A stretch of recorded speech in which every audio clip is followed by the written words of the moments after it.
never added my link to the story. Do you not your what? I never added my link. Okay, there you go. One class. How many devices does Shinoa have? Hi. 1,000!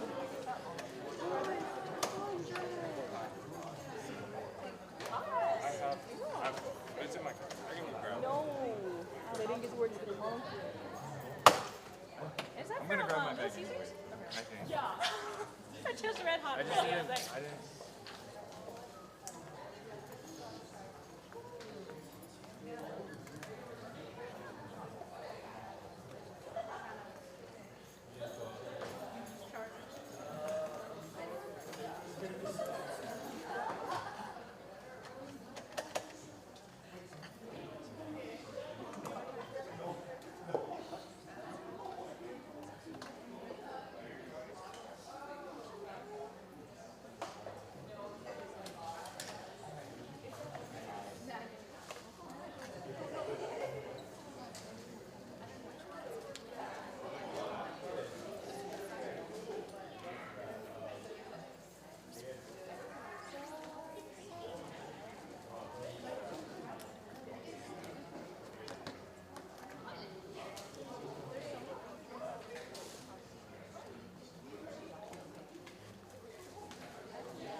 There's a baby.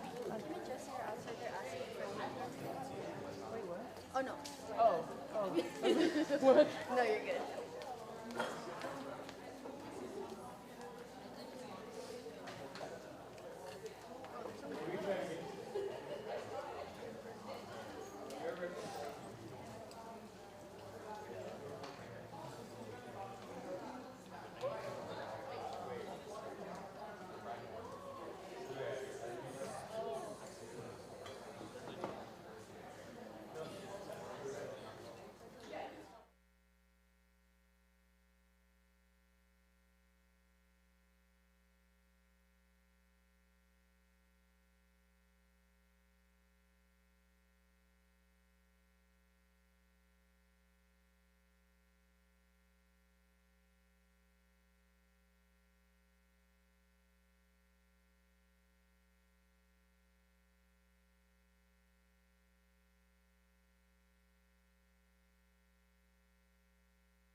Aloha mai kākou. Welcome to the 2026 Kala mai PIPES Intern Symposium. We're super excited to share our intern presentations with you today, but before we kick off with them, just wanted to ground ourselves in a little bit of PIPES programming. Aloha, o ihono o Kiana Davis, and I'm a PIPES coordinator, Hekiku no Hopapa, no Kapa'au, and I'll hand it over to Leinalu next. Aloha mai kākou, Leinalu Inesa Ko'inoa, no Kaipapa o Ahumayau, and I am a student coordinator. Aloha mai kākou, my name is Hinano, I'm from Puna, and I am a PIPES program assistant. O mauna kea ku'u mauna o Puna hoa ku'u wai a o nā kai o mano kaupo ka lehua wehe a me waiuli. Aloha, my name is Hale Kīhoʻihoʻi. I'm a mom, a wife, and a lifelong learner of the storied land and seascapes that are Hawai'i.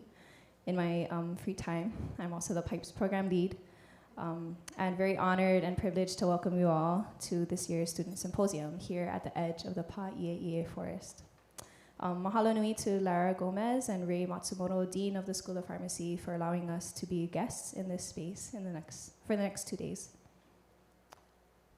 This cohort of students are near and dear to my heart, marking an important time in my personal and professional journey, as well as an important time in the iteration of PIPES. I'd like to mahalo each of them, along with their mentors and host organizations who make this work possible. These wahine standing beside me make the gears turn and are instrumental in not only designing and executing programming, but also envisioning the path for future internships and partnerships. Mahalo piha to each of you.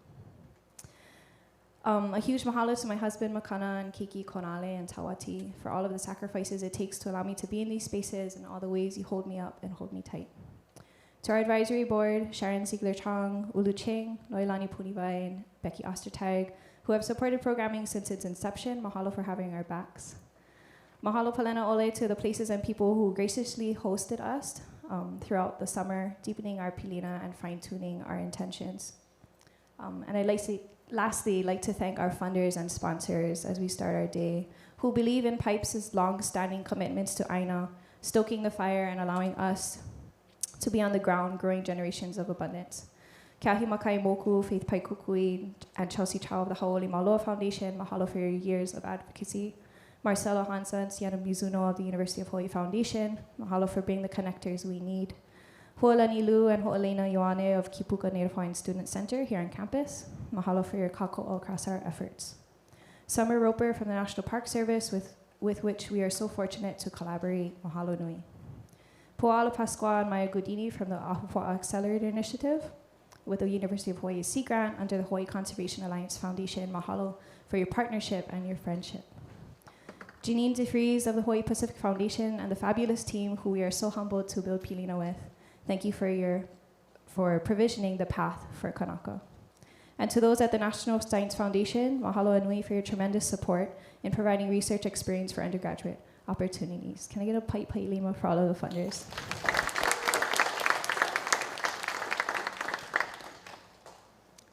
So we always like to open with our oli komo, and you can see it here. It was haku'd in 2024 by our staff because we realized that when we enter spaces, we need to enter with purpose and with protocol, and so eia no ia.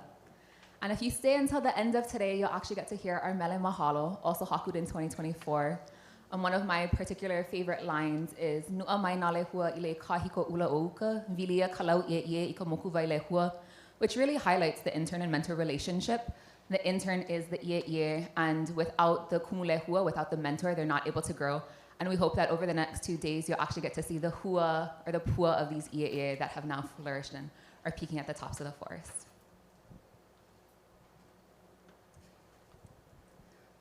I'll be sharing a little background history of 32 years of PIPES programming.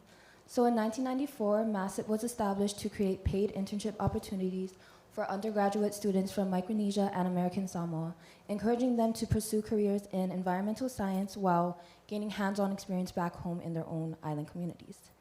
In building on the success of MASSIP, UH-HIP was created in 1997 to increase Native Hawaiian and Kama'aina representation in Hawaii's conservation workforce by connecting students with place-based internships through agencies and community organizations across the Pa'i'aina. With the support from NSF, Hilo launched the REU program to provide undergraduate students with research-focused internships that combine scientific research, community, and multiple ways of ike. Over the past 32 years, PIPES has grown into a network of partnerships that has supported more than 1,000 paid internships, connecting students with experiences while helping build the next generation of Aloha Aina leaders and stewards across Hawaii and the Pacific.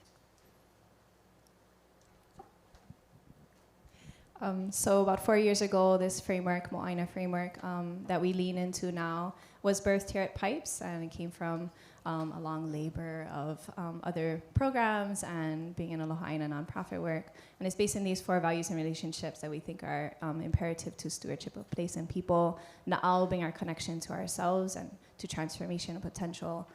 Aina is our connection to place and space and that which feeds us and that we can feed back into.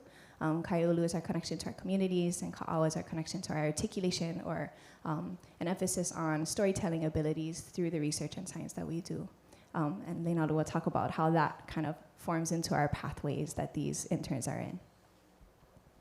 Yeah, so throughout today and tomorrow, you'll maybe hear them talk about what pathway they're in, just so you guys can kind of understand a little bit more about them. There are interns this summer who are a part of the Na'au pathway who we place, we try to put people of place back into place, normally in these areas, or they are tied back into kupuna practices. It's more of like an ancestral relationship to the place that they'll be interning at throughout the summer. Aina pathway is normally people who, we like to say, boots on the ground, fins in the water, people who are doing the day-to-day hard labor work all the time. Kaiulu community pathway is more projects who are focused on community outreach, engagement, and Ka'au research pathway is focused on articulating the story through heavy research and can come to like more lab internships. And then this summer, we had 35 interns placed with 30 different host organizations. It was a really busy summer. We're not gonna have time right now to go through all of the different spaces that they were working in, but each of the dots on this map represents a place and a space that an intern was fed by, and we'll hopefully hear the stories of those places over the next 2 days. But with that, that's all we have. And up next, starting us off, kicking us off, is Kamaile Schultz, who will tell us all about Keaukaha and Pakra and the work that he's been doing down there over the last 2 years. Mahalo, Kamaile.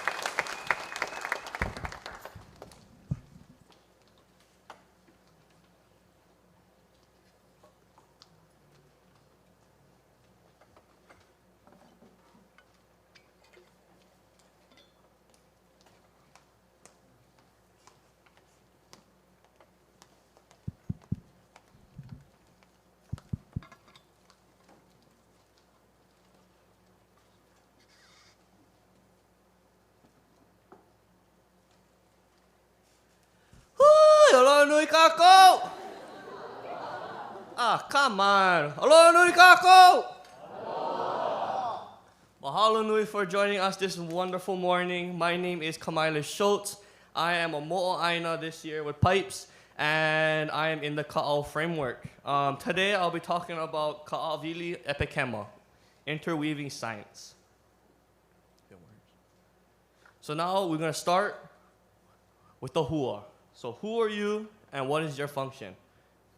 I am a student at the University of Hawaii at Hilo. I study marine science, and hopefully I am in my last year to get my bachelor's for that. And I've kind of always had a connection to the kai ever since I was young. I grew up on the island of Oahu, and I was a literal 5-minute walk from the kai. So I feel like I have a real deep connection with it. And I'm gonna take this out. And it just expanded when I went to the Hilo, because I was fortunate enough to work in a lab with Dr. Steve Du. In that lab, I do a lot of outreach stuff. And luckily enough, I was paired with him this summer at the Hilo Coral Nursery. So the Coral Nursery is located at the Pacific Aquaculture and Coastal Resource Center, or PACRAC. And it started in 2018 as a marine option program project where Coral Rubble was taken to Pakrac, and it kind of grew from there. The outreach part of the Coral Nursery started in 2024 with Ka'umeke Ka'eo and Kumu Ka'aka. And the goal of the Coral Nursery is to be flexible with community, having community more as the focal point, not just a byproduct of the research, as well as trying to interweave Ike Kupuna and Western science together. We also want to focus on resource management, especially in Puhi Bay, since Puhi is an important place to the Kaiaulu or community of Keaukaha.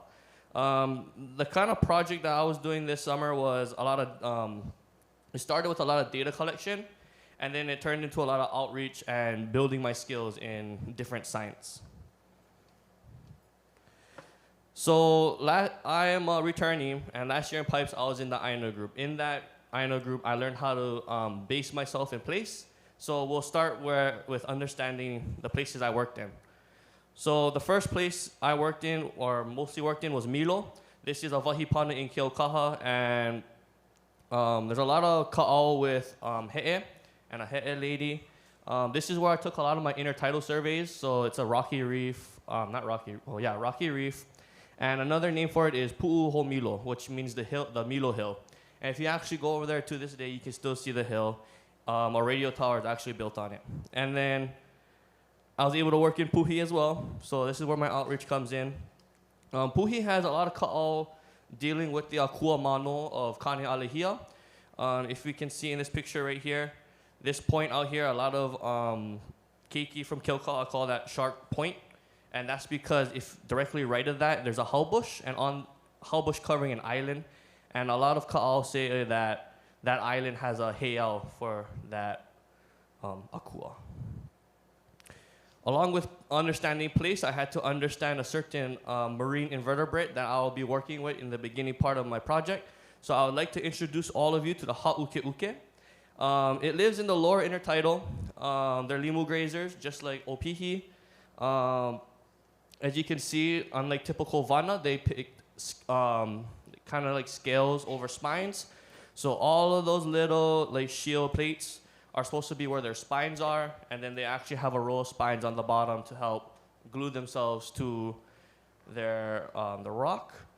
Here's some other inoa for them. It's just based on place. Some information I found when talking with kupuna are that in Keaukaha specifically, when the hollow fruit will fall off the hollow tree, that is when it's perfect to eat.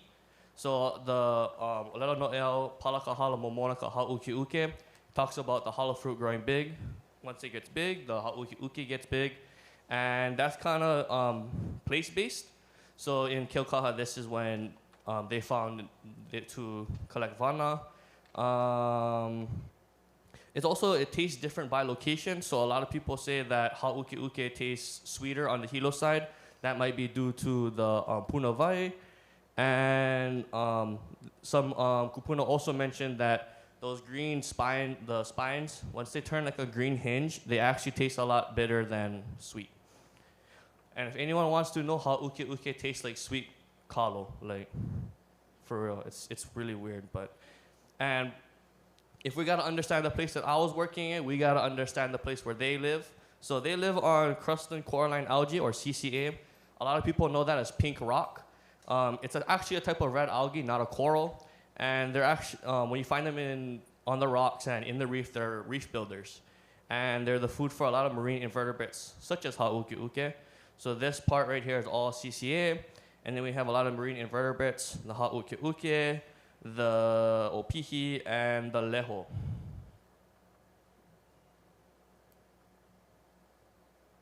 So I did a marine ecophysiology class in spring, and I worked with doing some data collection on ha'ukeuke.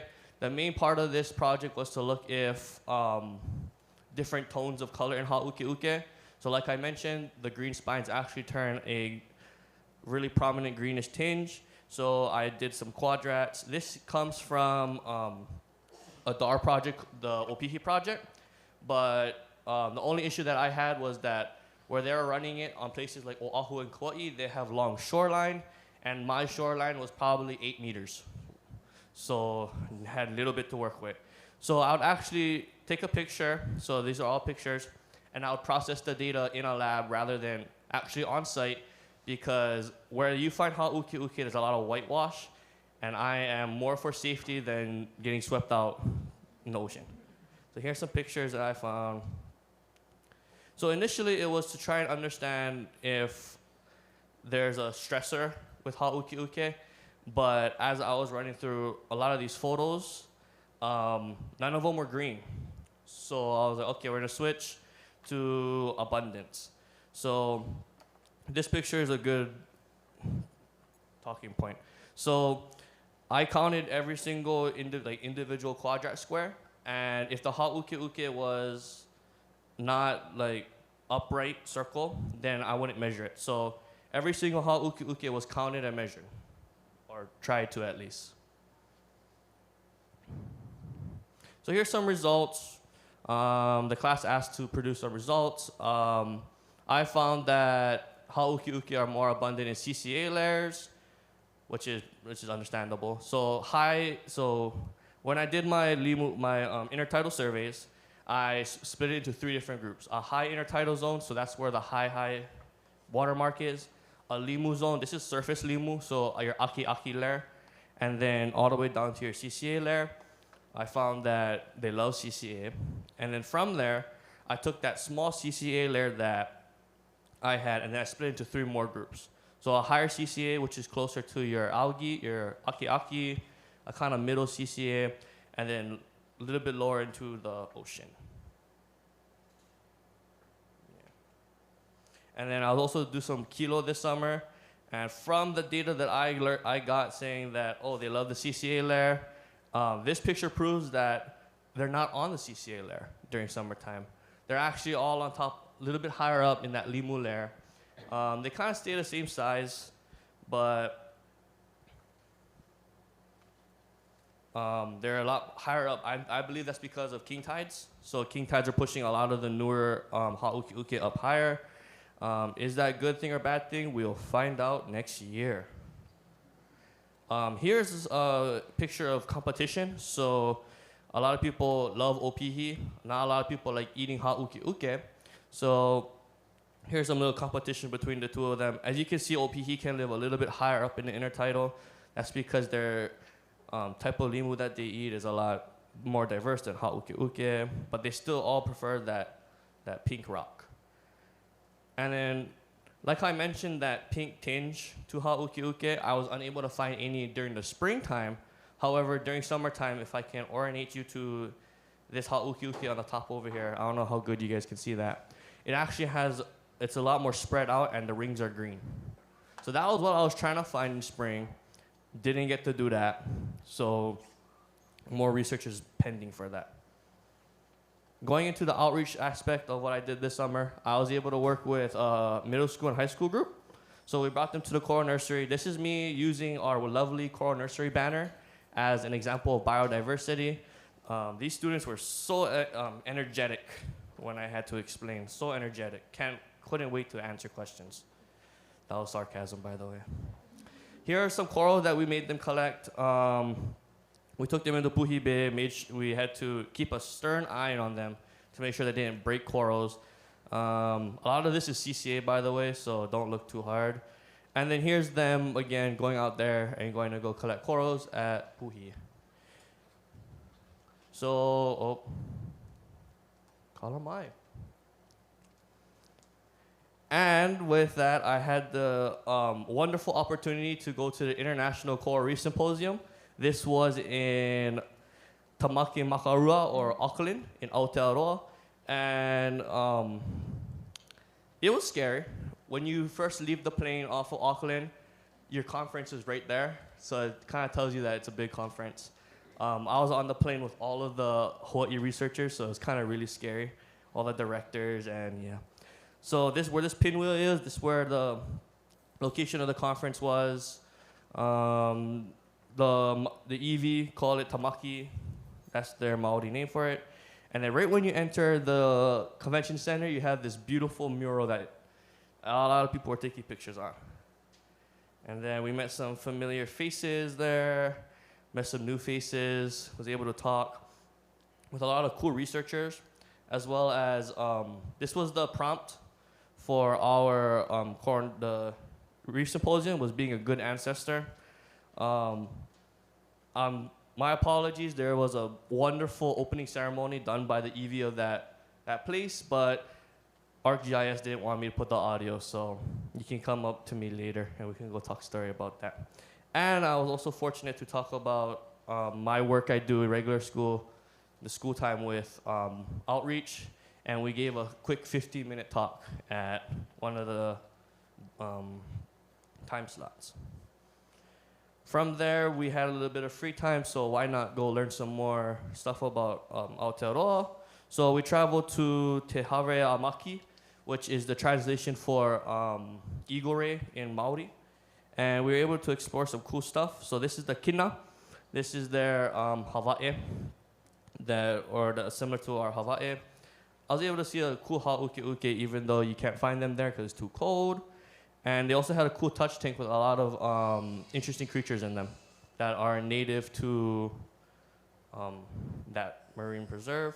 And then they also had this really cool microscope view of the underneath so it's a big microscope and it's a TV a little bit smaller than this, and you're actually able to blow up a picture, and it's really good for outreach because you're able to focus in on all the parts. So this is the kina. You have the mouth, which is that yellow thing in the middle over there. You have all its spines, which is actually rounded, not pointed, unlike our vana. And then all of its 2 feet that is wrapped around it. So from all of that stuff that I did, I learned that a lot of cool stuff when it comes to both Western science and what I like to call Kanaka science.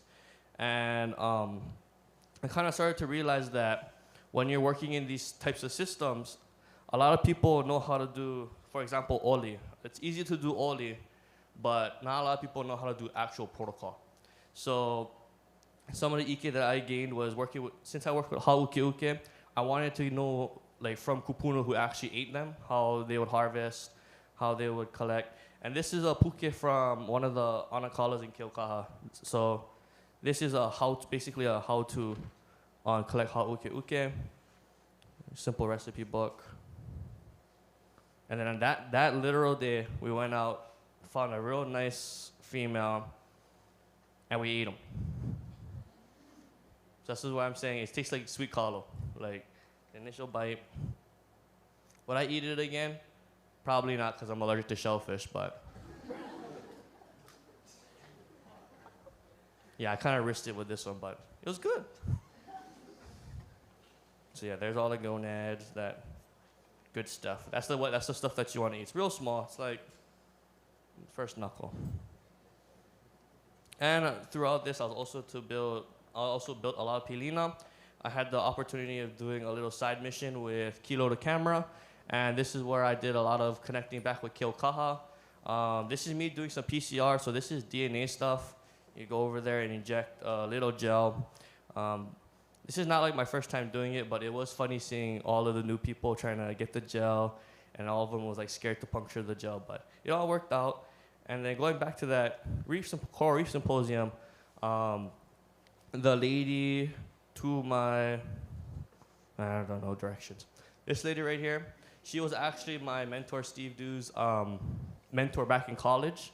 So she's kind of like our grandma of the lab. And she's really cool. She works with marine invertebrates. And I was also able to connect with a lot of outside researchers about our outreach. So we had a lot of people wanting us to come to their workspaces. So people from like Australia, Indonesia, a lot of places around the world was really interested in what we do. So I have all their email contacts, and right after this, we're gonna go talk some story about coming down. So as I wrap up this talk, all of this is gonna be for my senior thesis that I'll be doing, which is in a couple months. And it's gonna be working with ha'uke again, but it's gonna be focusing more on not just the Western side of science, but also this Kanaka, what I say Kanaka science, being able to connect back to community, give back to community. All of this data that I'll be collecting is not going to be my personal data. That's actually going to be Keaukaha's data. So if they want to do what they want to do with it, they can do that. I have 2 talks that I went to. So this is a real Western science ideology, and it's real nice. It's it's the same format. You talk bland, you sound sad, and then is my conclusion. And then here you have some Kanaka. I was actually able to see a lot of local researchers, and a lot of us were a lot more upbeat, you know, pure aloha. You know how I started with the hui? Yeah. I did that over there, and they weren't ready for it either. So yeah, just trying to, instead of focusing on one or the other, actually finding that middle point and being able to do this when I have to present my thesis in December and February maybe. I don't know. So I'd like to give a big shout out to these guys right here, as well as Pipes. These guys have pushed me in my journey, have been along for the journey, and I'd like to give a big mahalo to all the sponsors. And I now open the floor to any ni now. Mic drop.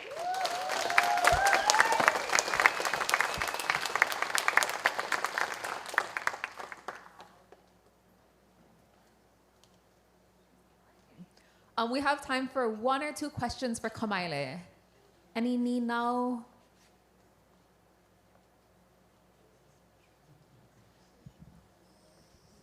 Zero?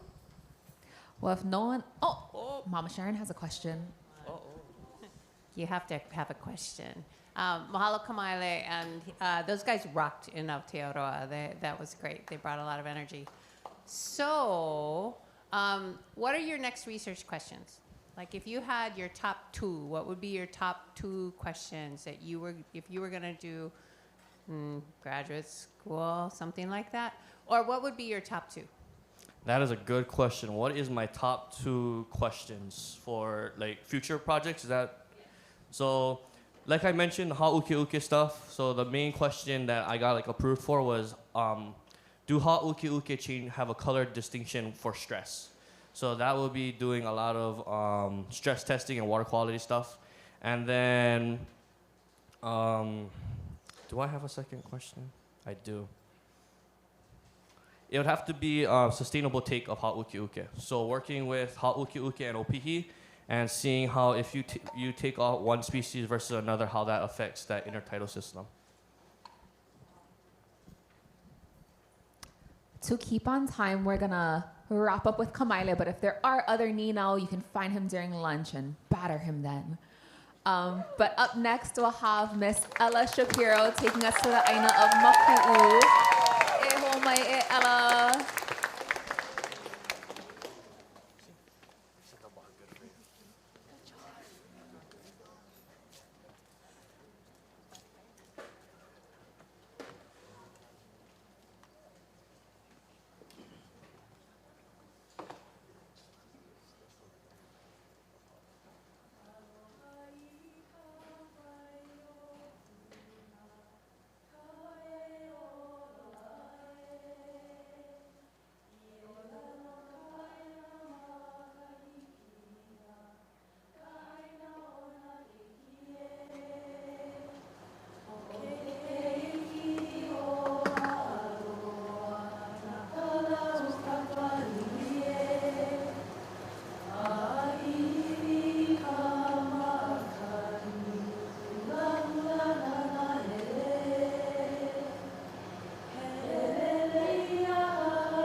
presentation.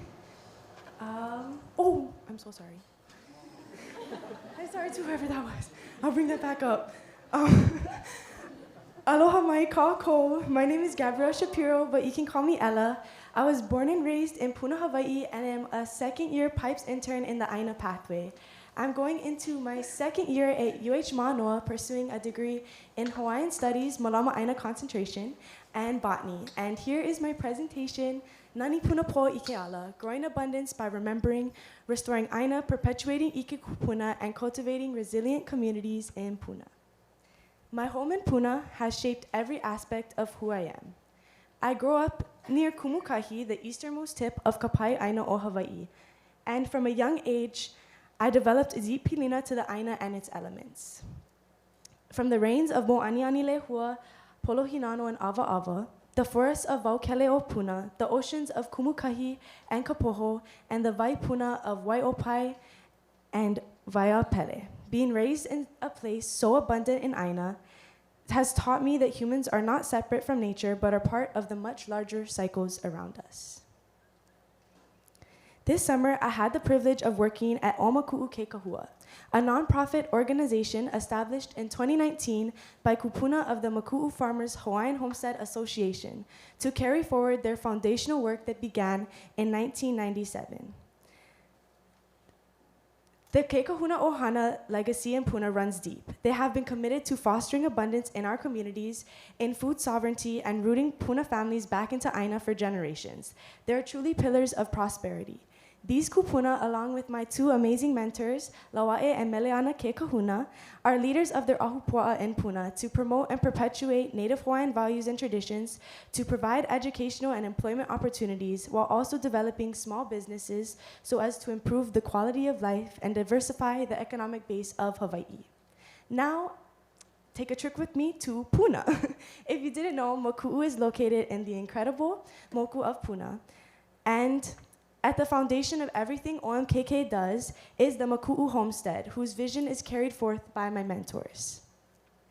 Most people know Maku'u for the Maku'u Market, a bustling Sunday market that happens every week, where it brings together Puna and the broader community with local vendors, farmers, small artisans, and businesses can thrive, with 3,000 visitors and 173 vendors each week.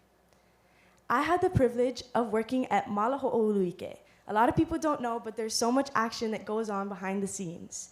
So at this mala, we're dedicated to inspiring Hawaiian homesteaders and the wider community through agricultural opportunities, whose goal is to foster self-sustainability and preserve Hawaiian cultural methods in agriculture. A part of this mala is the use what get mala. So the purpose of this mala is to show you that you don't need expensive equipment and tools to make a mala at home. You can use the things that are already lying in your yard. Maybe the old roofing that you've been meaning to get rid of, or the bathtub that cracked years ago and you don't know what to use it for. But the purpose of this is to empower ohana to grow their own food at home. And the message is simple. Even the smallest start can lead to an abundant harvest. You don't need a lot to grow a lot. Next is Ko Ma Ko Puna. This is a project that has been worked on for the past 2 years by my Ho'apili co-worker and also PIPES alum who just graduated, woohoo, Kilipohe Ventura, and they worked tirelessly for the past 2 years to clear this Aina of California grass and all that stuff so that we could then go in to plant lei plants and la'au lapa'au plants. And we hope that this can not only heal our community but provide lei for our communities. And we hope that this revitalizes the physical, cultural, and spiritual well-being of our communities while also bringing back that famed a'ala to Puna. This is at the beginning of summer, but I promise you she's all popping off now. Okay, now, in order to embark upon my journey, though, I had to ho'i kapiko. So actually, my journey at OMKK started long before PIPES. I had the privilege in Papa'olelo, Hawaii, to go on huaka'i to the mala and learn from Auntie Loa'e Kekahuna and Uncle Nick Francisco. Those experiences became an important part of my ka'au and guided me in my Aloha Aina work. Returning to OMKK through PIPES have been incredibly meaningful because I'm able to not only reconnect with these same Aina mentors and kaiulu that helped shape who I am, but I've also been able to give back. Now, Hilo. Aina is always speaking to us. It is simply up to us to listen, and this is a major lesson I learned this summer. A major part of my learning has been understanding Aina as our kumu. The places we malama are constantly teaching us, so we must learn how to be receptive. It's not just about observing with your physical senses, but about building pilina with the space over time so that you begin to be part of its natural cycles. Ho'omana'o. Aina is constantly feeding us in ways beyond measure, but how do we feed back into Aina? One way we do this is through remembering. Remembering Inoa Aina, Mo'olelo practices, and the mea kanu that sustained Puna communities. Olelo no Eao 2278, Nani Puna Poike Ala, and also my presentation title talks about that beautiful Puna heavy with fragrance. And if you're wondering the fragrance, it's everything I'm so lucky to be adorned with today. Puna was famed in old times for this a'ala that was carried from the shores of Ha'ehae to the slopes of Kilauea. A central commitment of our hana this summer is to restore these cherished mea kanu and their fragrance to Puna, reviving the abundance that once defined our forest. By doing so, we hope that just as the kupuna did, our keiki will grow up surrounded by that same a'ala, carrying forward the ike practices and deep pilina to these mea kanu. This fragrance goes beyond just scent, but fragrance as collective memory, as culture, as mo'olelo. Now, my pahuhopu, or goal for this summer, was to combine all these elements and to show my love and appreciation for this vahipana and the kupu that malama it, by contributing to the continuation of hard work, care, and perpetuation of Aina community practices in Ike, which is a foundational part of everything done at OMKK. My goal was to be rooted in Aina, a return to the kahua in which I am able to learn and to do the work to auamu mai kuleana and commitment to Puna. So, when we break up the word Aina, it can be understood as that which feeds. This is something I witnessed every day as the land nourishes us, and in turn, we have a kuleana to care for it and thus feed back into our kaiaulu. One way in which we care for Aina is learning Puna-specific planting methods to cultivate abundance in a moku that is often disregarded as too difficult to plant on. But what some may see as a barrier, my mentors have taught me is actually our greatest strength and treasure, something that connects us to Ike Kupuna. Although Puna's foundation is largely solid lava, Kupuna brilliantly understood that this was not a limitation, but an opportunity to work with Aina rather than against it. One method is the puka method, where you find a crack and you basically let Aina guide you to where it already wants to be planted, where Aina kind of paved that way for new life.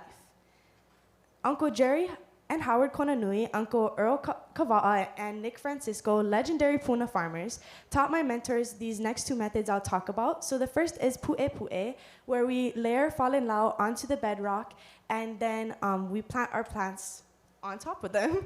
The next is same pu'e pu'e, but with kalo it just looks a little different. Instead of planting on that bedrock, you're layering it into your beds and then growing the kalo. And this is kind of the timeline of hana as they've taught my mentors and then as they've taught me.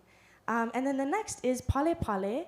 So this is where you're going to dig a trench and plant the kalo at the very bottom of it, and then you slowly begin to fill in that dirt. It's like the same as pu'e pu'e, but instead of using lau, you're using the dirt to just naturally fill it in. And this is part of our project this summer, which I'll get into a little bit later. So we've used these methods all summer, planting over, guesstimations, over 500 plants across roughly 3 dozen species. Each mea kanu we've planted serves a specific purpose of bringing back practices and feeding both Aina and Kaiaulu. We especially focus on bringing back plants that were traditionally grown in Puna. So this is a little chart I made, and I put it into 4 categories of what we hope that these mea kanu can bring. So the first is le and hana no eao, mea kanu ai, the keiki plants we've planted from seedlings, clippings, sprouts, and then la'au lapa'au, like in our koma ko Puna. I wanted to mention the mea kanu ai. This is the only section that we didn't plant all of these this summer. We've just been malamuing what's already been there, but I wanted to add them because these are super important to feeding our communities. And yeah, we have around 10 kalo varieties, all known to be traditionally from or planted in Puna, 4 ulu, and then 3 ko varieties. So, my mentors also taught me to follow the Kaulana Mahina as a guide to all things mahiai. So, sharing the knowledge they learned from Haunani Miyasato. Just as the mahina exerts a gravitational pull on our oceans, it also influences the water within plants, or the vai momona, creating optimal periods for planting and harvesting. So as I've learned, the water moves through the plant from muku, where it's at the roots, all the way up until hoku, where it's at the hua or the lau, and then travels back down through the stalk of the tree and then all the way back to the roots. And so we use this in our mahiai things, like on ole moons, we cut grass, we pull weeds, because that's when not only it can kind of stop the growth cycle better in that low energy moons, as people say, but it's also really easy to actually pull out the weeds. We pulled Vaivi this summer on ole moons, and we were like, oh my gosh, she came out so fast. And for anyone that has pulled Vaivi, you know that's never the case. And then we harvest stuff like lau, kalo, hua on the, growing those momona mahinas like hoku, mahealani, and then back down through the cycle. Ole pau kahike kahala ho'okahi. As my mentors taught me, each mahi'ai will tell you something a little different about kaulana mahina. Depending on their moku, they'll have different practices in regards to their mea kanu and their favorite mahina to plant on, but that's the beauty of it. With generations of kilo, each practitioner builds their own relationship to the kaulana mahina and their mea kanu. So rooted in these practices is our very exciting Kalo project, inspired by the ongoing work of Kaisha Carvalho, one of our co-workers. Following her lead, we chose 3 varieties of Kalo. As you can see over here, we got Ele Ele Makoko, Kuoho, and Uahia Pele. And we planted them on 3 mahina, Hoku, Ole Kulua, and Kane, with 3 different planting styles known to be traditionally done in Puna. So that's Ku, which up straight, Kahikina pointed to the east, and Komohana pointed to the west, or the mountains. And so we chose 3 different mahina whose impacts on growth we don't know yet, to best understand our own kalo in relation to the aina of Maku'u. While we do not yet know the outcomes of these 3 planting styles, we know that they were practiced by the kupuna, and through this experiment, we hope to better understand this relationship. Rooted in curiosity, this project will continue well beyond my internship, and I look forward to returning to witness our kalo's growth and lessons learned as a new database for our community, and I'm especially excited to taste it. And this is just some growth pictures, so over here, and then this is just from Hoku to Ole Kulua, I believe so. Not even that long, and look at that.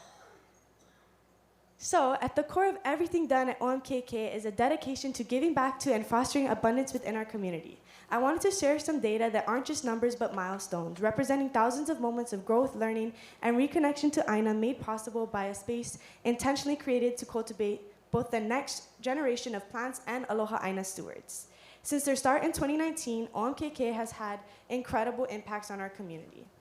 Harvesting over 1,000 pounds of crops, distributing over 100 pounds of plants. We have 900 pounds of kalo in the freezer ready to ku'i, and giving out 350 pounds of produce distributed and nearly 2,000 plants to our participants. In addition to feeding our kaiaulu directly from the mala, OMKK also feeds the na'au by serving 2,500 program participants and hosting roughly 450 workshops. OMKK is committed to fostering programs and offering workshops which not only empower ohana to live off their land, but also teach mo'olelo, hana no eau, ike kupuna, and overall invigorates mo'omeheo Hawai'i within the kaiaulu. I feel so grateful to have gotten to be part of hosting this summer, with over 110 participants in various programs, ranging from the kindergarteners of Kekula Kaya Puni o Puna Kamaha'o to the college students of West Oahu. The hana we've done with these haumana ranges from learning hydroponics, to lau kapala, to planting mea kanu, and even getting to taste the mala and bring some plants home to their parents. It has been so incredible getting to learn alongside them and see the passion for Aloha Aina not only in the next generation, but the deep commitment for Aina that exists steadfast across the Pai Aina. As I reflect upon my ka'au this summer, I'm immediately filled with such gratitude and love for my mentors, crew, and maku'u as our beloved wahipana. The experiences I have had this summer are invaluable, and I feel so blessed and honored to have been able to work alongside and learn from such incredible pillars of my community. This summer was about building upon the kahua established by my mentors and coworkers, whose years of hana culminated in the opportunity for us this summer to get to plant and ho'onani the aina. It has been so fulfilling to see the multi-generational impact that OMKK has had, from keiki getting their hands in the mud, to their parents getting to taste foods like ko that they might not have had since they were little, to kupuna getting to tell their stories. With all this, I'm constantly reminded of the importance of giving back. I feel like a lot of people think that they need to leave home in order to make an impact, but if we all leave, then how will we contribute to the betterment of the beloved people, communities, and places that raised us? True impacts begins by remembering our connection to home and recognizing our kuleana to contribute to its continued abundance. I also learned the importance of nohoa kupa, existing in a place until you become part of it. This is something I see every day in my mentors. When you dedicate so much love and time into a space, you become an extension of the abundance of aina that you cultivate. I hope my hana this summer will have impacts on my kaiaulu and aina long after I'm gone. I remember talking to Auntie Lawa'e earlier this summer about how excited she is that one day my keiki will get to return back to the mala and be adorned in the lei, be shaded from the heat of the day, and get to taste the ono food provided by our aina. Witnessing the care and intention that the Kekahuna Ohana pours into aina and kaiaulu has truly transformed the way I see food sovereignty and abundance, reminding me that our pilina to aina, kaiaulu, and our food systems begin by remembering what once sustained our communities, recognizing it around us today, and cultivating it for the next generations to come. As this summer comes to a close, I realize my ka'au is not coming to an end, but this is the beginning of a lifelong kuleana standing among the next generation of kupa who will honor places like these and the ike that came before us. I want to leave you with one final lesson my mentor shared with me, that life is rooted in reciprocity, respect, and a deep love for the kaiaulu and vahipana that continue to nourish us. Our responsibility, however, is not one that we carry alone. We must lean on one another and awamo our kuleana, both as individuals and as a collective. When we care for aina, it cares for us, and together we ensure that abundance carries well into the future. I want to give a big mahalo to my incredible mentors and crew, my ohana, the PIPES ohana for all this incredible stuff this summer, and of course the aina of Maku'u. Mahalo nui.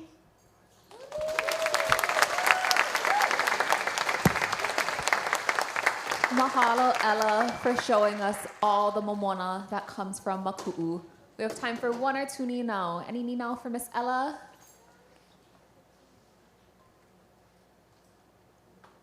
Come on, guys.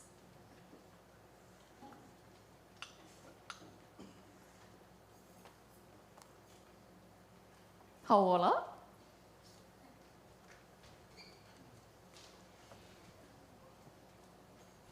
Aloha Ella, thank you for a great presentation. I'm just wondering, what is your favorite variety of kalo?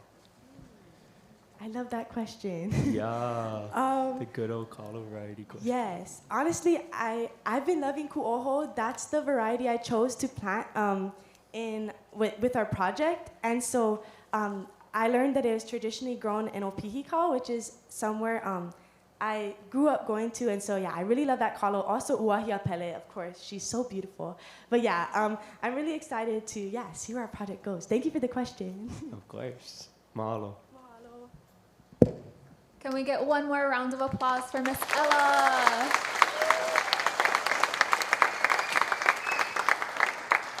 And then up next, we're gonna move one moku over from Puna to Ka'u and have Mr. Ty Gomes tell us all about the hana he's done in Keoho this summer.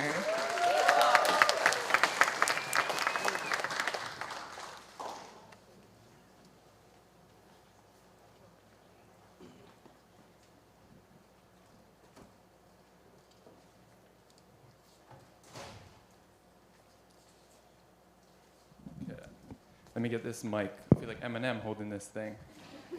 Okay. Aloha, everybody. Welcome to my presentation. This is Propagating La'au and Kaiaulu, a holistic look at watershed restoration. My name is Ty Gomes. I am born and raised in Puna and Ka'u, Hawai'i. I graduated from Kamehameha High School here at the Kea'o campus. Yes, sir. And I also graduated from Hilo this past semester with my bachelor's in environmental science, my minors in agriculture as well as business, and certificates in planning and sustainability issues. Although most of my 22 years of life have been spent in school, I learned most of what I know about land stewardship and just being one with Aina and community just from being raised on the Big Island. So just to preface before I get into the inner workings of TMA, this is an extremely simplified version of what they do, and in reality, everybody helps with everything, and it all happens simultaneously.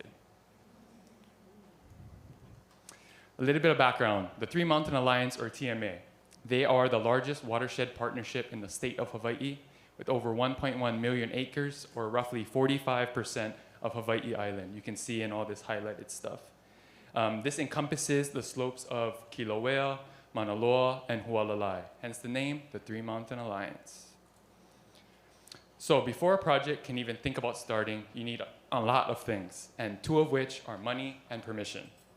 This is when Coordinator Corey, Planner Karen, and Restoration Supervisor Lauren, and Data Tech Meg put things into motion, creating a plan, maps and polygons, applying for grants, building connections, and hiring sick interns like that guy.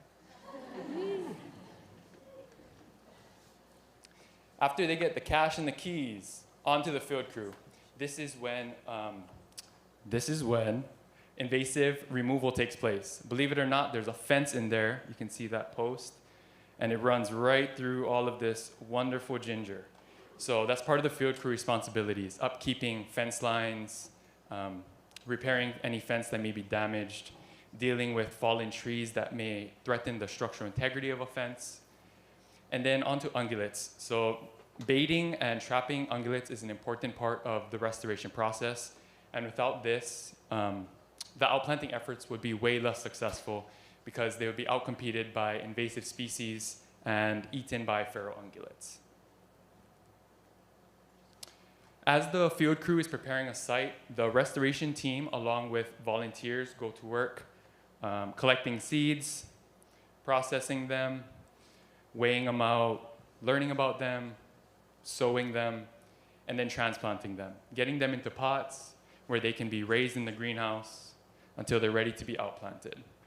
This is quite the process, so volunteer help is necessary, and it wouldn't be possible without them. At this point in my internship, I began to change my mindset from coddling plants to preparing them for outplanting. I realized that there isn't time to nurture every individual when there are thousands that need to be planted. We don't grow plants for the greenhouse, we grow them for the forest. This mindset was a reminder to zoom out from the individual plant in the greenhouse and to look at the island, the community, and the watershed. This challenged my initial way of doing things, and while a plant may grow beautifully in a 4-inch pot, a dibble would be much more efficient.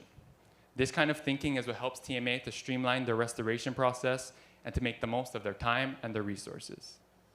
If you don't know what a dibble is, it's right here. It's like a long cylindrical pot, and there's a nice tool. You stick it in the ground, pull it out, and you put the plant in. It kind of streamlines the process.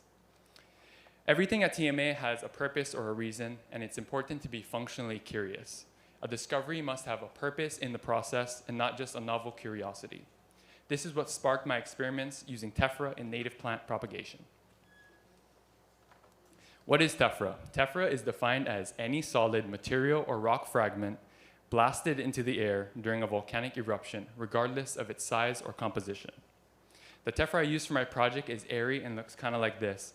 You can see the air pockets in it, and it's kind of nice to crush. And if you live anywhere on the east side or south side, you've probably had it on your roof or in your yard at some point.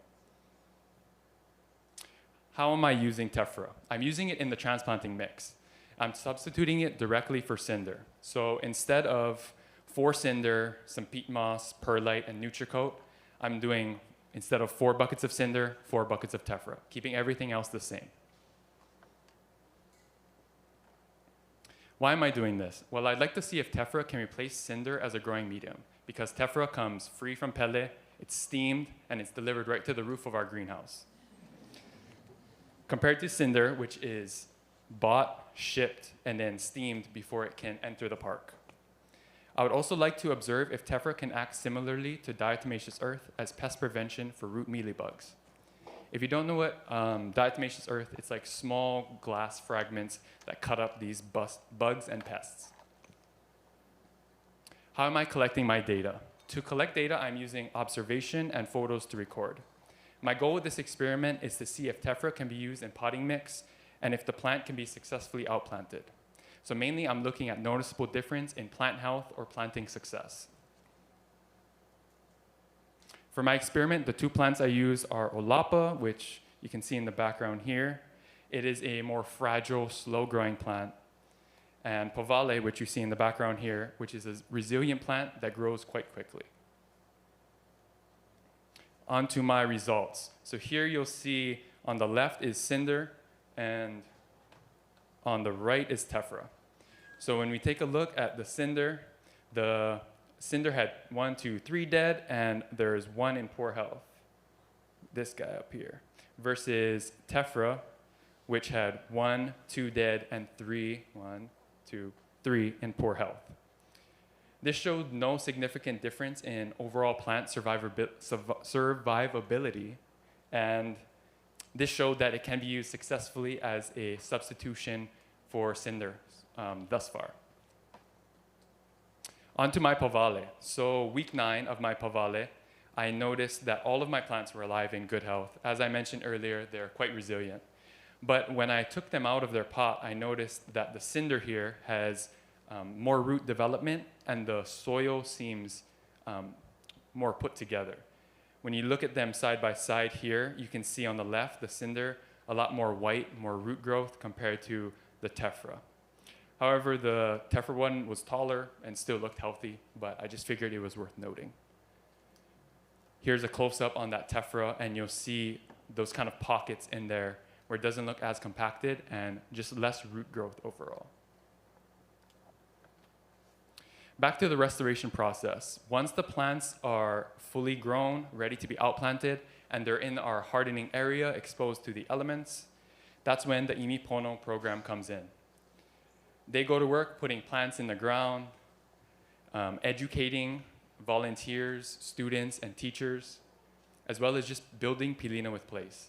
This aspect of the restoration process is super vital and important for the longevity of the project, because gathering everybody from different ages and places in the community really helps to spread Malama Aina.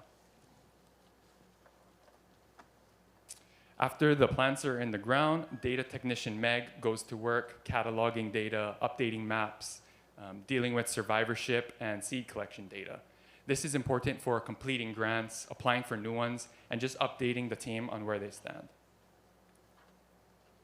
After the plants are in the ground and data is in the books, Lauren makes her rounds, checking in with everyone, making sure that there are no questions or concerns, or if anybody has any ideas on how we can do things better.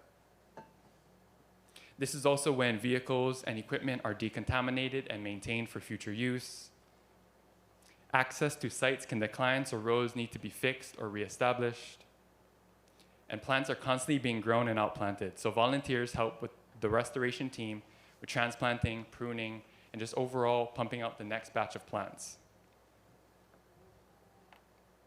After observing a difference in root density and pore space in my Povale, I think future experiments would benefit from more compaction upon transplanting.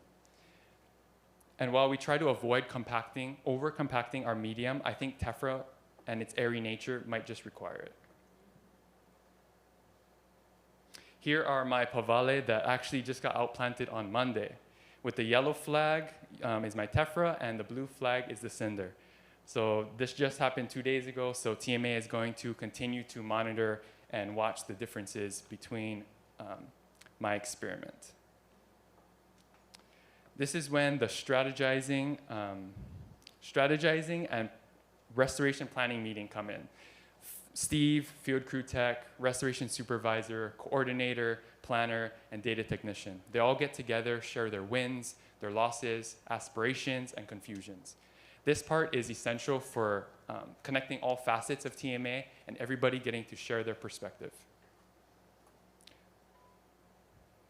These meetings are also about envisioning the future of the organization, the forest, and the community.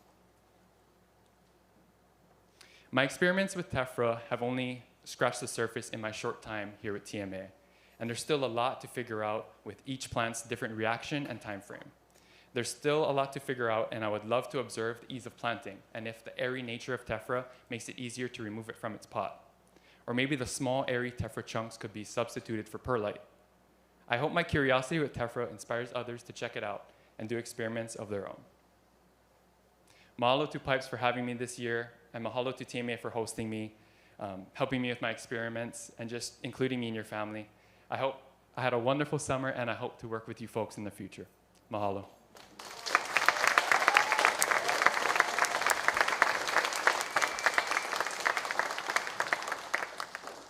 Questions for Ty?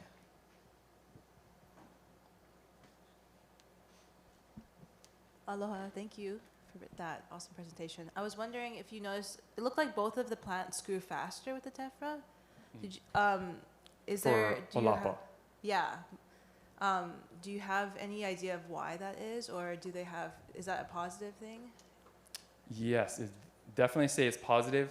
I will say though, for this specifically, when you're transplanting, I have a picture up here. You can see in the tray that some are big, some are small. So I didn't want to put too much note into their size, but more about survivability and overall health, if they can make it into the ground.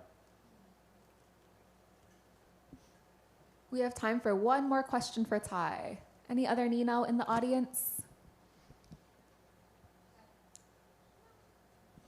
So I know from personal experience that the tephra can kind of bite and hurt you. I mean, is that an issue to think about here as well?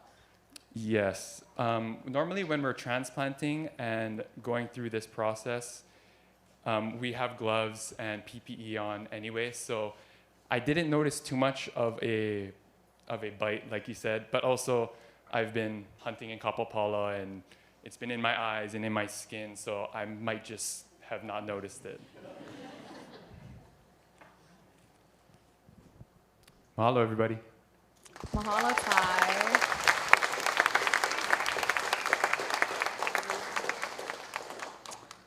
Up next, we're going to return to Keaukaha, where Kamaile previously left us off with the Hilo Coral Nursery, and learn more about the work that's being done down there with Miss Kamaka Frasco, Mako'olelo Hawaiʻi.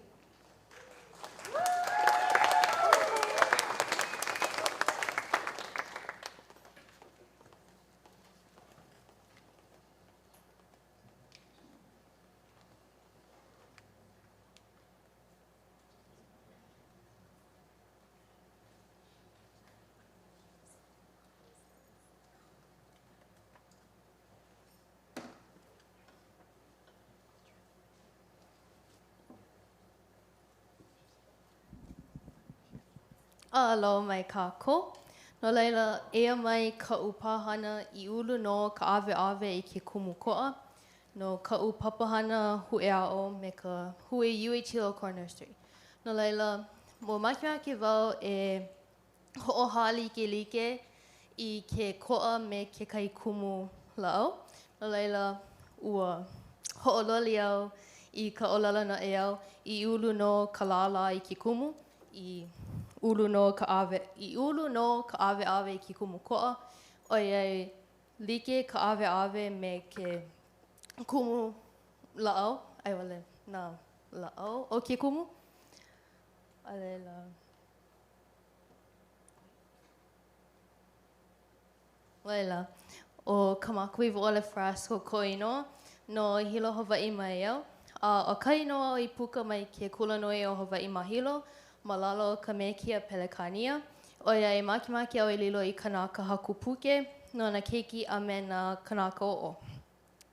Ai au ma ka hui na au a he mo aina au. Nui ko'u aloha I ke kai a me na meola kai. Oia hiki au ke ao I na mea like ole no ke kai. Hiki au ke ho'omau I ka au ana. No laila. Kelene au ma ka Hilo Nursery, ma ka University of Hawaii Hilo Pacific Aquaculture and Coastal Resource Center, aiole PACRAC. Ai ke Coral Nursery,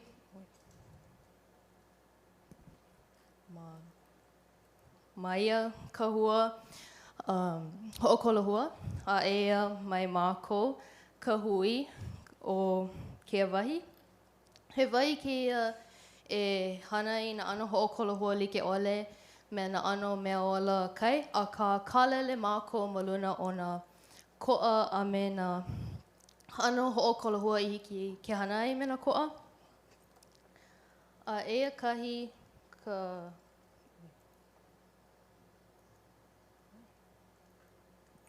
kalamai. Ka hale ana haumana e ho'ohana ai e hana I ko lākou mau ho'okolahua. A he wahi e hana I na ano ho'okolahua me na ko'a. A ea kei mau ki'i a me na pahuwai. No laila I kia manawa he ʻelua wale no mau inoa o na ko'a ma ko lalo Hawaiʻi o ia o pā kupuna a me ka ʻākoʻakoʻa kohe. Laila kea ke kaʻina hana mahi ko'a aua hoʻohali ikiliki au I kea hana me ka ʻolaluna e au aua he hana nui ke aluia.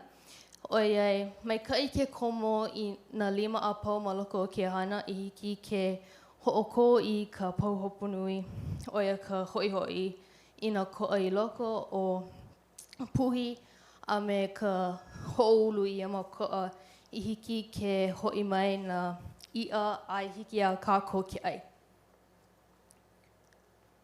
No laila, o ka hana mua, kiʻi mākou I na ko'a mai puhi a I ole kei kākai ma ke auka.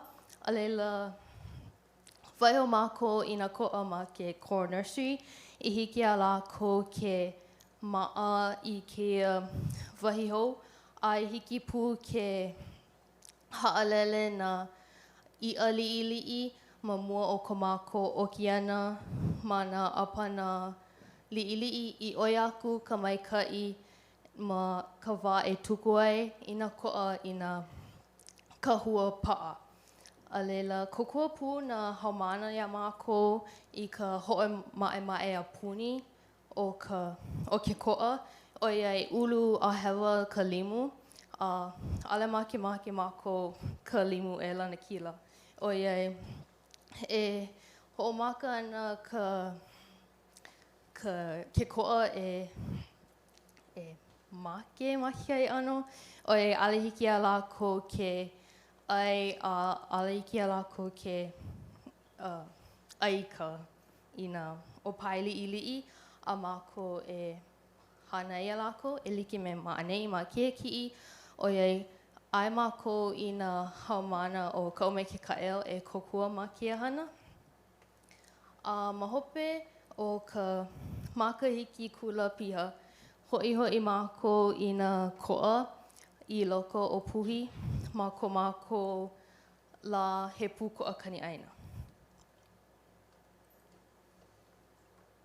A leila no kou haʻalele, e kālele ana au ma luna o nā haʻawina aʻu I kōkua ai ma ka haku ʻana a me ka kākau ʻana ma ko lalo Hawaiʻi. A leila e heila ʻana o ko mākou aʻo ana I nā haumana e pili ana I nā ʻaweʻawe a nā ko'a a pehea nā ko'a e hoʻohana ai I ko lākou mau ʻaweʻawe e ʻai ai I ka mea ʻai. A leila, eia kekahi haʻawina e aʻe o ko mākou aʻo ana ia lākou pehea e hoʻohana ai I ke kāleka waihoʻoluʻu I hiki a lākou ke ʻike I nā waihoʻoluʻu maikaʻi a maikaʻi ʻole o nā koʻa. A leila, ea mai iaʻu e aʻo ana I nā haumana papa ʻelima o ka ʻome ke kaʻeo a me nā kula a me ke kula kiʻekiʻe o ka mea e pili ana I nā koʻa a me nā ka hoʻokolahua a mākou I hana ai me ka wai winika.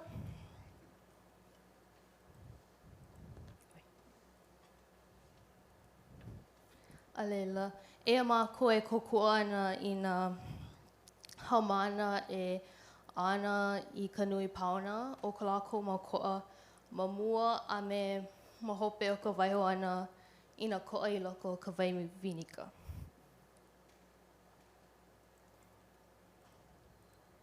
A ea he mau hualela mako I ho'ohana e me lako no kia ha'awina e like me ka pH ai ole ka awa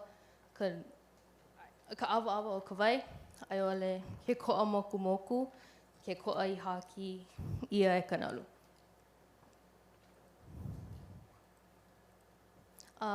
E o pū au e kokua ana I nā haumana no ka tuku ana I ka lako mau ko'a ma luna o ke kile I a leila hoi hoi lako I loko o keia mau pahu wai. A ea ke mau ki ia e o ka ho'opa'a ana o ia e makimaki e ho'opa'a maika'i I hiki ke ko'a ke ulu ma luna o ia kahua.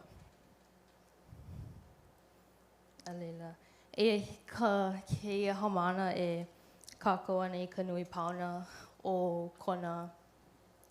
kana ko'a.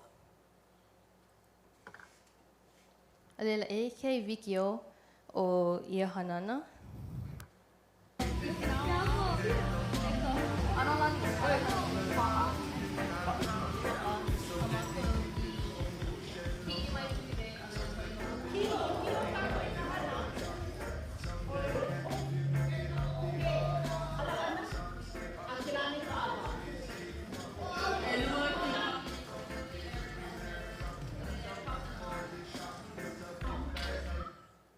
No leila, he ha'awina maika'i kēia no nā haumana, o ia e makimaki wau e ho'ike a lako ua hiki ke ola ka olelo Hawai'i ma waho o ka lumi papa ma nā pā'auhana e a'e a me nā me kia like ole.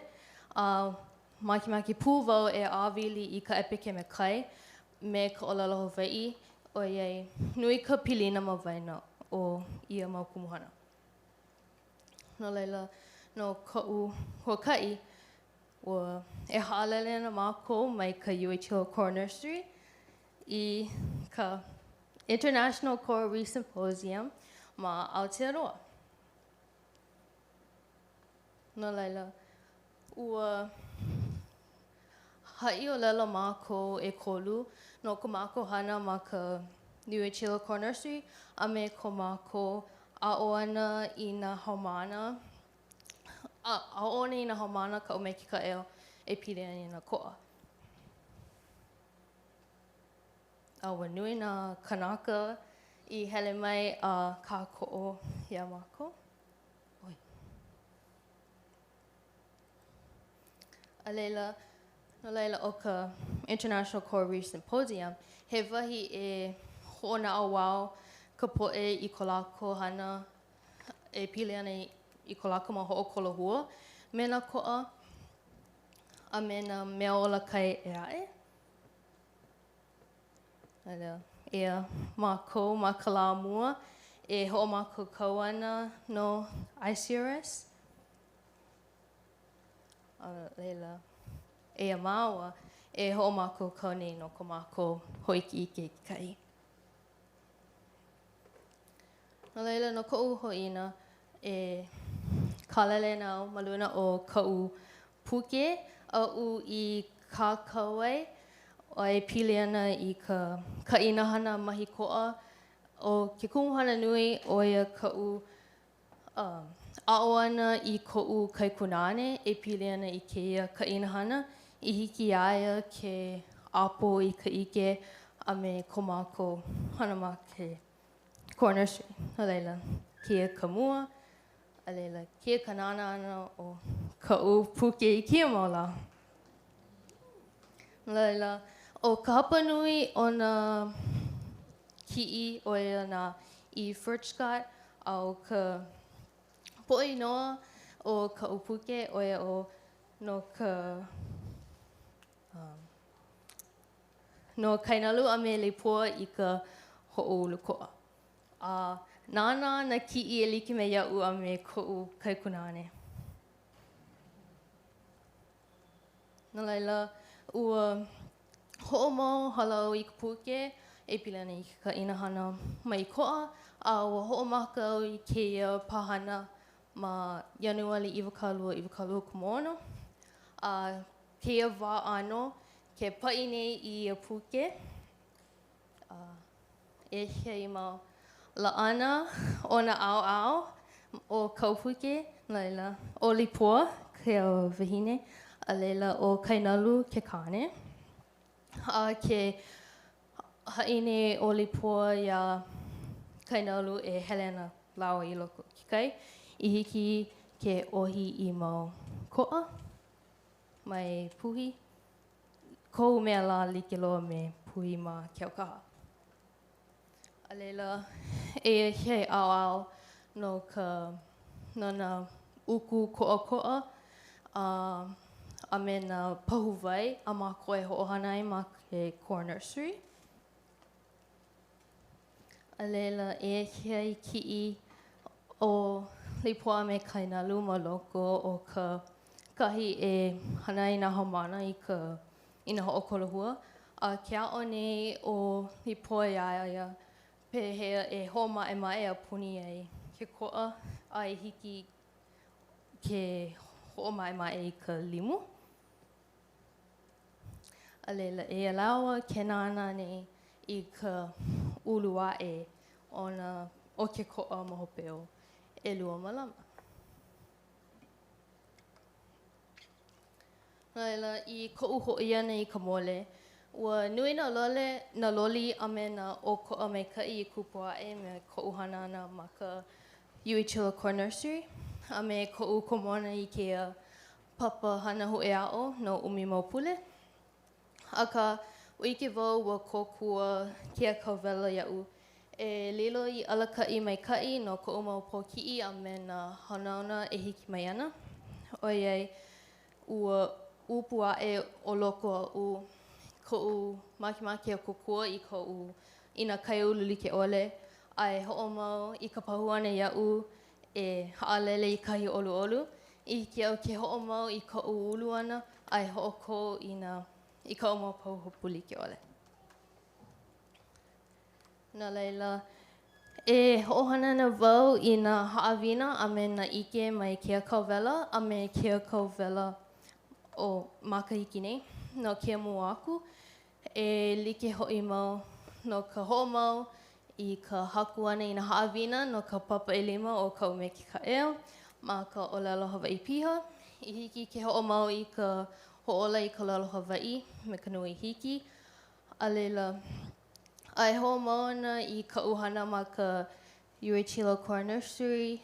I hiki pū ke lo'a I mau hanana hoaku ma pack rack e like me he pū ko'okani aina ma ke aukaha. Oiai, makemake au I nā kaiulu a me ko'u mau pōki'i e a'o I nā mea waiwai a me nā ku'una I ole pau ka ike a poina ia. Laila e he mau ki'i mai he pū ko'okani aina 20 kumono. E mai mākou e wehe ana I ia la I hiki ke ho'omaka. Laila e ka piko.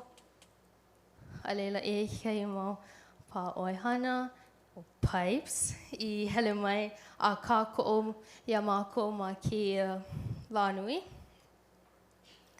A leila e mai o Matlin e a'o ana I ka po'e no ko mākou ma oli a mele I mele ai ma ka ho'omaka ana o ka lā. A leila e mai nā hamana ma mua o ko lā ko komo ana I loko o ka wai a hoʻihoʻi I ia mau ko'a ma loko o puhi.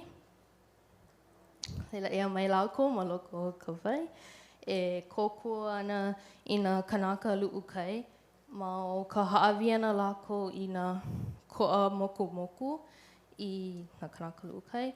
I hiki a lākou ke ho'opa'a I nā ko'a I a ko'a nui ma loko o ke kai.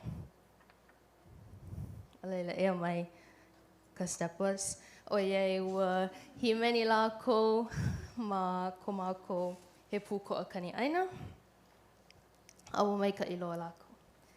A leila ea mai ka hui ma hope o ka lā nui. A leila me ka nao haa mahalo ia oko pakaia pau no ke kā ko'o a koko ana ia'u. Ma na ano like ole, e ole o ko ai ko mo pahuhopu. No laila e malama kā ko i ke ko'a a mahalo i ke kula noi o Hawai'i ma Hilo, PIPES, the Hawaii Pacific Foundation, the Hilo Core Nursery, ke Keoka Community Association, a me hale kua mo'o na ke koko ana ma ka hakulau a me ka koku ana ma ke kākau ana I ka upuke. Mahalo nui loa.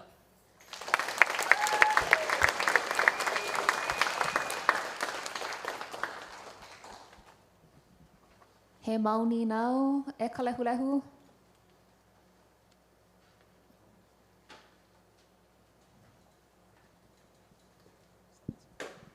Aloha, ho mai ka ino. He nina o ka'u e pili ana I ka o ko'a o ka hopena o ka hana ma ka olelo Hawai'i piha. I o ko'a o ka hana ma ka olelo pelekane, ai ole hapaha olelo Hawai'i. Mahalo. O ko'a ma waena o ka a'o ana ma ka olelo Hawai'i a me ka pelekania.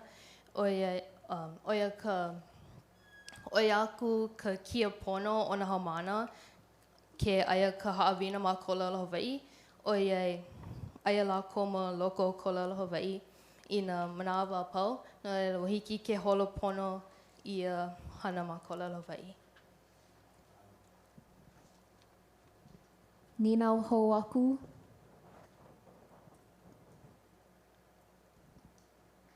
Ma hea e ku ai ai I ka puke hou loa e ka maka.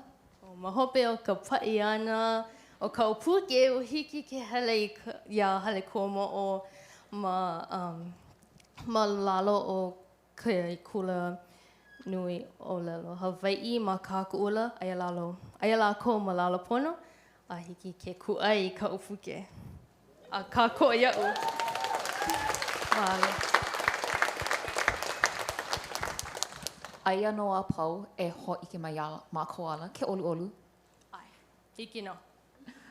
Mahalo nui ka maka for starting off our hui olala Hawai'i.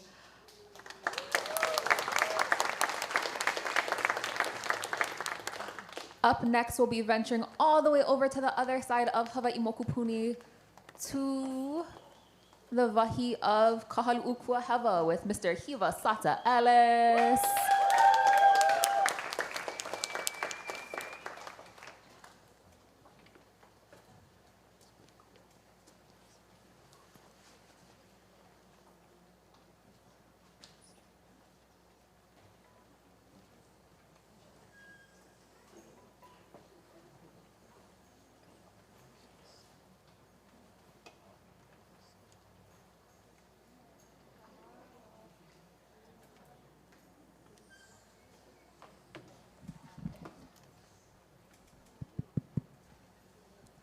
Aloha mai kākou.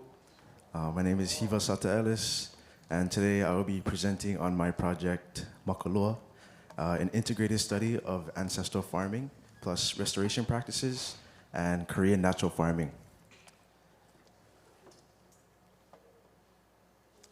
So a little bit about myself. I grew up in Kealakekua Kona, specifically in the Ahupua'a of Ke'eke'e, along with 3 older brothers and 1 Hanai sister, as well as 2 loving parents.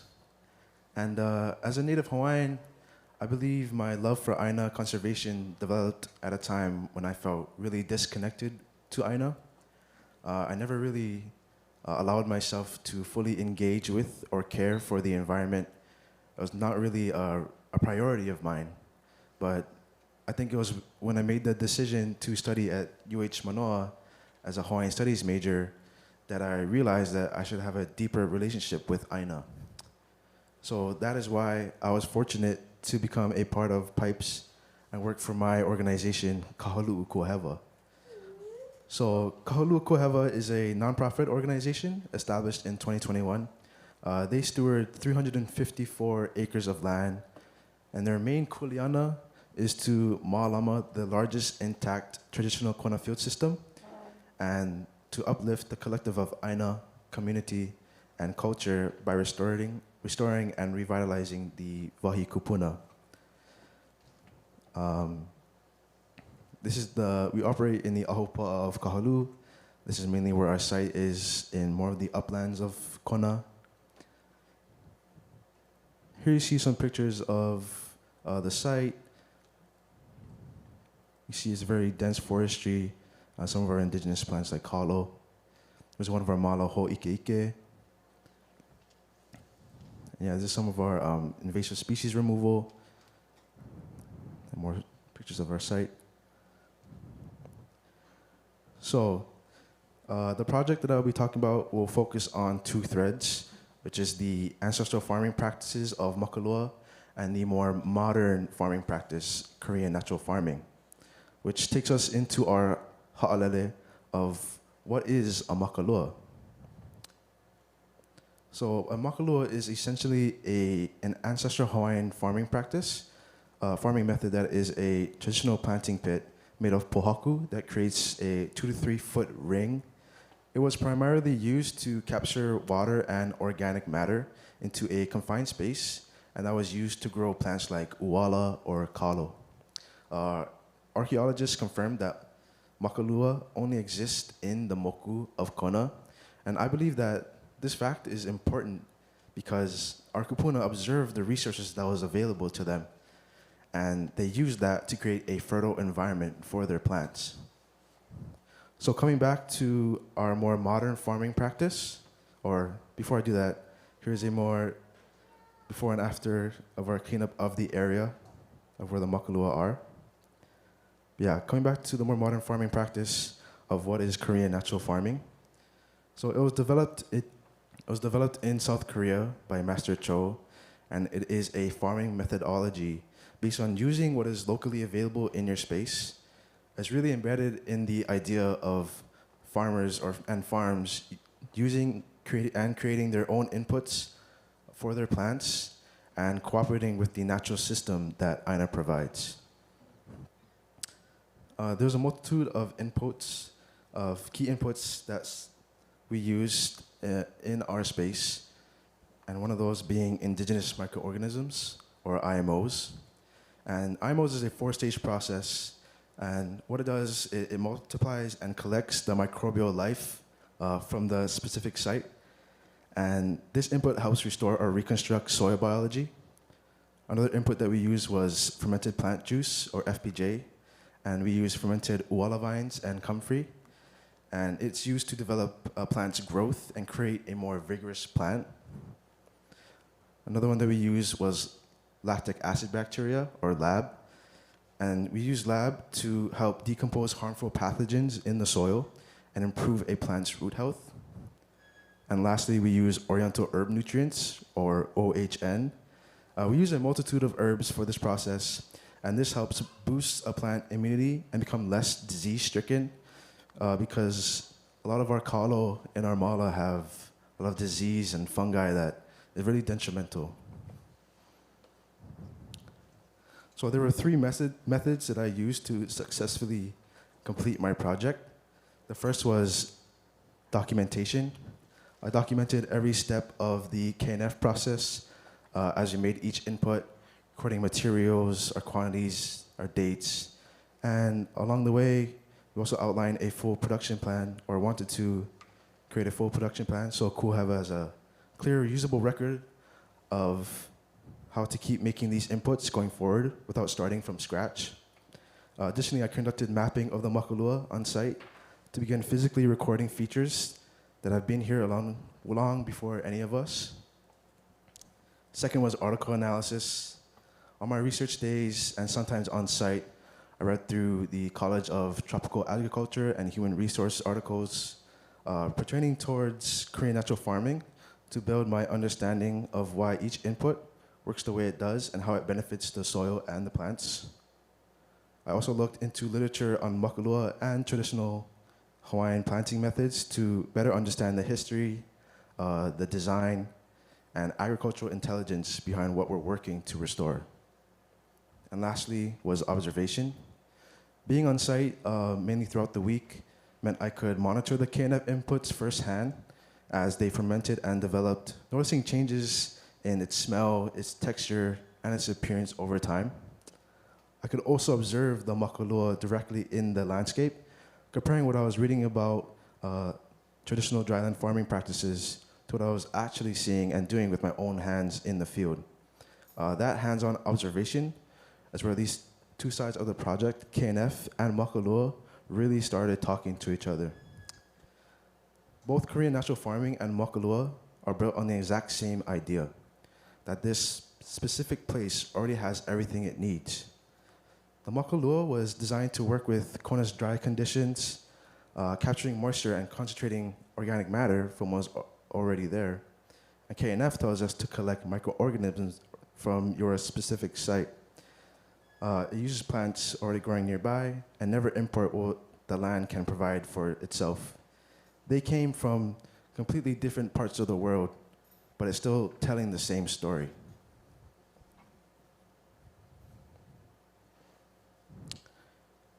That is kind of the reason why we created these project goals.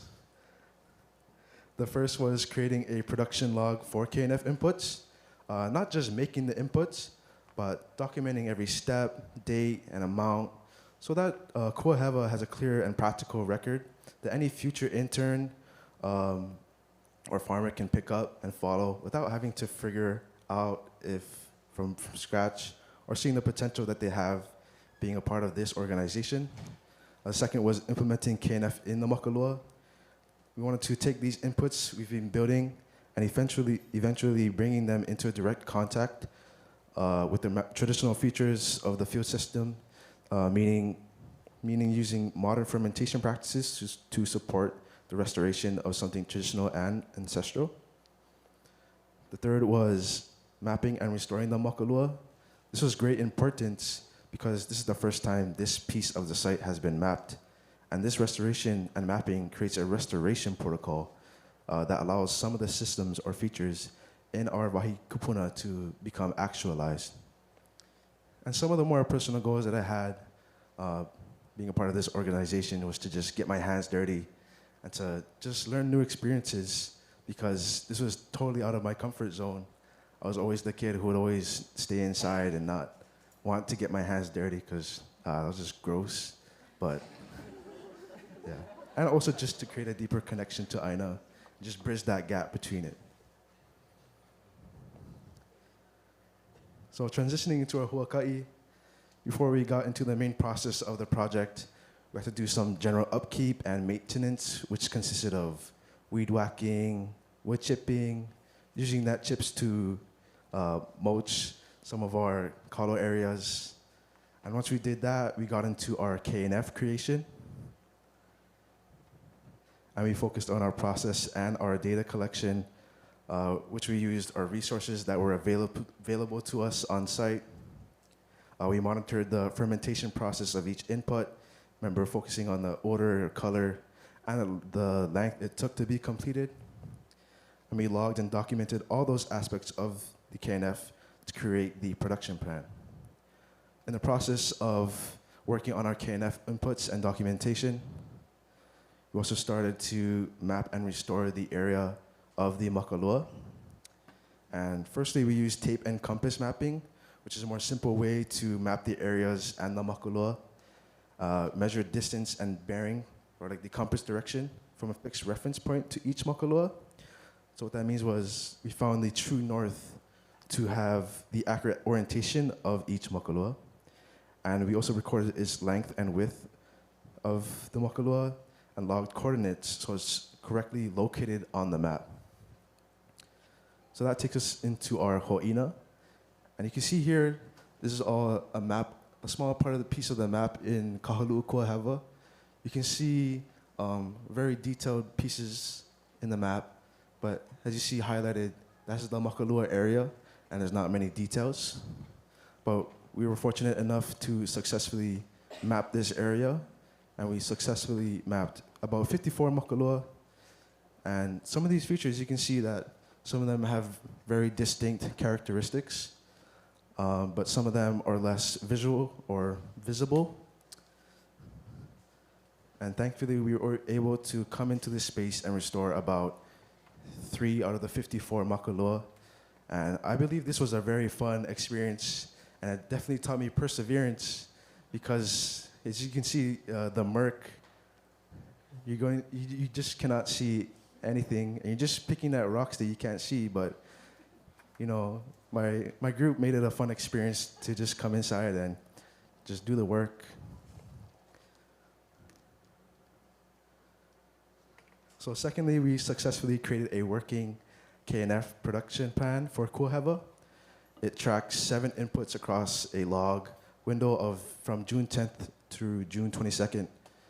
Covers recipes, directions, fermentation timelines, production yields, dilution rates per mala, and application times. FPJ and lab have already been applied across 5 mala patches, with OHN and IMO chain still in progress.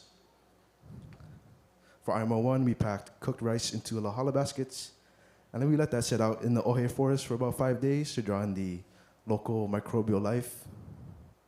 For IMO 2s, we folded that rice into brown sugar at a 1-to-1 ratio, which gave us the 14 pounds of culture for 7 days. We're still in the process of making IMO 3s and IMO 4s, but it's good to be a part of our production plan so we can, for organization to come in and finish that work. FPJs, we fermented the walla vines and comfrey with an equal weight of brown sugar, and in 5 days, that gave us enough to dilute and spray weekly. For lab, we cultured leftover rice water from the IMO process with milk for about 12 days to get a lactic acid bacteria concentrate. We dilute at 1 to like 1,000. And this is, I believe, the longest process that we have for our production plan. And our OHN is still in progress, but we're steeping the cinnamon, licorice, angelica, and curing garlic and ginger separately before bringing it all together.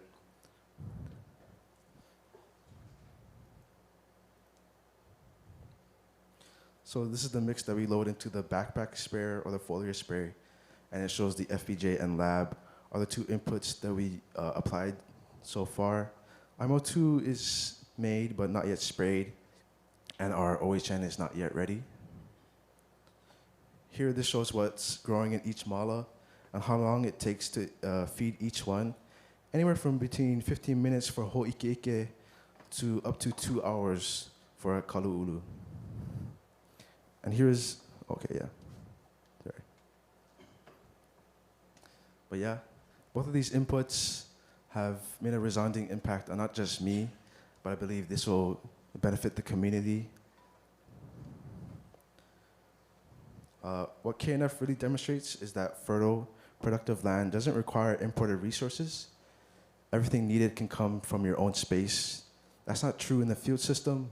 It's a farming practice this community can just pick up and use directly and not just observe from the outside. The makalua that carries the same message in a different form. Makalua and other ancestral practices tie people back into their roots.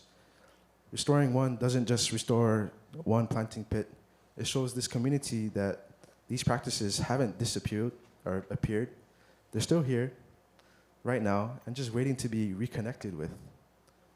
And for me, the most important part of this work is knowing that it opens the door for younger generations to come in and experience what I've had the chance to experience. These past few weeks, to learn from what the land the way I did, instead of only hearing about it like secondhand. These 2 projects never physically came together this summer. The work we did on the Makalua and the work we did with KNF stayed separate, unfortunately, but underneath they're still doing the same thing. Both are looking at what's already here instead of looking outside for answers. KNF shows that you don't need to import anything to grow food. The resources are already here in your space. The Makalua shows the same thing about knowledge itself. Not the methods, but the message. This community doesn't need to look anywhere else to feed itself or take care of its own land. Both of these key farming methods both focus on a fertility framework that was used to benefit its community and perpetuate its people. That's what ties these two threads together on the project level. But this work has also changed something for me on a deeper personal level. Working in the field instead of a classroom changed how I understand malama aina. There's a kind of learning that comes from having your hands in the dirt. And none of it is staying behind me when I leave this organization. It's definitely coming with me. And eventually I want to pass it on to someone else or to our future generations. If this internship taught me anything, it's that the knowledge to care for the land and feed this aina never actually disappeared. It was just here, waiting for you or someone to pick it back up.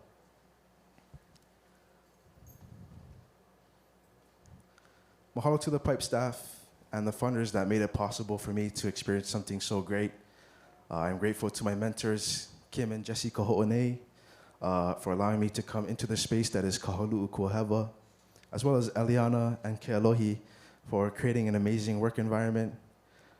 Mahalo to the other interns for creating an unforgettable summer that I will deeply cherish. And lastly, I give a big mahalo to my Kona community and the Ohana for giving me a place I will forever call home. Mahalo.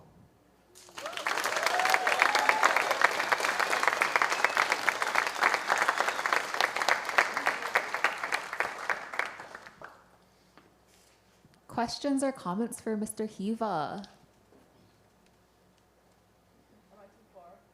You're a little mamau, but I'll come to you so that the guys online can hear the ninau too.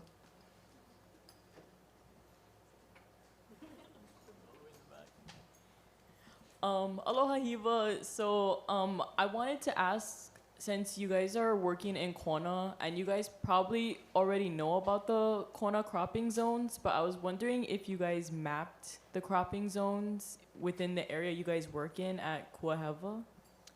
We mapped out our mala, and our mala consists of our kalo and just many miyakona that we have. The cropping zones, could you be a little bit more specific? Like, for example, the Apa'a or the Kalu'ulu, like cropping zones of Kona? Like in the mala? Or in all of Kona. But if you don't know, that's okay. I do not know, but you can come to my mentors. They're sitting right in the front. Mahalo. Mahalo. We have time for one more ninau. Any other ponderings for Mr. Hiva? Well, if not from the Lehu Lehu, I have a question. You're going to be going into your sophomore year, right, at UH Manoa? Yes. In the fall. I'm wondering how the experiences that you've had this summer will potentially shape or reaffirm your academic journey as an undergrad student. Yeah, so this experience has definitely shown me perseverance and just try to have fun with my academics. I never really had fun with like education, but just being a part of this and our organization, I feel like I can use what I learned to just perpetuate me into a better sophomore year and hopefully into a bachelor's. Can we get... I think people online are also echoing that, Hiva, so you might want to check the comments online too. People are saying, great job. So good job, and you go. So. Mahalo.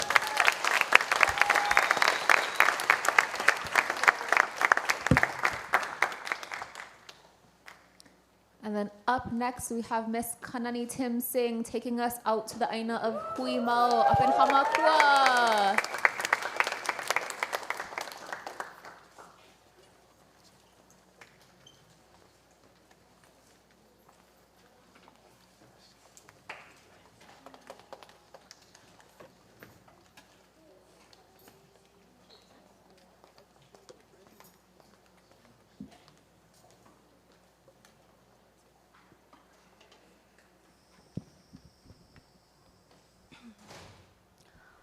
ai oe aha avio, you give and you get. Aloha mai kākou, e ka ana ana wau I ka mo'olelo o ka aina o ha mākua, o ka po'e o ha mākua, o kahi po'e holo holo a kahi po'e lawai'a.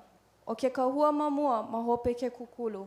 First the foundation and then you build. O kanani Tim Sing ke kane a o nohea a shane ka wahine. Noho pūlawa a hanau ia o Mackenzie kanani o aloha Tim Sing ma Hilo kaulana I ka ua kani lehua. I ke manawa, he haumana wau o ke kula nui o Kaminaka ma o ahu e imi ana I ka ukekele ma ke kālai kaiaulu. Ma ke awāwa o ka ula, ma ke auhupua o Okala, ia kohala ma hono ke a. A hiki loa ia pohaku o hana lei ma ka lua o Mauna Loa. Kihi a kihi, o ha mākua kihi loa no ia. I kia kau wela, ua pomai ka I wau e hana me ka hui mālama I ke ala ulili ma ka malu o ua koko chang. O ko lako ala nuu kia oia hoi ka ho o mau I ke kua mo o pono. A o ka nuu kia ka noho papa ha mākua. O nā pau hopu ka ho o na awao, ka ho o mana, a me ka ho o ulu ana I ka ai. No leila, I kia ka wela, ua hana wau I nā ano mea like ole, he mau pohaku a ili ili, no ke kahua o ke kahi pāhana nui a hui mau, oia hoi ke kukulu ana I ke kahi kuula. O kuula, oia ke a kua o ke kai, ke a kua o nā ia, ke a kua o ka po'e lawai'a. A no hana mai oia, a ua ho'oili oia I kāna mau ike o ka po'e lawai'a, I kāna keki o ai, a ua ho'okumu o ai, I nā ko'a me nā ku'ula ma ka pae aino o Hawai'i. O ke ku'ula, oia ke kahi pu'ulu pohaku, he hei au na ka po'e lawai'a. Ma leila e ho'omana ia o ku'ula, o ho'omana ia nā kua o ke kai, ma leila pu e mohai ia ka hopu mua ka lawai'a. No leila ma hui mau, ua wehe ia he umi eka o ka aina no ke ku'ula ko'a o pelu. Ua imi ia ma ka wakahiko aia no ke kahi ku'ula ma ane'i ma ka aina. A o ka pau hopu nui, oia hoi ka hana ana me ka po'e lawai'a o Hamakua no ke kukulu hou ana I kia ku'ula ko'a o pelu. O ka i'o o ka upahana, oia hoi ka unuhi, a kālailai ana I keia pule I imi ia e ka mau Luna o Coco me Bronson. Nā au mākua mai ka hikina a ke komohana. Ia kula uka, ia kula kai. Ia ku'ula, ia ai. Ia hina puku ia, ia hina puku ai. A ai oe a haawi au, o hamakua o ka ulili. No leila ma kia mahele, ua ho'o mahele wama e hamo mahele. A ma kia mahele, oia kia ka ho'o maka ana, ka malama ana I ke nā ano lawena, o ka ho'o mana ana I nā akua o ke kai. A leila hiki ke ike ia nā e ko'a ke nā piline e kaika o uka me kai. A ai oe a haawi au, mehemea la he kāhea ana ka ha'i ana I nā akua eia ka upule, eia ka umau o lelo e ai oe I ka mana o ke ia pule. A nao no e haawi mai ka ai, ke olu olu. A leila o Hamakua o ka ulili, mana o wau no Hamakua o ke ia aina no ia, mamuli o Hamakua o ka ulili he inoa, he olelo, kaulana, no ke ia mokupuni. E haka ana I ka pali, e puhi ana e ka lawai'a, make e ka uhu, kai ole la I kai. O ka puhi niho ka lawalawa, e uia e nā noho hale. Ka anai ho'olo he kaumuku, ka olola iki moe vai, ka uoua pili I ka hakai, o ka he'e nui o ha'aluea, e noho ana o kole maka ona I ka lua, e holo holo ana me kahi manini ili kākau. No leila he pule kalo ke ia, no leila ke kāhea nei ka po'e lawai'a I kia mau I a pau ka noho hale.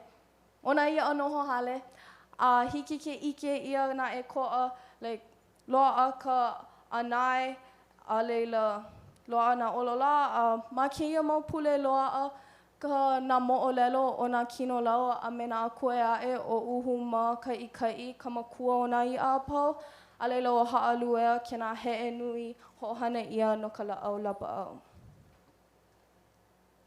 A manao pu wau, no Hamakua o keia mokupuni ke ia pule o iai manini ili kākau loa a ke kahi mo'olelo ma Hamakua no kane me kana loa ko lākou kākau ana ma ke nā me ke ia, a leila pela I ho'omaka ia ke kākau uhi ana ma Hawaiʻi nei. No leila ua ho'omaka mākou me nā akua, a leila nā noho hale ma nā kaheka, a leila kia manawa ke lu'u nei kākou I kai. O ke kahe aka houkahi, make o kumunui ka lehua, o ka awela ili ula ula, o kale kale I ki a holoa. A lainu o I o ana, he uku a oe no ka maika'i, o ka umaumale I kahi. O ke oe oe la I ka moana, o ke aku ha'a luku luku, o ka opelu ho'olili, o ka malolo lele pu'u kai, e ho'oluhe luhe ana I kāna lele, o ke ke'e la o puhi ki'i, o ahi a ihe kekahi. No leila hiki ke ike ma keia mahele, ke nā pilina I kaika o uka me kai, o ia I nā ke pua nei nā lehua o uka, e holo ana nā kumu ma kai. No leila ano like me ke kumu lipo, a leila hiki ke ike pu ma keia mahele, ma ka moana ike ia nā aku e lele ana ma kai, a ka e ko'a mai ka opelu ho'olili I ke kai. A neila no ka mahele o lele o ia, he uku oe no ka maika'i, mana'o wau he o lelo kaona, like, I nā maika'i a mālama ia keia mau lawena o ka lawai'a ana e uku ia ana oe. O ke au nuku oe oe ke ahi maha o ka laila, kahi lua hala pa'i ke kuala, eli kapu, eli noa, ia no noho nua noa. Leila ma kia ma hele hiki ke ike, ho e aloha kākou I ke ahi a kalai ma South Point, a ma leila I ike ai kia mau ia ma ai ke kai ko. A holo ka wai ma uka o hamakua I ke kai, a leila pahu ia a hiki loa ia ke ahi o kalai. A leila ma kia hiki ke ike ia, a ka pau ana ka noa o ke ia mau kapu ma ka lawai'a ana. Leila, ale wau he kanaka lawai'a a ka mamuli o kia mau hana o kia kauwela ka hana I a me ka ohi I ke pili ana, o hiki au ke kālailai kūpono I ke a unuhi kūpono I ke ia pule, no leila o ke kahi o ka mau hana, o ke ia o ke awa pai wa'a kahi a ui hana ai, me koko, a leila he maka wā kahiko he wahi I pai ai nā wa'a. A leila no ka hana I a ana, o ke ia o ana kalana imi, he kupa oia o Pa'awilo, aia oia ma leila I nā lā pau e holo ana mai kona wā kamali'i, a wehe oia no ke emi nui mai o nā i'a, no leila mākou e hana I ana I nā i'a, leila wa'u mākou I ka ai, oia I li'i ka waha o ka i'a, a leila hānai mākou ia lākou I nā ipu maka, ka niu, ka he'i, ai ole mikana, ke kabocha, ke kalo, a me ka ulu. No leila, I nā, aia mākou maka pali, kiloi mākou I ke kahi pohaku ma ke kai, ano like me ke kāhea, like, hele mai ai, like the bell ringing. Ai ole ke holo aku nā po'e lawai'a ma kai ma ka wa'a, like pa'i lākou I ka wa'a. A leila kiloi mākou I ka ai, a leila nāna o wai nā hoa o kai.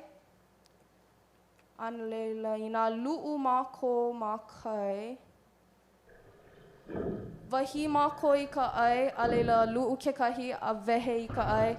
A ma kia wikio hiki ke ike, I nā i'a e holo mai nei. When we first did our diving, like we could see that the fish were really scared of the mea ai and scared of us. But then this was our last dive, and you can see like the fish just came straight to us, like they're ma'a, they're used to us being there, they're used to us feeding all of fishes. And then when we lu'u and when we look off the pali, a lot of the fish that we do see are nenue, uhu, kala, lai, manini, omilu, papio, ihe, kole, uhu. Michael's a hole, knife jaws, umomole, and hinalea. Then you can see over here, Coco's using the GoPro, and you can just see all the nenues like coming to her. And then,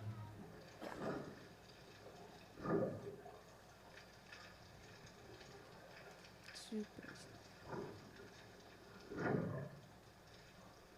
And then that's me, and you can see a little Nenue right there. Yeah, and then makahana ia ana make kaheka pe nei kanana ana. A make kaheka ike mako ina au hole hole na kupipipi o opu manini, and then nana pu mako ina opihi kaha uke uke me ka limu. So you can see this little au hole hole eating one whole seed right there. And then mahope pono o ka pau kia vikio ana kala na imi ka a fatne nue. So seeing that I oe a ha'avio in action was super sick. A leila no ka ohi ike pili ana, inalo akai a me ka opihi, like kakao mako a imi mako o vaina hoa o kai heaha ke ano ina he kanea he wahine. Ana I kalo ihi a kea, ana I ke kaumaha, ana I ka ia me ka loa a ole o na hua a me ina alela ana I ka hua. So ka mea nui o keia koho, ka nana ana ia ke awa pai waa ma ka wā kau vela ma kia kau o ka El Nino, ka ike ana o vaina hoa o kai a ina ke hanau nei lako, ho ike, ho oia I kona nui. And then nana mako I ka opu ke kahi, he aha ka aia ka ia. Ua ike no ia ke ai nei ka ia I nā mea kanu o uka mako e hanai nei. A leila ua nana pu mako I nā hua, mai ka ohe nana. Ale ike lea mako, he aha ka manao a keia, a ka he kahua I kaika keia no ka ho'omaka ana o ka polo kalamu kai mahui mau.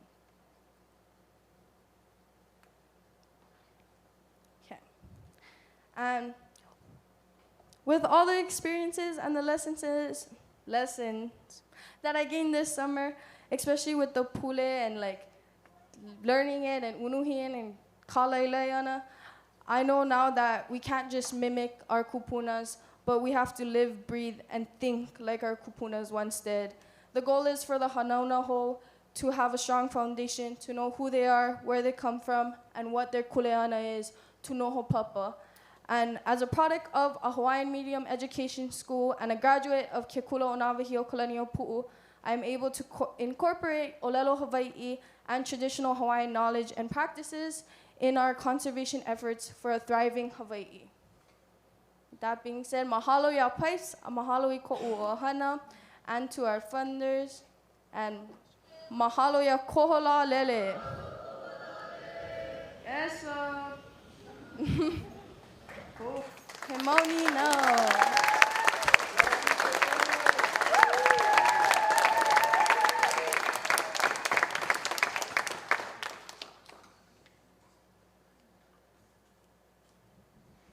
Questions for Kanani?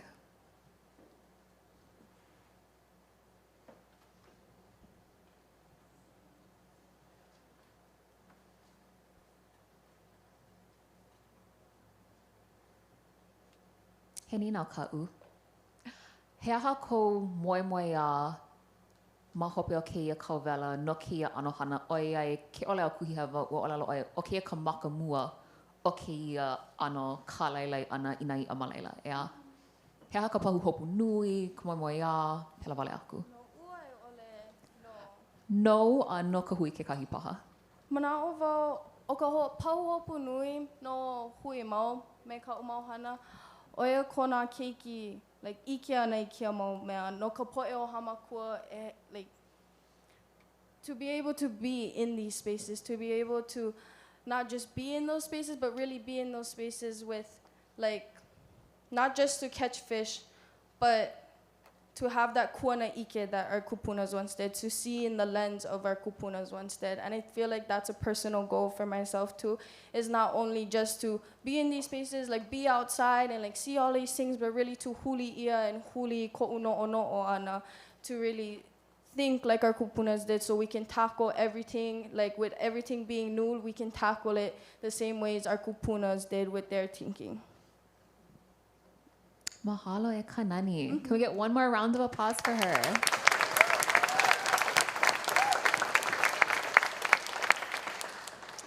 And with that, that was our first portion of the morning. We're going to take a quick break and we'll be back at 10:20 for Wailea's presentation after that.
If we could have everyone return to their seats, please.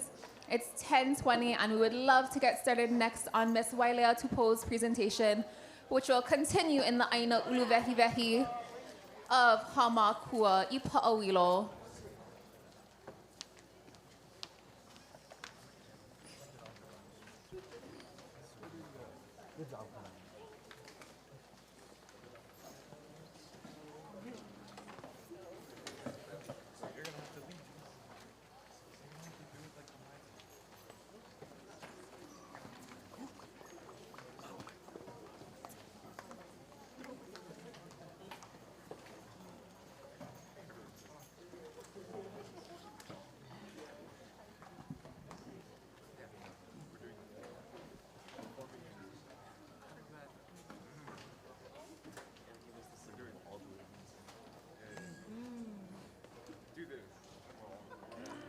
Waipuna lau ke aloha, e nā kini lau, e nā limahana, e nā kupuna waka waka o Hamakua, I ke ala ulili, I ke kihiloa, mai moku a veo veo, a I nā kihi e lua, o ka ula laua o hona ke a, aloha nui kākou. O wau ke ia o Wailea Tupo, he kupa no ke awawa hoʻohiluhilu o Manoa, o ahu ka moku puni I hana ia iau, a ka ua kanu ia ko ui ewe ma moku ke ave nei, me nā kupuna no Kohala a me Hilo, ma nā ku ono like o ko ukauwela nei, a o lako no I kāla I kupono ai ke ia ala nei noʻu. O Manoa no kahi aʻu I hoʻoko ai a puka kula hoʻi, me ka laipua ma ke kula nui o Hawaiʻi ma Manoa, ma lalo ona ke ena e lua o ka waihuelani me Ethnic Studies a me Women, Gender and Sexuality Studies. A ua a apo no I ke kahua na awau e ume mau ai I koʻu iʻini no ke ia mea o ke aloha ʻaina. A me he haumana huʻe aʻu la, eia au ma ke kolu o koʻu mau huakaʻi PIPES. A ma muli hoʻi o ka polokalamu nei o PIPES, ua hoʻolauna mua wau me koʻu mau kupuna a me ko lākou ʻaina kekahi. A no ke la, lua ʻole hoʻi ka mahalo. O ko hola lele ke ahu puaʻa o Hamakua ka moku, o mauna kea ka mauna, o ka lapaha puʻu lau o lepe lau na awawa, haʻahaʻa hoʻi kau ke ia, no ka hana piha ʻana, me ka hui malama I ke ala ulili ma Hamakua hikina. He wahi leo mahalo ke ia e nā ʻohana Peralta a ka ʻili ehu no ko lākou aloha nui no Hamakua a me nā kaia ulu o lila. O nā kukuno e kolu e koʻoko ai I ke ia hui malama, o ia hoʻi o hoʻonaʻau au, hoʻomana, a me hoʻoulu ai. Palena ʻole ka nui o nā mea aʻu I aʻo mai ai I keia kauwela. O ka nui, ke kahua hoʻi o keia pahana nei, o ia no ka manaʻo o ke kipuka. Ma Hamakua, kaulana ka ʻaina no nā pali a kaulana hoʻi nā kanaka no ka piʻi ʻana I ia mau pali. Ke ʻike ʻoe I keia inoa hanohano o Hamakua, Pāku I holana ia huʻolelo me ka manaʻo pene, haʻawe ma ke kua. He kuhi ke ia I nā lako a nā kupuna I haʻawe ai ke piʻi lako I nā pali.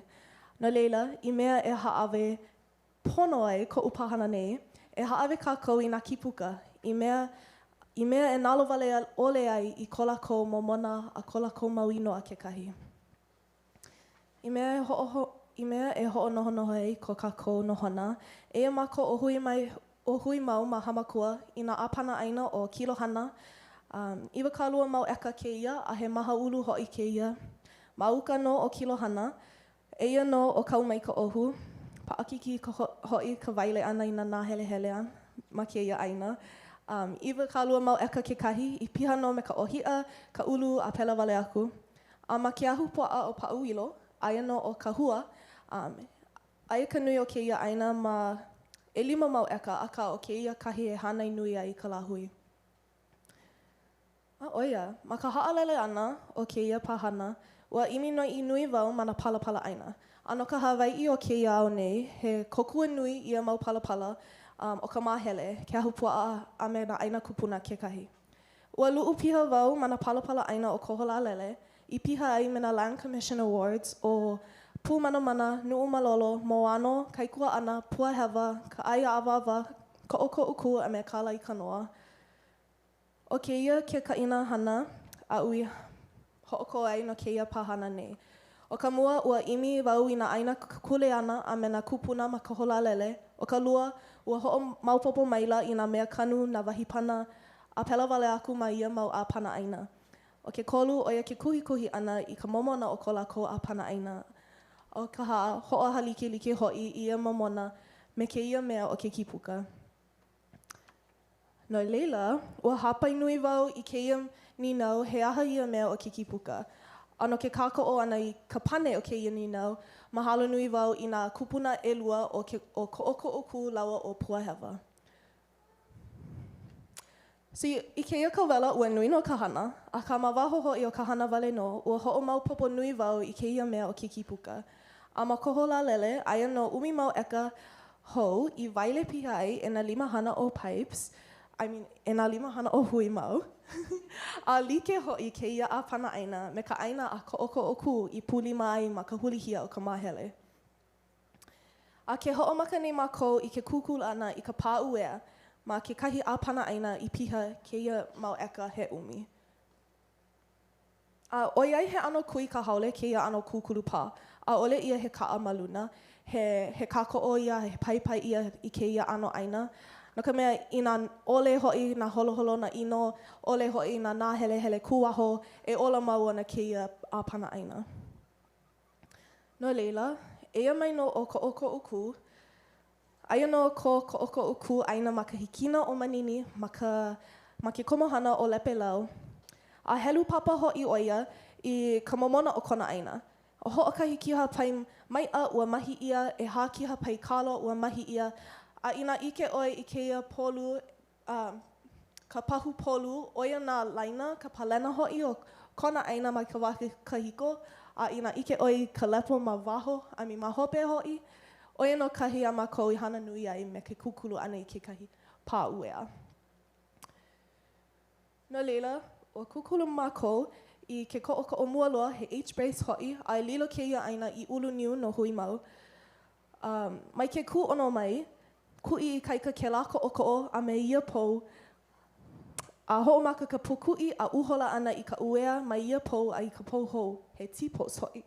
A aia ke ia ano pou ma ka au o ka pā uea, ke ho'ohui nei me kahi pou o ke ku ono.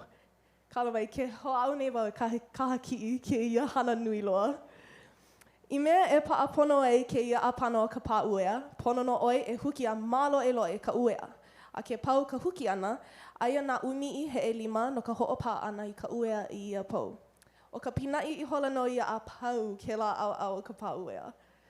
A o ka mea hope loa, oi hoi ka pou hele uma, aia ka waiwai o ke ia pou, ma ka pa'a ana o lalo o ka uea I ka papakū o ka honua.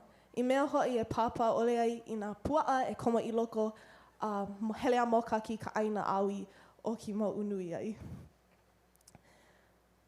A I nā ua hoi no, pēlā no ki ka inahana o ke kūkulu pāuea ana ma ka olelo Hawai'i.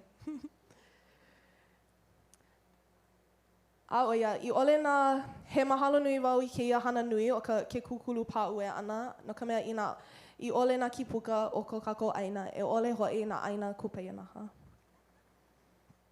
O ka lua o nā kupuna a ui mahalo ai me kona apana aina o ka ausie, aia no nā wauke, ka uala, ke kalo, a pela wale aku ma leila. A o ka lua o lono, ke kahi wahipana, ma ke ia ahupua nei o koho la lele.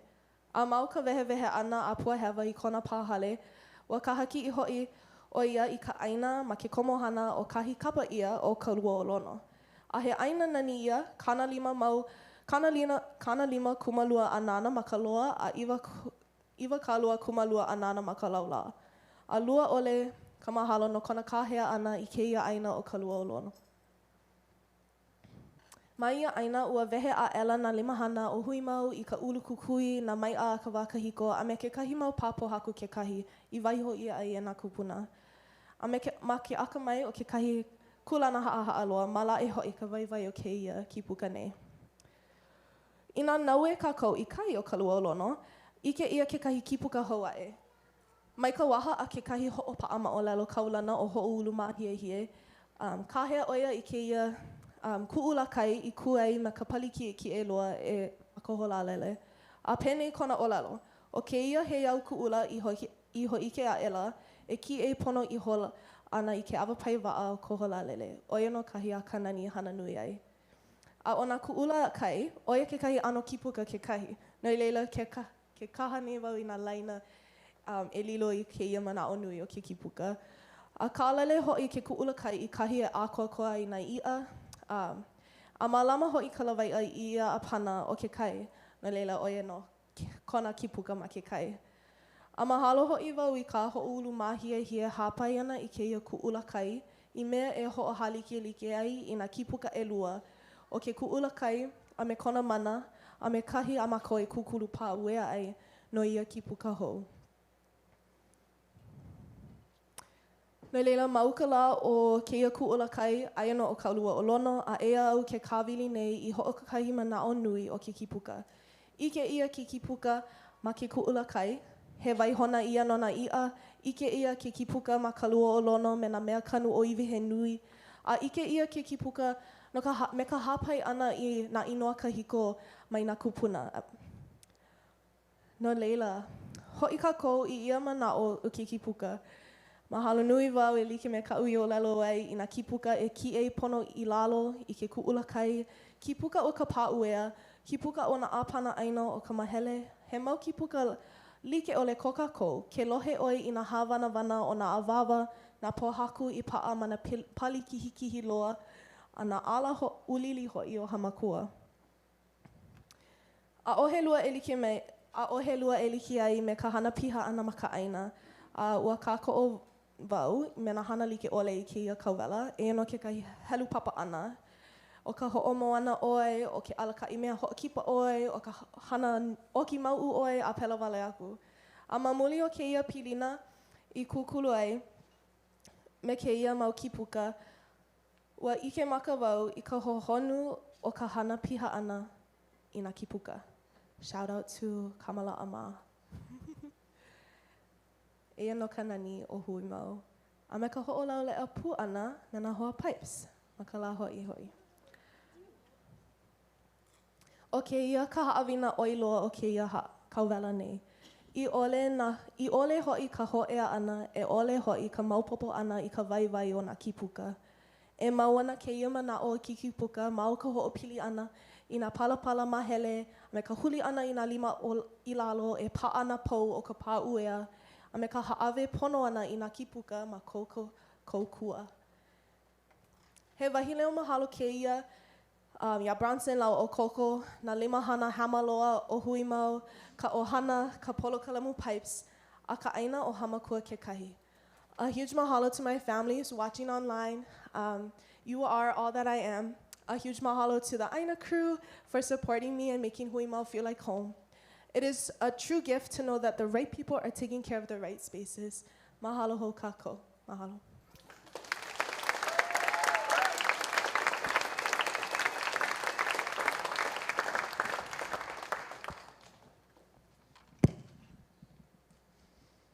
Questions for Wailea?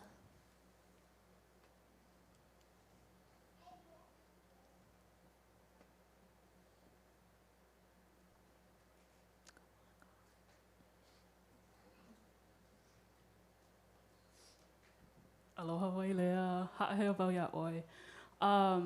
No leila o ka uni nau ia oi. Ma hope o keia mau makahiki ai e kolu me pipes. He aha kekahi mea nui au I a oi ma ka hana ana mana aina like ole. Ma Hawaiʻi nei.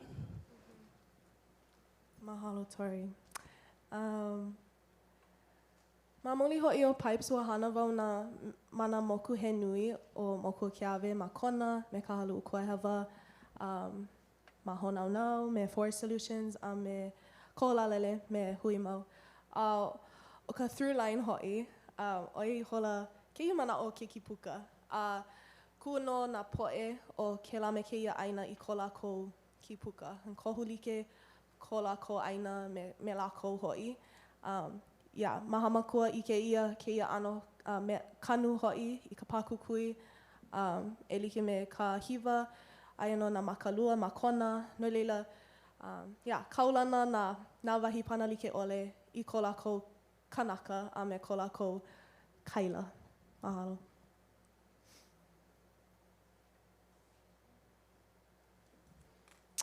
He no ka'u ke kahi. Maka pau ana o kia mau makahiki e kolu me pipes. He aha kau ma hope o ke ia. Ua puka kula. He aha kau. That's like the worst question for a recent grad. Koi aku ia. Oi ihola. Pa'i lima hou kākou no wailea. Mahalo nui no kau hana nui.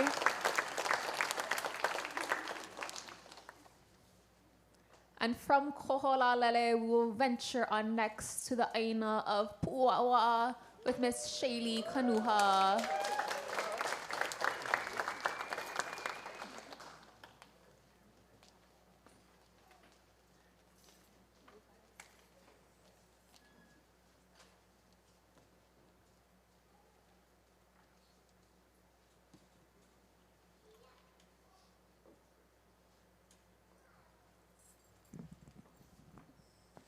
Ano ai me ke aloha kākou.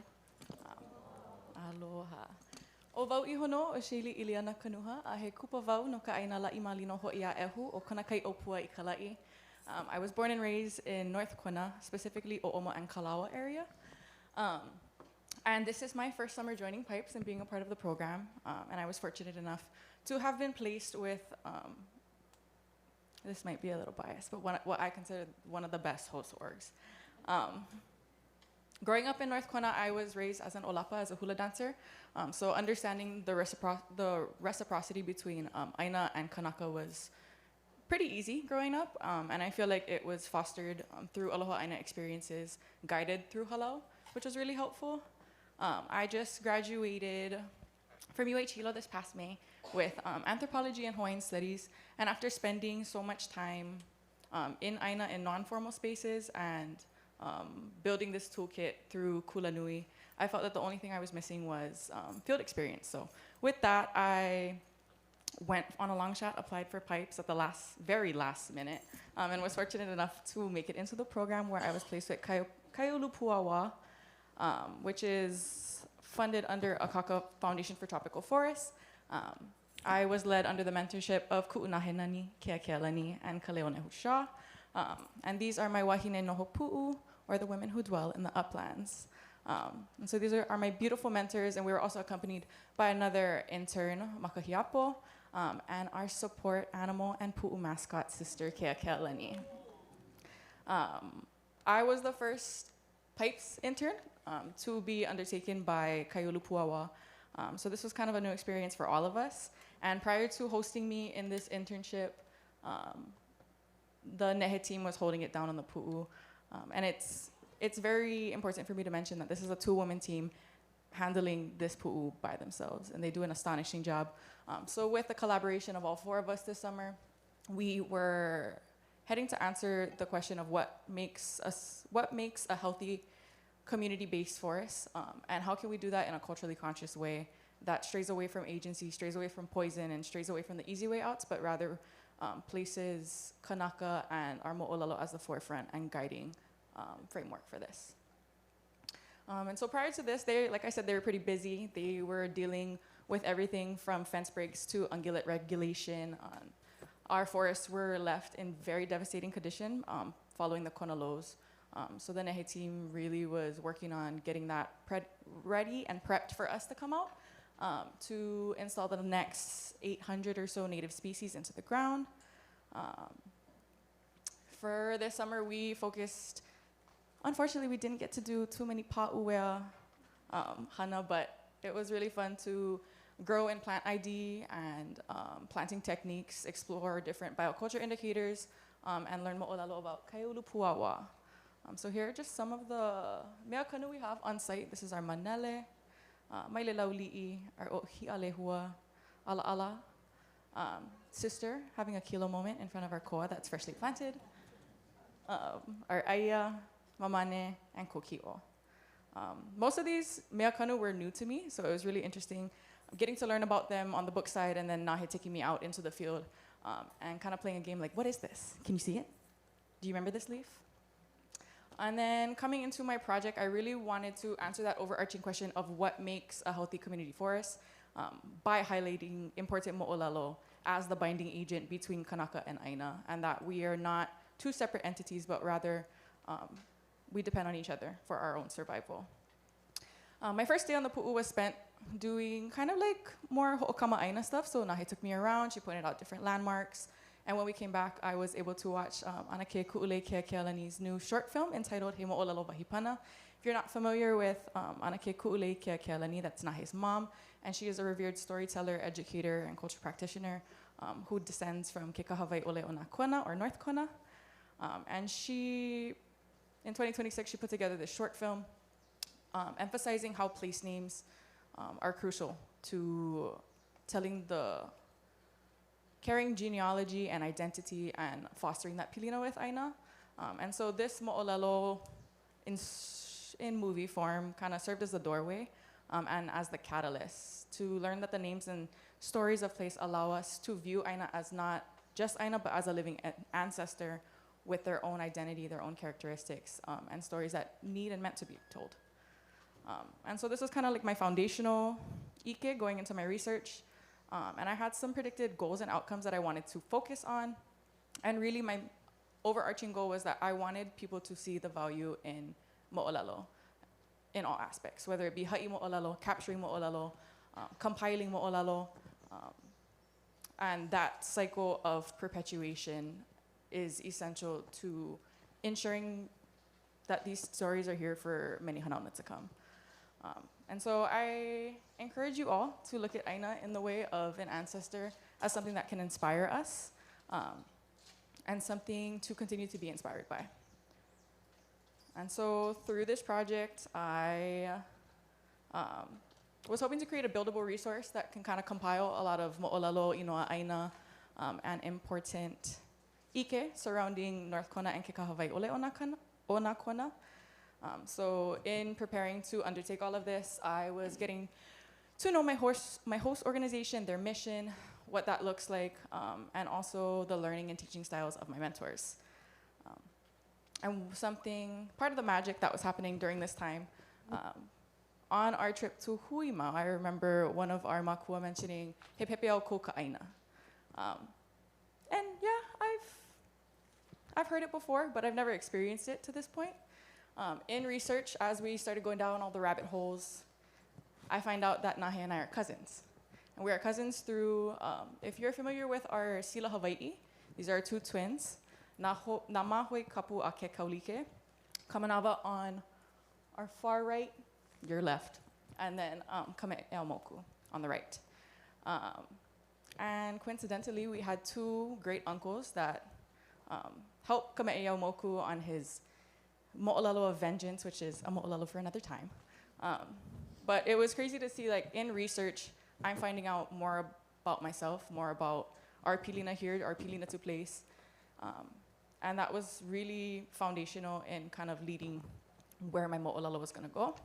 And so after kind of resettling after finding out all of this and being like, wow, that's a lot. We jumped right into the origin story of Pu'uwa'awa'a and their first settlers, as told by Anake Ku'ule Keakealani. So the story begins in Wa'awa'a and Ahupua'a in Puna, following the journey of two sisters, Anaiho'omalu and Puako, led by their mother, Anahulu, in search to the arid shores of North Kona in search of Akane. And so, accompanied by her kane, Wa'awa'a, Anahulu takes their oldest son, Pu'ala'a, their two daughters, Anaiho'omalu and Puako, and they pass through Ka'u until finally arriving in Napu'u Pu'alu Pu'ukinikini. It is there, and through their travel, they are accompanied by a court, one of them being Iki, who is a kaka'olelo or orator for the court. Huluhulu was also another kahuna that went with them. He was a kuhi pu'uone, or an architect priest. And Huluhulu is also the boundary on the northernmost side of the pu'u. It's that ridgeline that is more mauka of Pu'uanahulu. And then lastly, they are accompanied by Naulu, who is Anahulu's brother. And Naulu accompanies them on this journey to keep his sister safe And he is seen as a water cycle in the Aina itself. We see him a couple times a week as a wall of rain that kind of runs through from Kauai into Ke Kahawai Oleona Kona. And then Anai Ho'omalu, after settling in Kona Akau, she encounters a young man named Naipua Kalaulani, who is a young chief and son of Kuaiva, and Chiefess Halimihi of Kapalawa, one of the bordering kahakai in Kona Akau. And Naipua Kalaulani names the beach after Anai Ho'omalu, his wahine, and the name is still used till today. Puako, on the other hand, arrives at Waima, where she meets Ne'ula and her son named Lalamilo. Lalamilo is a skilled fisherman in Lawaiʻalu He'e, and Puako greatly desires to eat He'e. And so she recognizes the promising future of Lalamilo being able to provide for her. And then one day, she's walking around the shoreline, and she notices a leho, or a kaurishao, and she picks it up, and she's so astonished at how beautiful it is, and she ends up catching a He'e with it. She takes the He'e home, and she's telling her husband about her catch and how beautiful it is and how remarkable the He'e is, and he doesn't believe her. And out of jealousy, he strikes his wahine, Puako, and takes her to his grandmother, who is a kahuna named Piliamo'o, and is asking the grandmother to basically discern the nature of this action, where turns out to be Puako actually found this leho. She takes Piliamo'o and Lalamilo back to the beach, shows them how she grabbed the leho and caught her He'e, finding out to be that the leho is the prized possession of Ha'ala whale from the deep sea. And then finally, the last sibling to be born is named Mauiloa, and he was born E'epa, or termed abnormal, extraordinary. And my kuhi is that he was born stillborn, and from that he's buried in an ana, which still keeps his namesake today, Mauiloa. And so throughout this huaka'i and all of this research, Ku'ulei Keakealani has been a very great driving resource in this and shaping my understanding of Ke Kahawai Oleona Kona, regions that are shaped by many winds and many different rains and elemental features. And through all these mo'olelo, you can really tell that these place names and elemental features are named after their first settlers and of those oiwi who have been settled there for a while. And so after this story, I kind of went down the rabbit hole, which led me to Papakilo in all different ways and mo'olelo. I played around with keyword searching, trying to find what would populate the best numbers in terms of like what kind of spelling I'm looking for. That way I can kind of populate what mo'olelos and where I should be looking in the Nupepa. This essentially led me to Naho'ona Nea Okumanava, which is a column written by Ka'ohu Ha'aheo Ina Kuahivi Ekolu, also known as John Isaac Kīhe. Kīhe is a kama of Kona Akau who grew up in Pu'uanahulu as an educator and historian, and he was determined to perpetuate Hawaiian ike and mo'olelo with the hope that it would be remembered and cherished moving forward. So he writes this serial column named Naho'ona Neo Kumanava, and it's a serial column that appears between 1923 and 1924, listing many accounts of moon phases, plant names, inoa aina, local knowledge, and mo'olelo and customs of the Kekaha lands. So here's a little snippet. From this column itself, I got about maybe 20 place names. Of those 20 place names, the 1, 2, and 3 listed here have geographical descriptions of where this place name is interpreted on Aina. However, the rest do not. So moving forward with this, Nahe and I kind of compiled all of these different Inoa Aina and went through a makavalu process to try to figure out what they mean. Those who don't have their own geographical descriptions. And so we went out, we did our makavalu, where we, dissected all of these names, and then finally we go back and we place names on Aina. So this is a little handwritten visual. Everything pictured in red are the 3 names that have descriptions in the Nupepa that I am able to verify that, oh yes, this is the first ridge on this side, and that says this. Everything in yellow are our makavalu inoa aina that we spent time to kind of dissect and make sense of why we feel that they're right in these spaces. And then the 3 green inoa aina on the top are 3 that I wasn't too sure where to place yet. But yeah. And so this some challenges in this was that the pu'u had become a cinder quarry, a commercial cinder quarry, around the 1950s. So this is a picture pre-1900s, so that we can kind of see those areas where the cinder has been carved out, and kind of getting a better understanding of what the pu'u looked out around that time. And so here, I'm not going to go through all of these, but I invite you guys to check out this story map and navigate it as you please. But here are the snippet of what it says in the Nupepa, accompanied by the translation and where we're able to place it. This is Mauna Omali in the back. This one was a little bit easier to place, notably because it said that there was a cistern there, which was fenced off and easy to locate. And then on the Kona side, we have Kahua Kamoa, where a corn patch would be cultivated. This was another one that had a description. And then lastly, Ka'aipua, which is the very first ridge on the Kona most side that slopes down to the kai. And so wrapping up my summer here, I was super grateful. Oh, I skipped this. Ooh. In addition to all of those, I was also looking at other newspapers, talking about what life was like back then. Kala'o Kona, this Nupepa just kind of goes to show about the drought times in Kona and what they were using to retain water, where they would cut stumps of ma'i'a and kind of bowl them out, leave them overnight until they would catch with water and use that to drink in the morning. Kaleo Hawaiʻi, in an interview with Larry Kimura and Iokepa Maka'ai, Iokepa recounts of his memories and the plants that he recalls growing at Pu'uanahulu, the berries he used to eat, and some of their favorite lei plants. And then in the Mahele records, out of 60,000 documents, there were 5 claims for kuleana lands at Pu'uva'awa'a and 2 claims at Pu'uanahulu. These are interesting to look at. However, I was primarily looking to see if they would list what kind of crops that they were growing, and they did not mention that. But they're still good for reference. But ending out my summer here at Kaiulupuawa, it's become such an integral chapter in my evolving ka'au, knowing that each experience, each day on Aina is a different frond to what I'm weaving in this ka'au.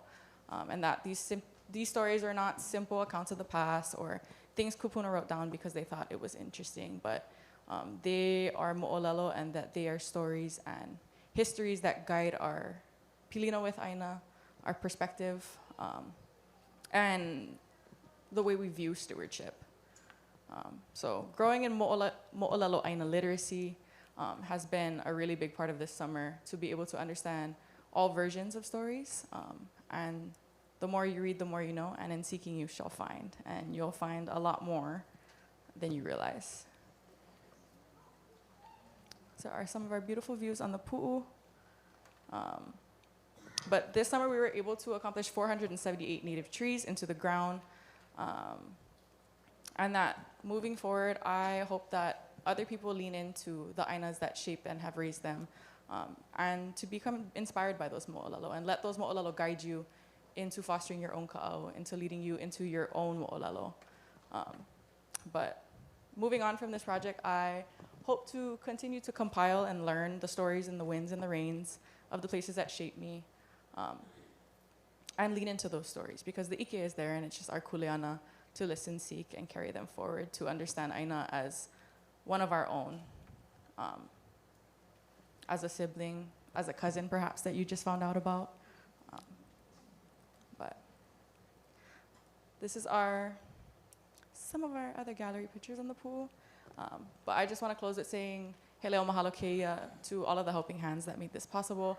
The Hawaii Pacific Foundation, our funders, Akaka Foundation for Tropical Forests, PIPES, our wonderful staff, and my beautiful and wonderful crew of Wahine Noho Pu'u. This summer would not be possible without you all. Mahalo nui.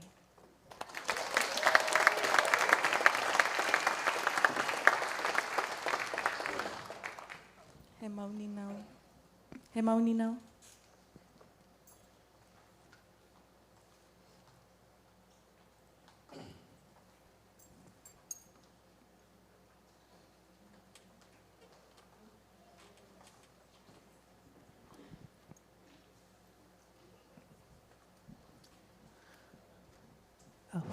Yes, it is on. Aloha, hi. Aloha, mahalo, Shaylee. That was a great presentation. So you have a really you could go in so many directions. So it's that question. It's like, where do you go now? Where does this lead you? Because there are lots of places you could go with all of this. What's next? I found it interesting watching everybody else's presentations and them talking about their pathway, and I was like kind of thinking to myself, like, what am I? But I'm actually an Aina pathway. But through this project, I realized that, you know, they're all intertwined, and I'm fostering a very great appreciation for Na'au and having that lead the way that I approach my work. But then Ka'au is also that really drawing part of it where I want to pull in. But I feel like this is just a smidgen of experience on Aina, and I would love to see it through in the next couple years and foster more experiences out there. But I think I'm most drawn to telling the stories of Aina and educating and perpetuating these stories to make sure that they're not forgotten. Because going into this, I was actually kind of hila coming from Kona and not being able to share too many stories of my own about the lands that raised me. And that was a catalyst in finding what I wanted to do for this project. So if there was a way that I could perpetuate Aina and their mo'olelo, both in and out of the field, that would be definitely something I'd be willing to try. Excellent. Excellent. Thank you. I just have to say, from a historical perspective from PIPES in the past, and a shout out to Ulu Ching, who I think is online, who reps her Kona. We have, in the past, we haven't had as many interns, and this year I really want to mahalo the staff that and not this year, but over the last several years, we've really grown those connections, and you really represent it, and to all of you guys working across the Pa'iaina. So yeah, mahalo. Mahalo, Sharon. Thank you.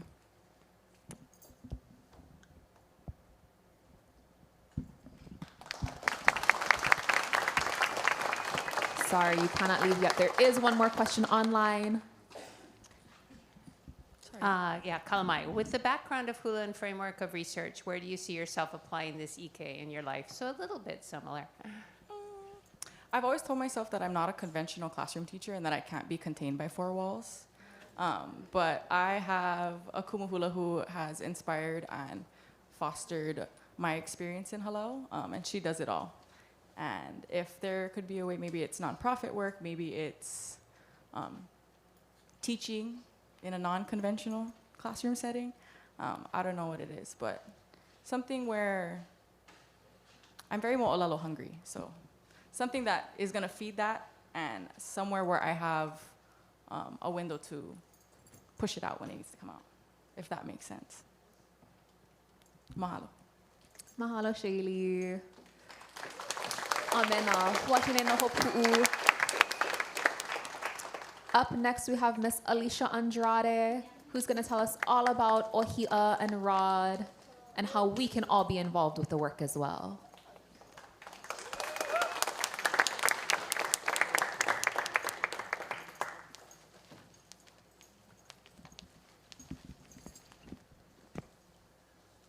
Hello. Oh, okay, perfect. Aloha kako o wau o Alicia Andrade no kia au mai au ame. I'm entering my final year at Princeton University, and I should pull up my presentation. I will be talking to you guys today a little bit about how community science can function as a method of biocultural conservation. So like I said, I grew up in the Ahupua'a of Kea'au, and so I spent most of my years growing up surrounded by the beautiful lush forests of Kea'au. And so Ohi'olehua quickly became one of my favorite plants that we have and one of my favorite mo'olelo, reminding me of that interconnectedness between Aina and Kanaka and the love between us and our responsibility to steward Aina and take care of it and be someone to protect it. But alongside growing up with these forests, I also grew up watching them fade into gray and brown as rapid Ohia death took over our forests. I remember my first memory being interested in Aina stewardship and conservation were on the slopes of volcano looking out onto a pu'u, and the whole pu'u was gray, and my kumu explained that that is what rapid Ohia death is, and that's how quickly it can spread. And since that time, I've been really interested in learning more about Ohi'olehua, learning how to protect it, and that can be kind of difficult, going to school so far away and not knowing the right people to talk to, where to look, what resources are available, and things like that. But luckily, I was able to be partnered with the U.S. Forest Service this summer, working with the entomology team, my mentors Kyle Roy and Ellen Dunkel. And with this team, I was able to tap into that world of rapid ohia death a little bit more, joining statewide meetings, island-wide meetings, and just hearing what's going on behind the scenes. And there's so much research and malama being done in our aina that can't always be published immediately, which is something I also experienced this summer with my own project.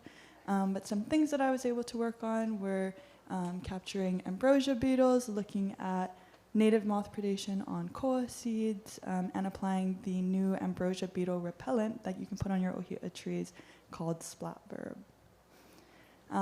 Alongside all of that, what my primary job was this summer was to create a community science curriculum, and alongside that, a story map that people could use, learn what ambrosia beetles are, how they're related to rapid ohia death, and put up their own beetle traps to get involved. So now I'm going to take you guys to that story map and show you a little bit about what I created this summer. So starting off, I'm sure a lot of you already know, but rapid ohia death is a fungal disease that has been attacking ohia lehua. It is caused by two different fungal pathogens, Ceratocydus leuco-ohia and Ceratocydus hulio-ohia. Leuco-ohia is a little bit more intense than the hulio-ohia is, but they are both fatal to the ohia plants. I'm sure you also all know, but they are pioneer species, keystone species. They provide food, shelter, water for so many of our birds, insects, and other plants in between. So these guys are the ambrosia beetles. So there are a bunch of ambrosia beetles in Hawaii, both native and invasive. They are pretty small. They're only a little bit bigger than an ant is. But these 5 beetles are considered to be associated with rapid ohia death. In order to be associated with ROD, they have to like living in ohia. And so these first 4 that you're seeing are invasive species. And this last one is a native species that prefers living in ohia lehua, but typically only above 1,000 meters. And so although it is ROD associated, it's not our primary target. How these beetles work to spread ROD is they dig these little holes called galleries, and this is where they live. They dig inside of it and they grow their symbiotic ambrosia fungi that they can feed to their offspring. And as they're doing all of this, they're pushing out this sawdust, which is mixed with fecal matter and other organic material. And all of that frass ends up going on the ground, on the plants, on other animals in the forest, on our shoes, on us, and things like that. And then that frass is filled with the Ceratocystis fungi. And that is kind of part of the way that these beetles have been spreading ROD around. After they're done in one gallery, they move to a new tree and start that whole process again. Typically, ambrosia beetles prefer to attack trees that are already stressed. When a tree is stressed, so if it already has rapid ohia death, if it is experiencing drought, if somebody is mowing their lawn and accidentally chips it with their weed whacker, the tree starts to emit an ethanol smell. And so then the beetles will fly into that tree. If you do ever accidentally chip your tree or run it over, there is now a sealant that you can use to cover those wounds up and hopefully help to keep the beetles from going into the trees too much. This here is a flow chart that we wanted to add. A lot of people see rapid ohia death in their communities or on their properties and don't always know what to do, so we wanted to make something so that people have something to reference and can take action. Usually what you need to do is reach out to professionals. A lot of times it is my wonderful mentor, Kyle Roy, but they will check out your trees for you, see if you have ROD, and then decide if you need to fell that tree or if there are other sorts of precautions that you can take. But something that people can do on their own is set up ambrosia beetle traps to see where beetles are. And then if you have the ROD-associated ambrosia beetles, you can put up this, which is the new Splatverb beetle repellent that just got approved. It's actually a natural compound, and so it's not a chemical pesticide. It's something that the ambrosia beetles already are producing within themselves. And it stays on the tree for about 3 to 4 months, pushing out a repellent and hopefully keeping the beetles from going into the trees. This here is a dashboard map created by Brian Tucker, and it shows us where the rod beetles are. So as you zoom in, your search sort of becomes refined on the side panel to show you what beetles are on your property or in your area. And then if you do have rod beetles, you can put up your own trap to see how close they are to you, and then add in the repellent if you need to. And so what I wanted to do this summer was try to encourage our kaiōulu to actually go out and collect beetles, put up their own beetle traps, and learn about what's going on in their forest outside of their homes. And so it's super easy to create a beetle trap. We have some instructions here for everyone to see, but you basically just take a plastic bottle, flip it upside down, cut open a little window into it, and then you fill it with hand sanitizer. Since hand sanitizer has alcohol and ethanol in it, it has that same smell that trees emit when they are feeling stressed out, and so it attracts the beetles surprisingly well. While I was collecting beetles from some traps, there were more bugs trying to fly into it. So I highly encourage you all to set some of those up. After collecting beetles, they can send their information to a survey 123, and then physically either drop off the beetles or mail them to Kyle at the Institute of Pacific Island Forestry. Below this, we have another dashboard map that is now showing you all ambrosia beetle species. So like I said, there's a lot of different ones, but they're not all associated with rapid ohia death. So this is supposed to give people a better idea of what exactly they're seeing in their traps. Because a lot of times we're not catching rod beetles, although we have caught a few. Beneath this, we have a frequently asked questions section. People working on rod get a flood of questions, and they're not always able to answer them at the speed that they want to, just because of how many other things they have to deal with. And so we're hoping that this can sort of be a section that people can go to answer their questions and to kind of ease their nerves a bit. This section will be added with different websites and papers that people can use to create sort of an educational hub about rapid ohia death and what's going on, something that I would have really wanted for these past few years trying to learn about rod, so hopefully this can be up and ready soon. And so if you look at this map here, which is a little bit small, but these blue dots, there's a lot in Hilo and one out in Kona, but these are all of the traps that we've been able to put up this summer with our community. And so we've gotten around 20 people involved. We've also gotten to visit a couple of different schools, and so a lot of people have been able to learn more about what's outside of their yards and learn what an ambrosia beetle is and try to catch them. So after we receive all of that data, it doesn't just sit in a drawer and rot. First, we need to collect them, and then we sort them out from bycatch and ambrosia beetles. And then we sort them out by species, and then we identify them so that we're able to understand whether or not we're seeing rod beetles, other ambrosia beetles, or just other insects. So this is what we've sort of found so far. These are all of the beetles that we've collected. We've collected, I think, over 300 beetles this summer from across the whole island, but we are hoping to expand it beyond the island. So for everyone that is going home soon from PIPES, and if you have family off island, I encourage you guys to get them involved and to get involved for yourself as well. Oh, that's not supposed to be there. Well, actually, yes, it is. Sorry, I forgot I moved it to the other story map. Anyways, so coming into this summer, I was really interested in thinking about what is biocultural conservation. Like I said, I go to school in New Jersey, and so I'm learning a lot of Western science and frameworks, and I think there's always felt like a sort of disconnect between how I want to serve community and Aina and the knowledge that I'm able to access. And so this summer, I was really grateful to be involved in PIPES and on Aina working on these things and seeing what our communities actually need by going out and engaging with them.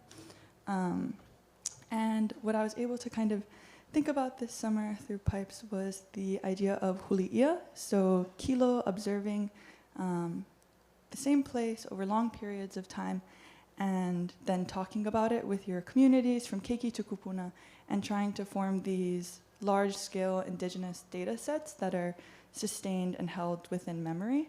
And I think that community science can be a way that we can access this. When you are putting up your trap, you're talking to your families about it, telling your friends what you find. You're actually going outside, counting the ohia trees in your yard, checking up on them. You might not notice one ohia tree in the back corner that could be suffering and you might want to help it. But there's also a lot of different ways that people have learned from these beetle traps. A lot of people didn't know what galleries were or how beetles attack trees, and so after learning what an ambrosia beetle gallery were, they were able to go home and identify the Queensland longhorn beetle burrows and galleries in their own trees, and then take further steps on that. We had some students adapt the traps for their own needs, so they wanted to catch fruit flies in their house, so they put it in their kitchen. So it's been really cool to see how our community is able to adapt this to their own needs and how interested and engaged everyone has been, and hopefully they can keep learning about these things and taking care of their ohia. And so all of the work that I've done this summer, I want to bring it into my senior thesis next year. I'm hoping to think more about biocultural conservation and what that means and what that needs to look like specifically for Hawai'i. And through a lot of my thinking, it brings me back to understanding conservation as a process of relationship building. Kanaka Oiwi, for time immemorial, have shared relationships with Aina. Aina is teacher, it's our provider. And then for a long time, those connections were severed. Kanaka were removed from Aina, they were removed from their practices. And so then a lot of our forests and our communities fell into disarray and now need a lot of our support. And so I'm trying to think through the ways that we can support Kaiolu and Aina simultaneously. And I think a way to do that is by trying to rebuild relationships within our communities and between Aina and Kanaka, by doing things like this, getting outside, talking to each other, and just trying to take action. Rapid ohia death, as we all know, is a very big and scary issue, so it can't just take one team of entomologists doing this, but relies on everyone. And ohia lehua is strong, it's resilient, and it will be here. Our forests will change, but we'll still have their mana'o and their presence on Aina. And thank you so much to everyone who has supported this. To everyone at the U.S. Forest Service, you guys have been amazing, and I could not have done this without you.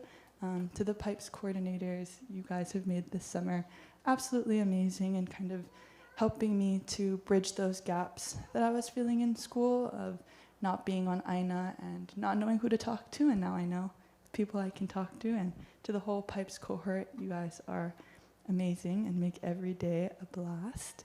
And thank you to everyone for coming and watching today online and in person. Yes, mahalo.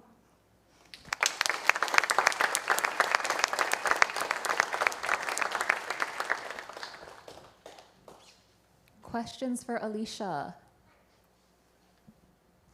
Hold on.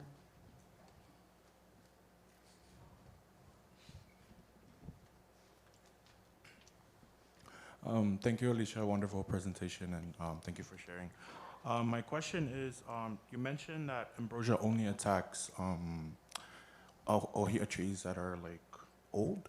So like on the inverse, does it attack like ohia trees that aren't stressed, like that are in better health? And then like on that same route, how do you manage for that from like a larger scope? For example, like the ohia to progress in age, and stress will definitely be in that. So like, how do you manage for that?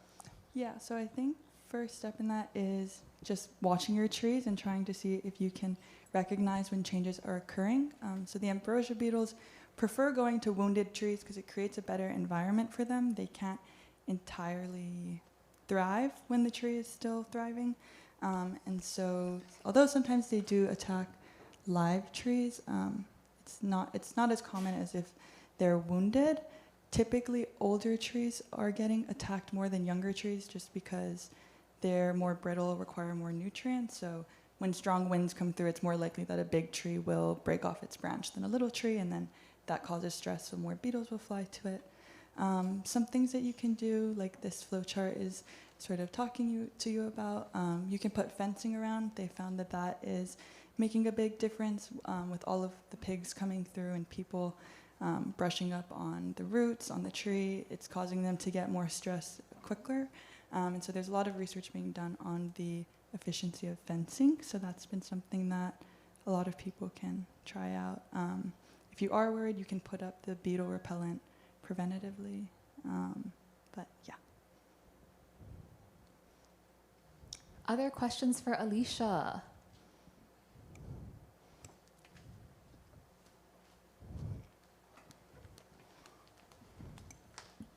Great job, Alicia. Had a question about the bycatch in the traps that you had. If there were any of the do the native beetles also bore? And then did you find any native ones in the bycatch? And do you think that catching them too is also helpful or detrimental? Yeah, so they all dig galleries.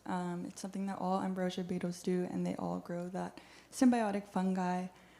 We have not caught any of the native beetles. It's called Similamus. They're usually only found above 1,000 meters, and so above 1,000 meters, there's also typically less rod.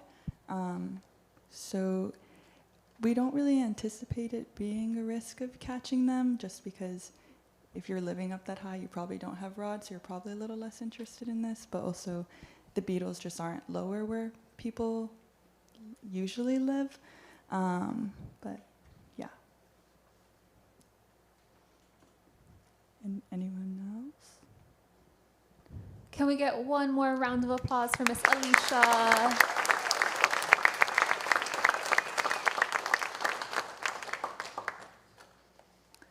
And then coming from the park, Kalua Pele no Ho'i, we have Mr. Kenneth Keke Matsuda telling us all about his work at NPS Havo this summer.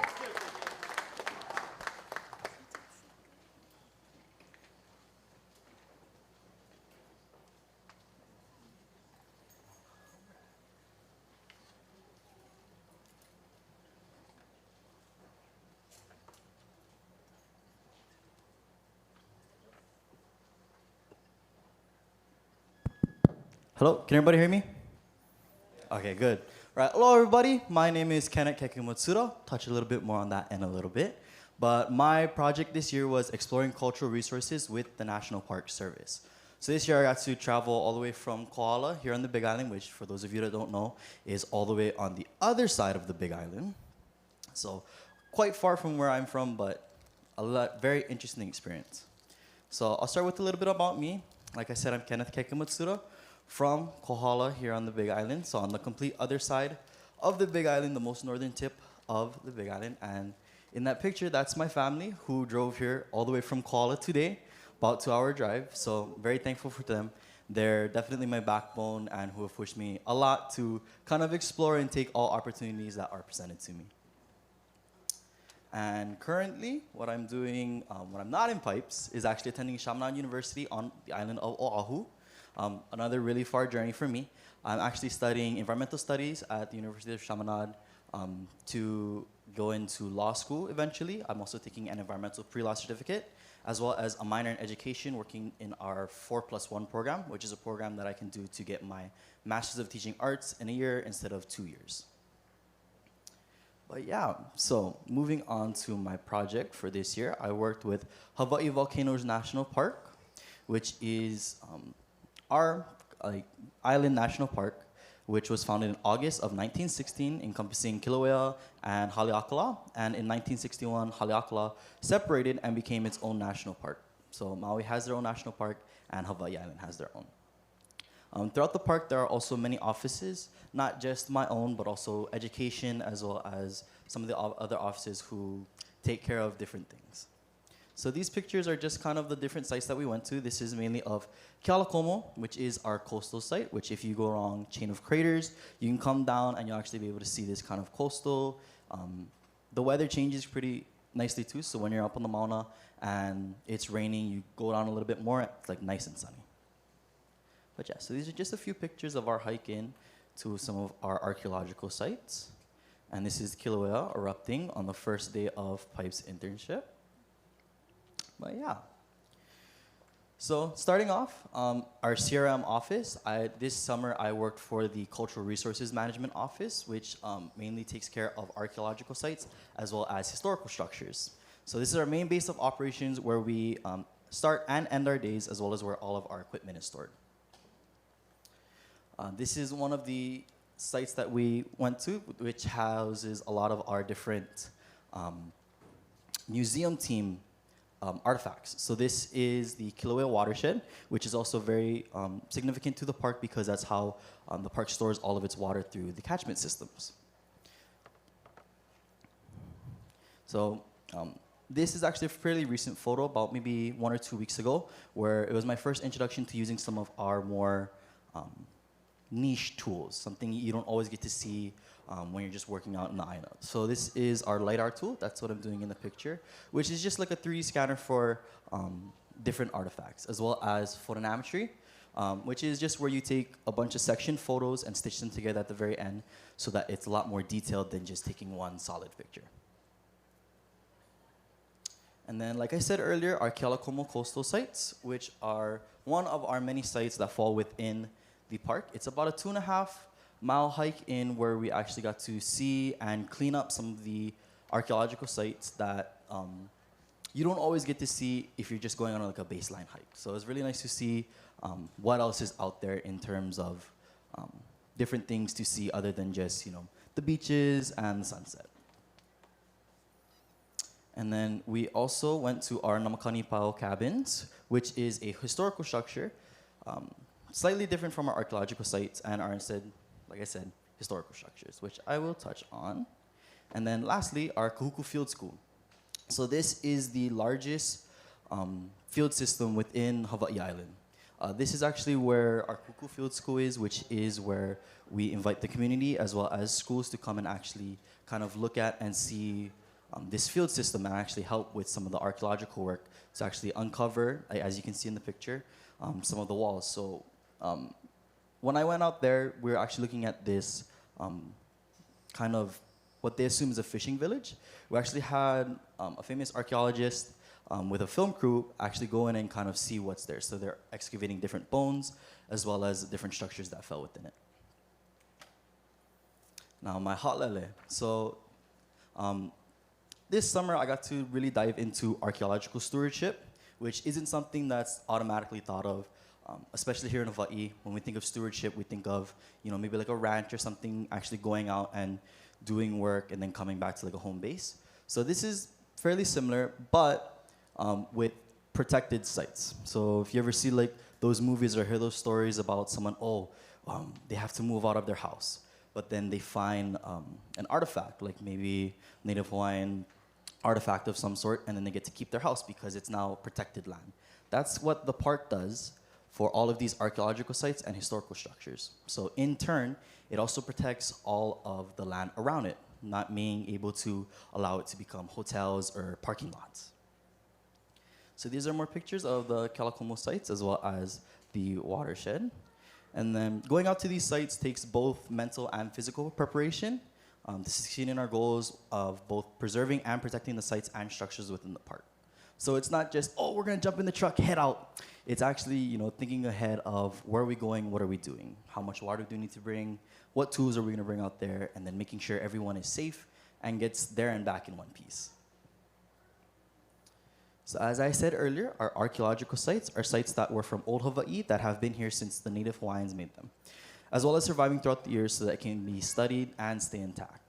So aside from just the sites being documented and protected, we do actually track change over time to see how they've survived and also see what may have happened to them, especially with seismic activity, as well as just general weathering that happens in the park. And then historical structures, similar to our archaeological sites, are structures that have deep historical significance because of what happened to them and what happened in them. These are usually sites that came after the outsiders came to Hawaii. So things like the Volcano House, a lot of these places that people can still actually go and see, but are not as old as our archaeological sites.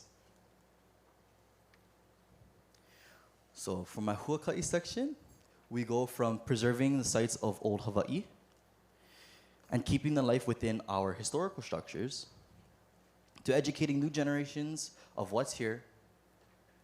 This is what the National Park Service does. So I really wanted to include this just because a lot of times we don't automatically think highly of the government, which, especially considering the track record with Hawaii in general, is quite a fair thing for some people to think. But I really wanted to go out and see what's happening not only on the east side, but also what the government is doing, which was my underlining question for this year. And for the most part, I like to also include in my ho'ina. This is kind of based on what I really want to do with like my major as well as what I want to do at the very end of my internship, which is I wanted to learn all I can about how I can protect this place and the community who's surrounded. It was really eye-opening just to see what the government does. While the track record between the entity of the government and the nation of Hawaii hasn't always been the best, the people who I was able to interact with throughout this internship have inspired and showed me that there are people in place looking and working to help preserve these lands and keep the culture thriving. So this right here is a picture of Kapanai on the Big Island, which is a fairly remote place and one of the nicest places that I like to go to with my friends. And this is kind of my why. I really want to work to become the person who is able to kind of step into law, forms, legislation, who's able to reach out to communities, especially bridging both the community of the local community, but also the government community, actually showing people who's in places and what they're doing. So a lot of times, people don't really feel like they need to be educated on what's happening. So a lot of people don't know what's out there, especially within the national park. For me, I didn't know anything about any of the archaeological sites. So actually getting to jump in the truck and drive maybe an hour down to Kealakomo, hike in about 2 hours, and actually work, get my hands dirty, and see like all the lava fields, all the terrain, all different things that are here that you can't just see going off the road. You actually have to kind of put yourself out there, travel out. It's not just, oh, we're going here today and we're going to this next one, this next one, this next one, this next one. We're actually going for a purpose. We're going to see how we can help and how we can protect. So moving on to my ha'ina, with my internship this summer coming to a close, and I have had so much new experiences with not only the people here, but also the places. It's reinforced both my values and my dreams, mainly my dreams of one day changing things for the better through law practice and legislation, as well as the connections that I've made not only throughout my life, but also this summer. Being able to connect with all of you, new faces and old faces, and also being able to study, being able to talk to people who study different things from all different walks of life. I've met so many people from the archaeological team to the museum team, telling me about what's in the park, what used to be here, and how everything kind of runs, to even Alicia with the ambrosia beetles that I had no clue about until I met her. And I've really been inspired by all of the interns, the alumni, as well as the mentors who have showed up for us day after day, put in the work alongside us, showing us that it's not just us working. There are people in place who are pushing us as well as pushing themselves to be better. And in the end, I want to work hard to return and give back to the village who raised me in Kohala, as well as give back to the families I've made along the way, especially this family with Pipes. I really thank all of you so much for giving me the opportunity to meet all these different people, travel miles and miles across the island to actually see what's on the other side, see and experience what it's like to work for the National Park Service, what it's like to actually interact with all of you people, all of the different people here, and actually experience what I've experienced this summer. So yeah, mahalo all of you. Thank you.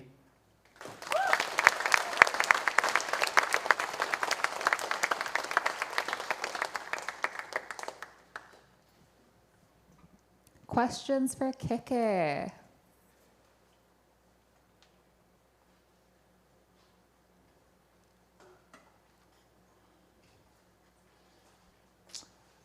Well, I'm curious, as another Kiki no Hopapa of Kohala, you having gotten to live in the park this past summer, I'm wondering if you have like a wahi punahele or favorite spot now within the Havo region that you've gotten to work in.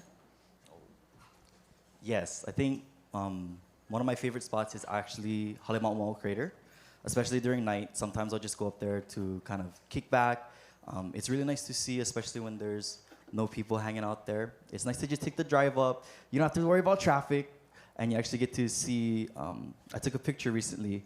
The moon was just extremely bright, and it was illuminating all of Halema'oma'o Crater. So turned off all the lights in the truck, turned off everything, just sat with my thoughts, chillaxed, preparing for today actually. And just, I really like experiencing different things and actually being able to see the sky with no light pollution. That was really something different. Even in Kuala, with the limited lights that we do have, we do still receive some light pollution, as well as now living on Oahu. I can't see as many stars as I can out on the Mauna. So it was really interesting to see just how different it looks from this side of the island to Kohala.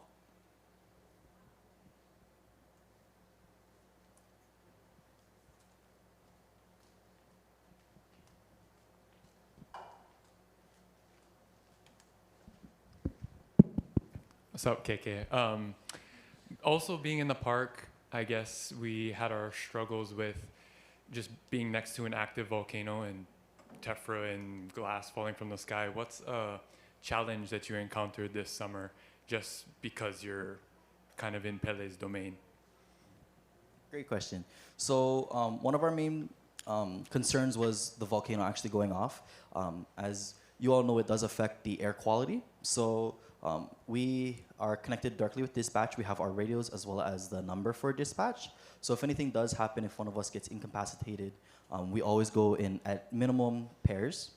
We do usually go in teams though. So if the volcano started going off, we'd usually just turn around. If we're going out to Kealakomo, just turn around, come back to the office, but also make sure that we were checking on the air quality, as well as if tephra was falling, we have hard hats. We also make sure that we are always carrying PPE, as well as have like first aid kits on hand. And every time we go out, we do like a safety briefing. So to make sure that everyone's ready for the day, we know what's going on, and making sure that if we're going, we're completely ready to go. And if we do need to turn around, we will definitely turn around. Raja, thank you, KK. Thank you, Tai. Hi, KK. Awesome presentation, by the way. I just want to ask, what do you think was the most like rewarding or fulfilling experience that you had working for the organization that you work for? I think for me, the most rewarding thing was actually interacting with the people. Our MPS team is right over there. I really enjoyed kind of talking with them, seeing what they're all doing, especially learning from both the museum team as well as the archaeological team. Actually being able to see that there are people in place who may not be from Hawaii, but do appreciate and respect the culture here, and who are working tirelessly to actually preserve all of that. So for me, it was really relieving to see that there are positions that I may be able to go into, especially at the end of my schooling, that I'll be able to kind of slide right into and actually be like, hey, this is where I want to be. I'm passionate about this, and I actually do enjoy it. So I think that for me was the most rewarding part, was actually seeing that there is possibilities other than what I'm originally planning. Awesome. Thanks, KK. Can we get one more round of applause for Keke? Mahalo.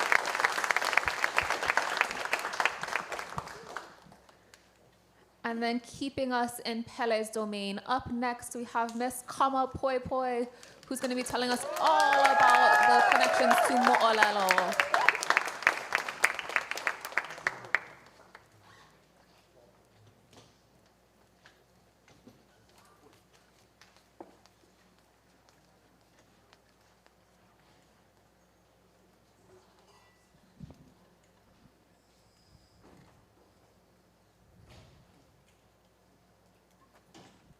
Okay.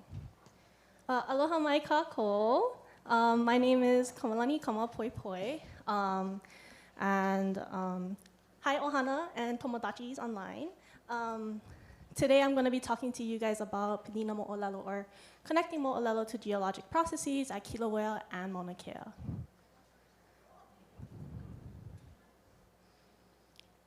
So a little bit about me. I'm from Waianae, Oahu, and I moved here to Hilo right before the COVID hit.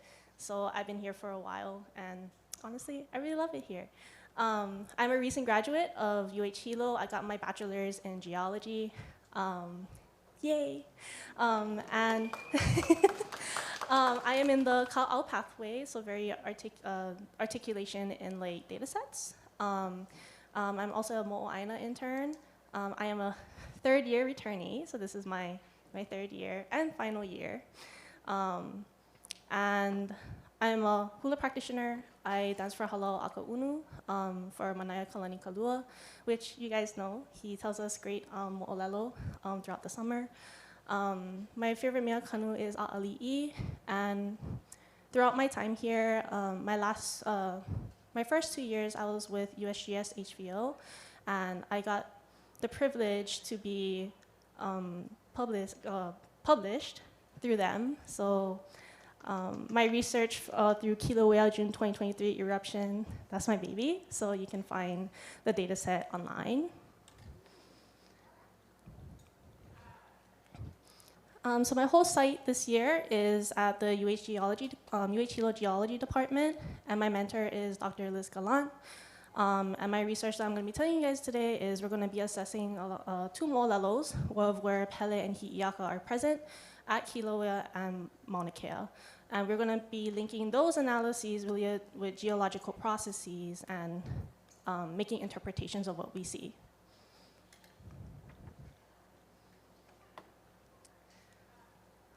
So because I've been in pipes for a while, I thought about how I've grown and what the takeaway was, and it was always the concept of the hulihia. The drastic changes and the transformations that I've gone through throughout these 3 years have been super amazing. My first 2 years was very Western and scientific, Western sciences, so very Westernized sciences. And I think this year I wanted to bring more of that indigenous science inside and kind of like connect that. And it helped me build a bigger connection to Pele because I got to know a little bit more about her and her ohana. So as you know, Pele has been erupting for a really long time. She's transforming the Aina, and as she is transforming, I feel like I am transforming as well alongside her. So before we go to I'll talk about some of the mo'olelo, I want to take you guys to Kilauea. It's not going. Hello. Oh, there we go. There we go. So yeah, you guys know this is Kilauea. It's one of the most active volcanoes in the world. It is way younger than Mauna Kea, and it's a sacred space to Pele Honua Mea, which you guys might know. And it's also a focal point of cultural practices, a lot of geological research. And it has been erupting since December 2024. Happy episode 52. It happened last night for about 7 hours, give or take. But she was amazing. Fontaine was really awesome. We got some HVO peeps here who might have been out there. Hi, Raymond. And Kilauea is 4,000 feet above sea level. Fun fact, my mentor took this picture, which is also in the back of our geology shirts. And then for Mauna Kea, it is a dormant shear volcano. The last eruption happened around like 4,500 years ago, give or take. It has a lot of pu'us, or cinder cones, which you guys might know. They're called one-shot eruptions. So they only erupt once, give out cinder cones, and give out cinders, and they don't erupt ever again. But yeah, much more older than Kilauea and much more developed because we see all of these pu'us. And it's known to be the Wa'akua, the realm of the gods, where no man should be, and is the home to one of the Akua Poliahu. It's also a sacred place of practice, and it's the highest point in Hawai'i with like 13,800 feet above sea level. So I want to introduce you guys to some of our Akua, or our gods and deities. Give you guys the character selection list. So Pele Hunuamea, she is the god of magma and fire. She is established in Kilauea. She's known to be very beautiful, but very hard-headed. But she is a destructive force of nature, but also a creator of the Aina. She births the Aina. And she is also Hi'iaka's older sister, but also has a motherly relationship with her. So Hi'iaka, or Hi'iaka Ikapolio Pele, she is the Akua of healing, restoration, and the foliage of the Aina. So all of the ferns, the kupu-kupu, the ohia, all the plants that you guys see after a lava flow, that is her. So she is present whenever you see all of that foliage. She is Pele's youngest and favorite sister, and will do anything that Pele asks of her. So Hi'iaka is also known as Hi'iaka of the bosom of Pele, because when Pele came over from Kahiki, Hi'iaka was conceived in an egg. So she was in an egg, and she was being carried by Pele when she was traveling here. And when she was born, Pele would kind of nurse her, giving her that motherly relationship, but also that sisterly relationship. And then final but not least, Poliahu, so the Akua of ice and snow. She is known to wear a shimmering white cloak of snow and ice. And she is one of the 4 major gods, or the Akua, that resides on the summit of Mauna Kea. You can see her when when there's snow caps on the summit. And she's a rival and counterpart to Pele, so like that fire and ice kind of duality.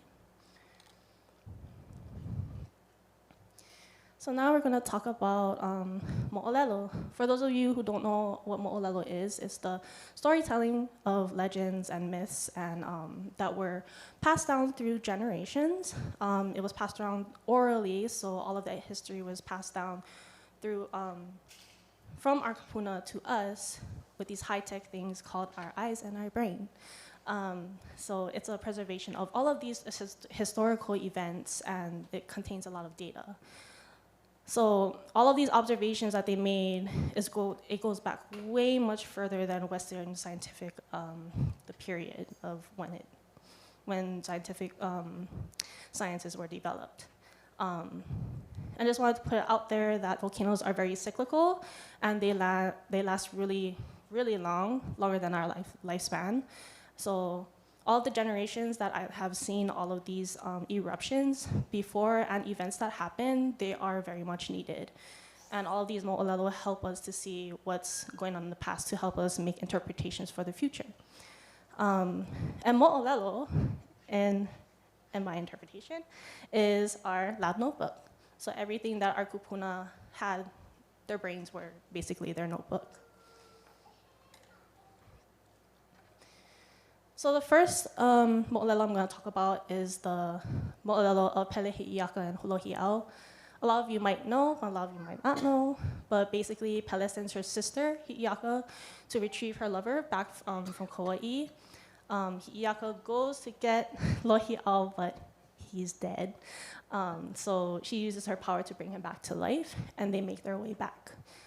Knowing that Pele gave her 10 days to come back, Pele grew impatient, and she was like, "Where the heck is my sister with my man?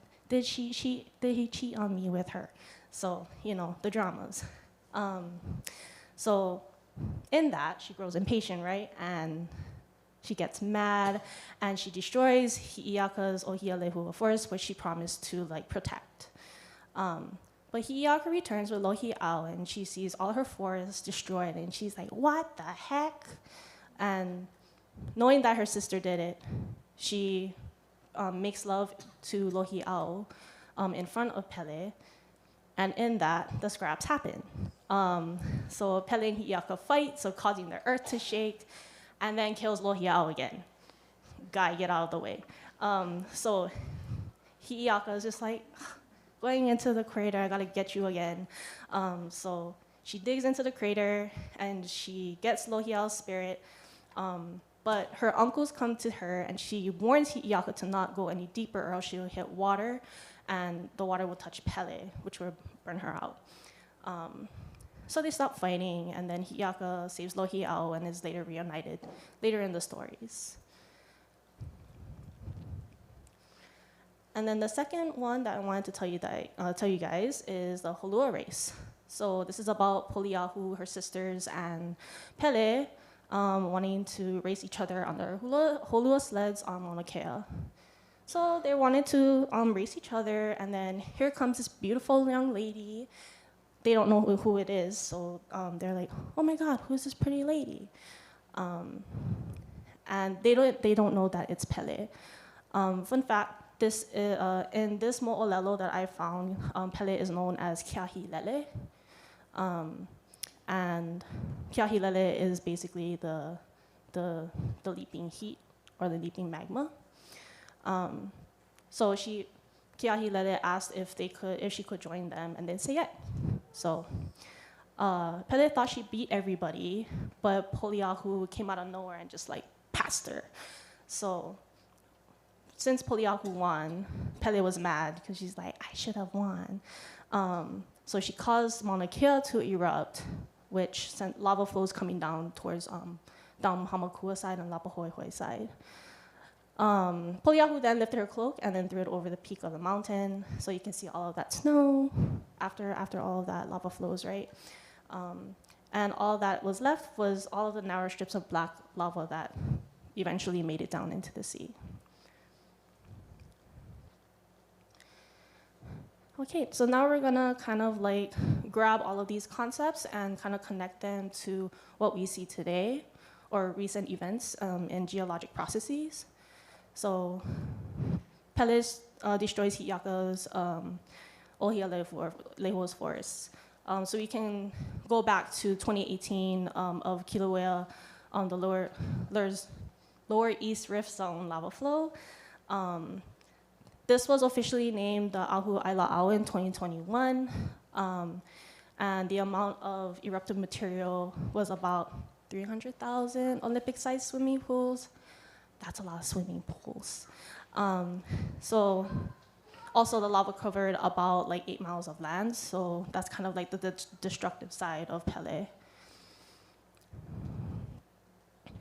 And then we see Pele and Hi'iaka fight, so causing the earth to shake, and Hi'iaka digging into the crater. That's the earthquakes. That's them like scrapping and throwing punches and kicking each other and stuff.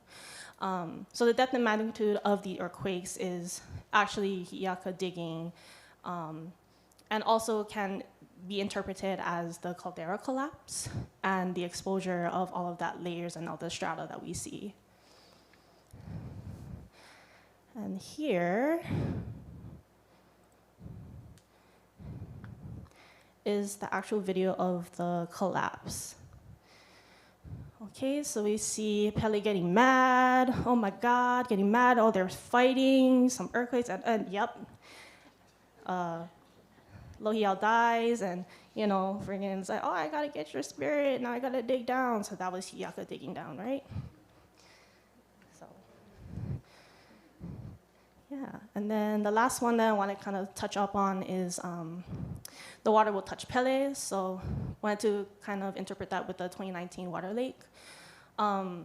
Because of the rapid collapsing of that caldera, it caused all of the groundwater and hit like a water table, causing some of that to kind of seep in and make that water. So because the water is a different color, it's all of that minerals and the sulfur that comes from the volcano, so that's why it's kind of like changing colors and stuff. And the water is hot, not like, you know, sauna hot, but like 200 degrees, kind of hot, it can burn your skin off. And if you guys don't know what a caldera is, it's very cyclical. So they have like very cyclic lifespans. They kind of like collapse, fill up again, and when it gets heavy and the bottom gets like very hollow, it collapses again and it just goes and goes and goes. And then finally, for Mauna Kea, Pele's Fury caused the mountain to erupt, so eruption, and all of that black lava that stretched out into the blue sea. So that's indicating that the eruption was so large and so vast that all of that lava went into the sea, making that Lapa Hoʻihoʻi and Hamakua section. So maybe that happened around 11,129 years ago. None of our ancestors were here yet, so we're kind of just like, the geologists kind of make like the assumption, oh, yeah, this is this old, so this probably happened at around this time. And this is also a time where there was glaciers up in Mauna Kea, so all of that water that is melting is coming down to our streams in here, right? And then that's not the only thing I did this summer. I'm getting ready to start my job with CMS, with Kaleo. Kaleo, where are you? Thank you for hiring me, Kaleo. Yeah, so I've been doing a lot of outreach and education about Kilauea. So I did a class with CSAFE, Center of Study of Active Volcanoes. I did a cultural day class, what to do and what not to do in Hawaii. These people are from like all over the world, Indonesia, South America, and they had a good time. Also, for our keiki, I had a week-long summer enrichment program with Liz. I was supposed to have 10 kids, but 2 showed up, but that made it easy. So we had Ke'ana La'ahana Public Charter School, and then we hosted PIPES, My Peeps. We did a Kilauea Huaka'i. We had USGS HVO. Hi guys, thank you for having us. And we also had our cousins from Rarotonga, Korero o Te Orao, from the Cook Islands. We had a huaka'i with them. And then I spent some time with CMS, kind of like learning the ropes, what they do up there.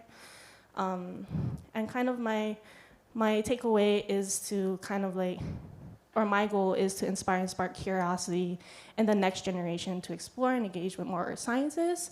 And I want to support and empower more Native Hawaiians to be inside of these STEM fields to build their connections between Ike Kupuna and all of these scientific knowledges that is out there. And I wanted to mahalo everybody for making this possible. Liz, Khalil, Thomas, Pipe staff in Ohana, the NEDAM Ohana, the Geology Department, HVO, love you guys. The Hawaii Pacific Foundation, mahalo for funding me this year, and my kumuhua hula manaya kalani kalua. And I want to leave you guys with the olelo no eau, ikawama mua kawa mau hope, the present is the key to the past. I also wanted to mention that being a Kanaka and a scientist doesn't have to be, to be separate identities, but they can coexist through this type of work. So I can be a Kanaka scientist. So I'll leave you guys with that. Mahalo nui loa.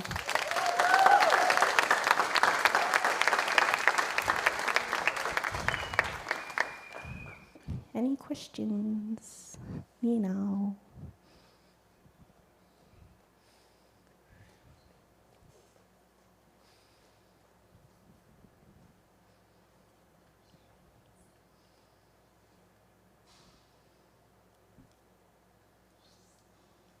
Got some peoples.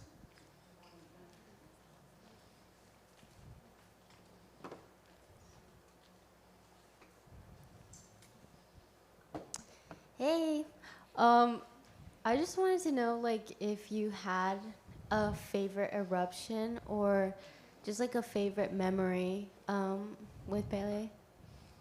I think one of my favorite memories with Pele was when Kendra's in the room. Hi, Kendra. Kendra took me out to, I think, episode 2 in December 2024 to see Pele for the first time up close. And seeing her in action and, you know, like making new aina and all of that, it was like very empowering because, you know, mana wahine, right? And, you know, I follow protocol as I have been taught. I brought ho'okupu and stuff. And I feel like when I did give her that ho'okupu, she kind of erupted more. So being kind of reciprocal in that way having that relationship to Aina and to Pele is something that kind of grown upon me as well throughout these years. Mahalo for sharing. Thank you. Mahalo. Any other Nino, other questions for Kama?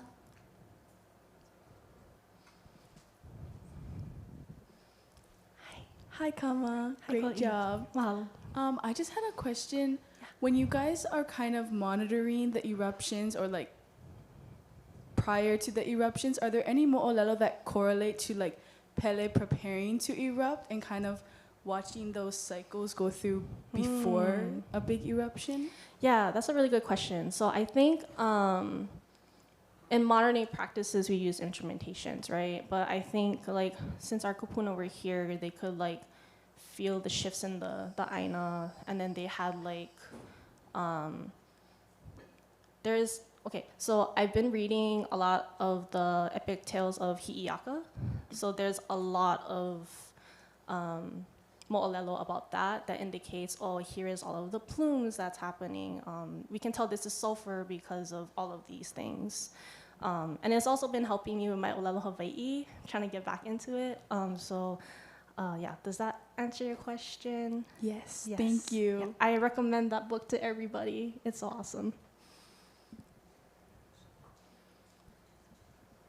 Mahalo nui Kama for your amazing work over these last 3 years. Can we get one more round of applause for her, please?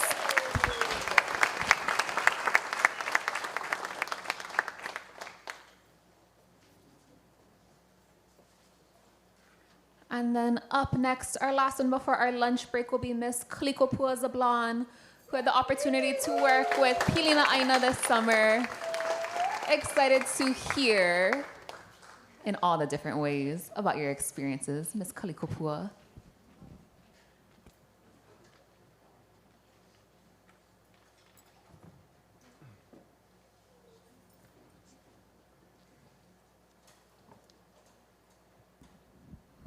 Oh, yeah. Mai ka pi'ina kala ai ka hikina, e ka iana i ke alo hi'iaka, ai ke komohana a pau ke aho. Hilo ia pa'a ke aloha ka aina ia kākou. Aloha. Oh, yeah. O keia ka mo'olelo o kou ka au, no keia kauwela e hanana malalo ka papahana PIPES, a me pilina aina, eia o wai kākou. O kona kālai ana i ka honua, o kona ho'inana ana, o kona au ana e pāi nā mea pau, me he waila pela pū ka mana o ke kanaka. Oiai, ua hapai nui ia ka mana o ka wai i loko o keia kauwela holokoa. Nui a kumuau I koho ai e hoha like I ke ano o ka wai I ke kaia ulu. Pela pu ka holo ana o kou ka ao a keia kauwela. Oh yeah. No leila e ho'omaka kākou ma ko'u hua oia ka po'owai. Ua oia ka hopena paha o ke kahi ka ao ko'u ola e wau maka nu'u a e iho ana hou ka wai I lalo. Aloha hou. O au I hono o Carly me ka liko pualokelani Zablan a he liko au no ka mokupuni ka pualokelani oia ho'i o Maui no Waikapu a me Pauwela mai au. O ko'u kahua o ke kumu o nā mea pau a oe hanai oia ko'u kaiō lupona'i o ka ohana, o ka aina ohana, o ka hālau, o ke kula, o nā hoa pili, ma ka halau, ma ma'ane'i mai ke kula nui a pela aku. Ua puka wau mai ke kula o ka meha ma Maui, mai makamakiki e lua kaukani I wakalua kuma lua. Ua puka wau mai ke kula nui o Hawaiʻi ma Hilo I mei nei. Oiai he mea nui ka ho'ona au keu ho'i ka ho'ona au Hawaiʻi no no'u ma ko'u ola oiai no ia kumu wau I makemake ai e lilo I kumu I hiki au ke ho'okomo I keia i'ini, keia aloha aina I loko o ka hana una hou. O keia mau po'e, o keia mau kula, o keia mau aina, nā mea I ho'okumu ai ke aloha I ka aina a me ke aloha I ke kānaka I loko a'u. No laila, ma keia kauwela, ua hana wau me keia hui o pilina aina. O ke kuleana o pilina aina, o ia ke kukula ana I pilina no ke kaiaulu I ka aina ma o ke ala ho'ona awau. O ke kumu mana, o ke kahi kumu mana o pilina aina, o ia ke ola no iau, I ola oi, I ola mākou nei.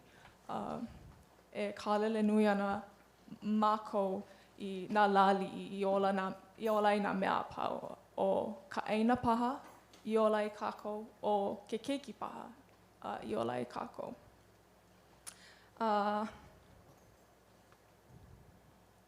He hui ia mālalo o ka Akaka Forest Foundation a me UH Manoa a me ka Forest Service. Kua ka wahine, eia nā hamale e aua moana I ke kuleana o pilina aina o Alicia Kaha, Melanie Leila, Dudley Fraser, Kawao Waters, Ale Alani Evangelista, Koe, ka Viola Young, ma keia ki, me ka lako mau ohana, ma keia ki. Ua lea wale mākou I ka hana I keia kauwela. No leila, eia kākou maka māhele ha'alele, o ia ke kulu ana o ka ike. Ua ho'omaka e ohi li'i ka ike, ka mapopopono I ka ue hanana no ke kauwela. Maia māhele, ma ka ho'omaka ana I ka hana, a'ali mua kakalea kekahi mea. A'ala wau I ike mahea ka ho'omaka o ka ha'alele a me ka huaka'i he ua lo'a he mau ka a'oli'ili. No leila ua ho'omaka wau ma ka hikaloi ana, ka no'ono'o ana ia'u iho, he aha ka ukule ana, nā hana pono'i o ke kauwela. O ka mua, pehea wau e kāko'o ai I ke kukulu pilina aina, kukulu pilina I ke kaiaulu I ka aina. O ke kuleana mua, o ia nā lā ohana, nā lā malama aina. Huli ka lima I lalo, pa'upa'u ana I ka aina. O ke kumu o keia, o ia ka ho'oikaika ana I ko'u pilina aina pono'i. O iai, I nā o'ohe o'u pilina I ka aina, a'ale hiki ia'u ke a'o I ka pilina aina, a'ale hiki ia'u ke kāko'o I ke kukulu pilina I ke kahi ka aina. Ma ko'u lā mua, ua kipa wau ia ko'u lā elua, kalamai. Ua kipa wau ia pu'uwa'awa'a, mahalo, ia o kou kaiulu pu'uwa'awa'a. O ka ha'awina elua, o ia ka ha'awina unuhi, o ia ka unuhi ana I keia palapala leo, no keia mau kumu waiwai o lalo Hawai'i no pilina aina, e ho'oikaika I ka mahele o lalo, a me ka loina Hawai'i ma nā papa a me ka aina. Me ia mana'o, o ke kolu o ia ke kipa papa. Ua makemake wau e lawe I ko'u kahua, ko'u kahua maka o lalo Hawai'i ma ka ho'ona'o o Hawai'i I hiki ke ho'ike ia lākou, kupono ka olelo, ka loina, ka lawena, a me ka ike Hawai'i ma nā ano wahi like ole ma ka lumi papa maoli, ma ka aina I loko o ka aina o ia ka halau ike o ka Hawai'i, ma ka hale, ma ka hale ku'ai, nā wahi āpau. O ka hope, o ia ka pahana nui I Hilo paliku. He mea nui keia no ko'u kauwela. He mea I mālama ia o au ho'okahi. he mea, he hawina ia e ho'omakaukau ai no ka papahana kauwela Hilo paliku. A ka o ka pilikia o keia hawina a ale wau he kama no keia aina, a ale wau I kama aina. No leila ano ha'alulua, ano hui kau, ka ho'omaka ana. No leila he ha'awina ho'i keia e ho'okamaina ai wau I keia wahi, e kukulu hou I pilina ina I keia wahi. Ua mana'o wau I mea e holomu ai I loko keia ano pilikia o ka mana'o o ka na'au. Ua kālele nui wau ma ko'u mau au I kaika. I hiki a'u ke kāko'o pihai I ka hana a pilina ina. O ko'u kahua ma ka ʻōlelo Hawaiʻi kekahi. No leila he waihona ʻike ka ʻōlelo. O ko'u hiki ke ʻōlelo he ala ia e imi ai keia mau mo'olelo, nā mele, nā hula, pela aku. A me nā mea I palapala ia ma ka wau ke aupuni mo'i e like ho'i me ka nu pepa, nā palapala ʻaina, ka lipine mana leo.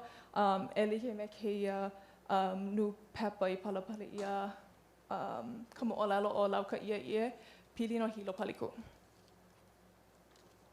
O kekahi mea ui ho'omana'o ai, pono e ho'omana'o ai, o ia ka wā huli au o ka Hawaiʻi. I loko ka lilo o ka ʻōlelo, ka lilo nui o ka ʻōlelo, I loko keia au. Ua lilo pū ka ʻike Hawaiʻi, nā mo'olelo, nā inoa ʻaina. Ma Hilo paliku, ma ka wā kamahiko, ua lilo keia mau inoa ʻaina. No laila, ua maopopo iaʻu ke koʻikoʻi o koʻu hāpai ʻana I nā mo'olelo, nā inoa ʻaina o keia ʻaina ma o ka ʻōlelo Hawaiʻi. O keia manawa ʻano, o ka manawa e hoʻomana'o a hoʻomau ai keia mau mo'olelo. O keia ka māhele huakaʻi, o ia ke kahe ʻana, ua hoʻomaka e hū maikaʻi ke o ano moakaka nā mea ke kumu o koʻu hana. O ka ʻiʻo o koʻu māhele huakaʻi, o ia ka huakaʻi maoli ʻana. No laila, e kaʻahele hou kākou I kahi aʻu I huakaʻi ai. Ua koho wau e kālele ma luna o Hilo paliku o ia he mea nui ma koʻu noʻi ʻana no keia kauwela. Kaulana o Hilo paliku I kona wai. No laila, o ia kekahi mea I makemake ai wau e hoʻohālikelike I koʻu kaʻau I ka wai. No laila, ua hoʻomaka mākou ma Honoliʻi. Ma laila mākou I aʻo I nā moʻolelo, nā inoa ʻaina. Ua hoʻomaka wau e hoʻokamaʻaina I keia ʻaina. Ua o ia keia mau moʻolelo e Kuʻulani Muse, lawa o Leila Dudley Frazier, kekahi o kou mau kumu. He mau kama lawa no Hilo paliku. O ka ʻike maka I kahi e mōhala e ana keia mau moʻolelo I heluhelu wale ia. Hiki no ke noiʻi ma ka lolowila, aka o ke kipa maoli ana I keia mau ʻaina, o ia ka hoʻomaka o ka hoʻokamaʻaina ana ke kūkulu ana I pilina I ka ʻaina. Laila, o pāhoihoi ka lua. Ma laila mākou I kipa aku ai ia Ohana Lewis, Aina University. O ko lākou kuma manaʻo o ia o Grow, Gather, Grind. I kou manaʻo, noʻu o ia ka mea e ʻaina ai ka ʻaina. O ka hiki ke kanu, a ohi, a ai ka mea I kanu ai, o ia ka hiki ke ʻike leʻa o ka ʻaina ka mea e hana ana ia kākou. Pela pū I aʻo ai keia mau keiki. O ka lae o makahana loa kekahi, ua hiki a mākou ke inu I ka wai e kulu ana mai keia mau lauhala, pela pu ma ke Hawaiʻi I kahi huli ka mako maulima I lalo, ko mako maulima I lalo. Ma ka pehu kekahi ua hiki ke lawe aku I ka huahana o ia ke kaula hua hau. I kahi mamao loa, kohu mea la mamao loa ʻaʻale pili, ua ʻike ia kēia pilina o kou kokai. O ka maikaʻi o kou ka ʻohi maikaʻi ʻana o Kanahele I ka wai, e hānai ana iā Hilo holoʻokoʻa, o ka hoʻomanaʻo ʻana I kēia, ʻike ia ke koʻikoʻi o ka malama ʻana I kēia wahi iuka. O ka hope, o ia o ka piko o ka papahanā kauwela o Hinapaliku ma kolekole. Ma laila wau I ʻike aku ai I ka apo ʻana o ka ʻike I nā keiki. Ma laila I pani ʻia kēia pule holoʻokoʻa a ua ʻike wau I ko lākou ano akamai ma ke mele a ua haku ia kekahi mele e hapai ana I ka wai o Hinapaliku. No laila, o ke kaha wai ʻana o ia ka hoʻi ʻana, o ia ka hopena o kēia mau hana, ka huahana, ka nā ʻana hou I hiki ke ʻike I ka ʻālāʻui, ke ʻālāʻui holo ai. He mele kēia I haku ia me ka manaʻo, e maʻalahi ke aʻo ʻana I ka ʻopio, no laila e hoʻaʻo kākou I kēia. Kali, iki, ke ʻoluʻolu.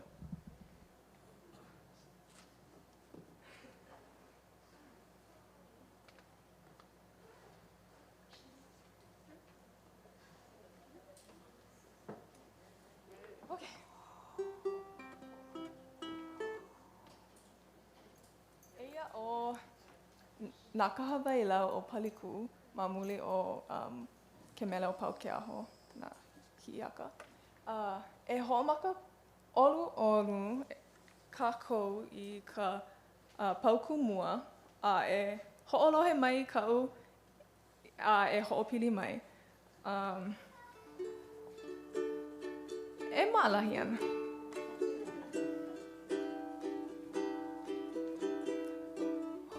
Vai hu,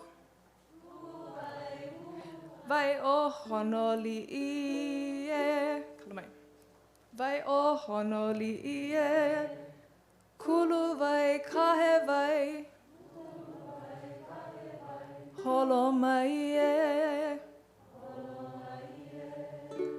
Okay, mai kai kākou. E hoʻo mau paha. Ma ka wai nui. Pela ka leo no ka mea holoʻokoʻa. Huwai pa. Huwai hu o ka wai nui e. Kulu wai kahe wai puka mai e.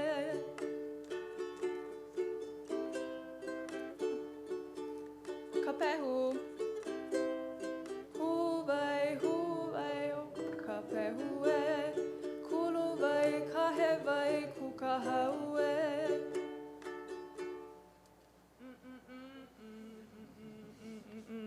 Kala mai, makahana loa. Huwai o makahana loa. Kulu wai kahe wai muli wai e.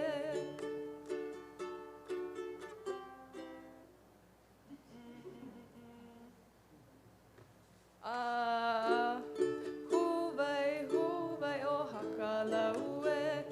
Kulu wai kahe wai poʻo wai e.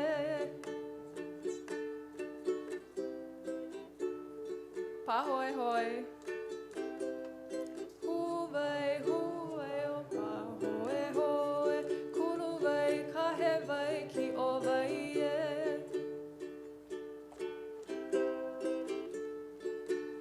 Kole kole. Huwai o kole kole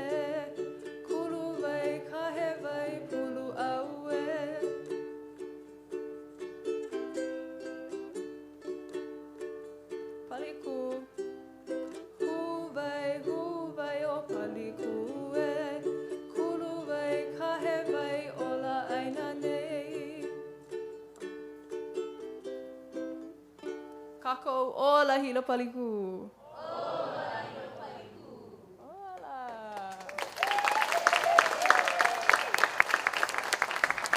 Oh, mai kai kākou. Mahalo ka hapai ana i keia mau inoa no hilo paliku, keia mau vai i kaulana i keia wahi.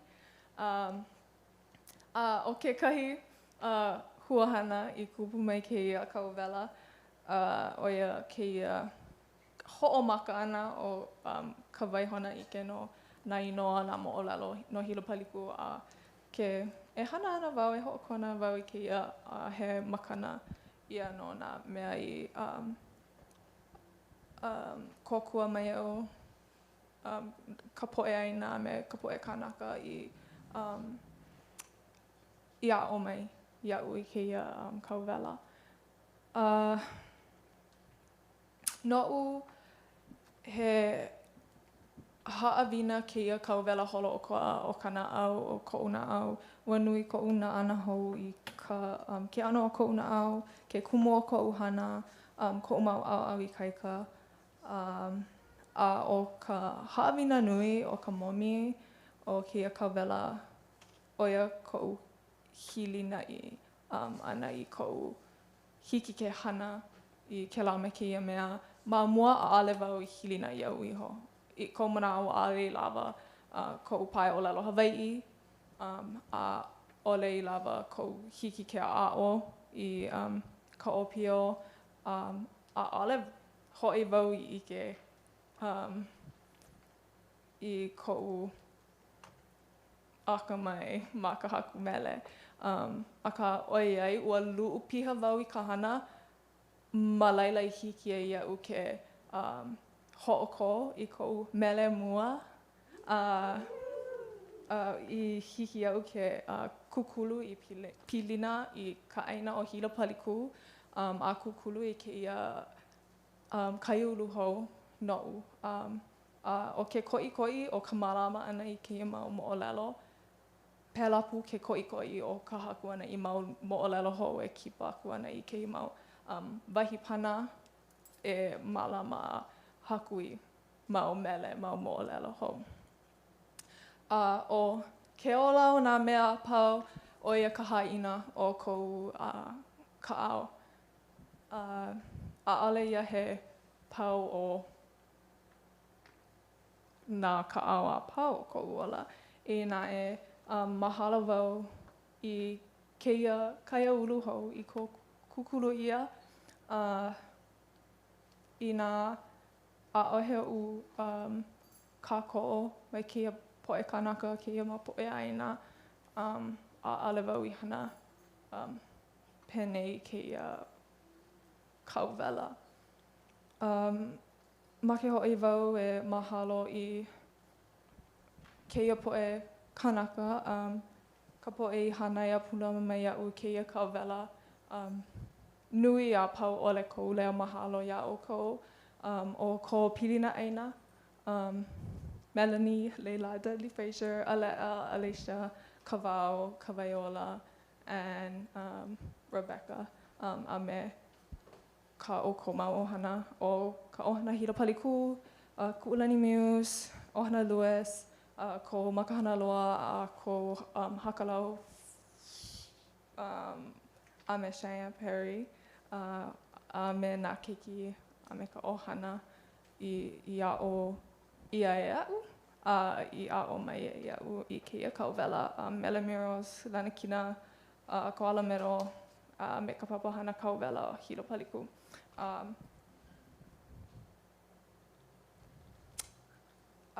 O ke kulanui o Hawaiʻi, PIPES, Hawaii Pacific Foundation, Akaka Foundation, a pēlā aku. Mahalo hoʻi wau i ka ʻaina i hānai mai iaʻu i keia mau makahiki he ʻehā i halaku nei. I ʻole keia mau kānaka i hoʻinana i ke aloha ʻaina a me ke aloha kānaka i loko aʻu. Me ke aloha o ko Hilo ia'u. Ma muli o ia manaʻo ua he pane koʻu no ka ninau nui o ke kauwela e hoʻi ana wau I kou piko I Maui ma ʻaukake a e lawe pū I ana ke mau ʻike ʻaʻale e pau ana I ka hoina ʻia. No ka hoʻomau ana I ke kaʻao o koʻu ola holoʻokoʻa. No laila, e makemake wau e waiho I kēia manaʻo me ʻoukou he mahalo ʻia iā Hilo. Oh my gosh, kala mai. He mahalo, he wahila mahalo kēia iā Hilo. Wehi no ʻoe I koʻu haliʻa, Hilo ʻia ko aloha I lei ānuenue. Mahalo.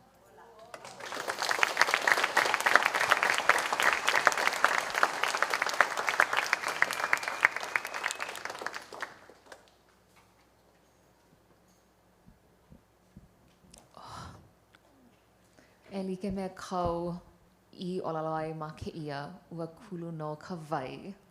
E hoʻomaikaʻi nui aʻoe no ka hoʻopau ʻana o keia a me kou kau ʻike ai I ka hoʻi ʻana I kou mole. No laila e ka lehulehu, he mau ninau paha ka ʻoukou no keia wahi mamo, keia liko o maui nei.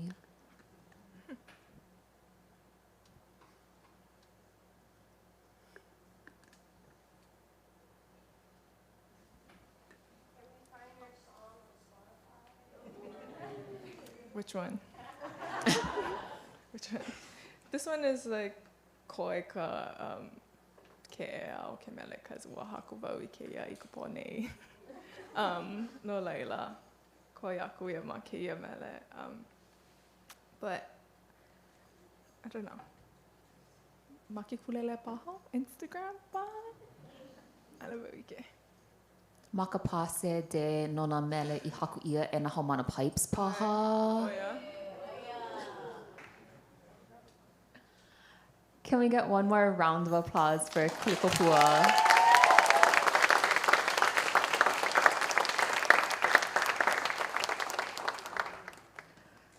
That concludes the first half of our morning presentations for today. We now have lunch for everyone. Pule no ka ai.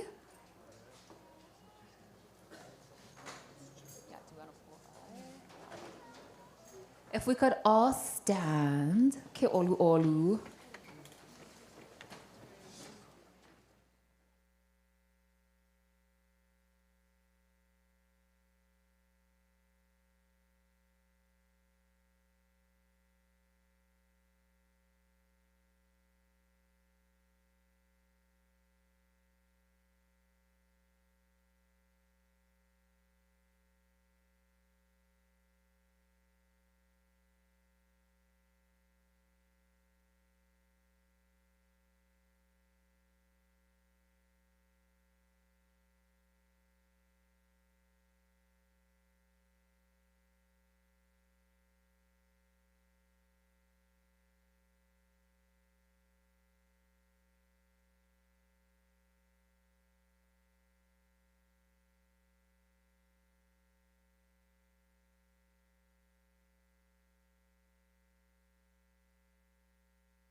Kako.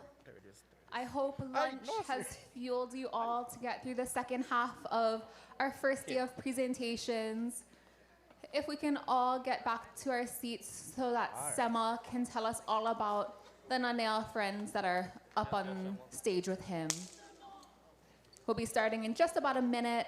Mahalo nui.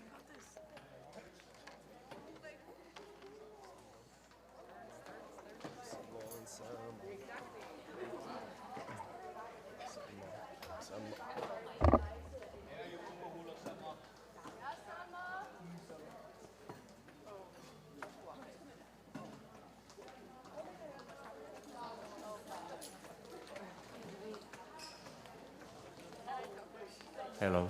Oh. Ooh. Can you hear? Oh.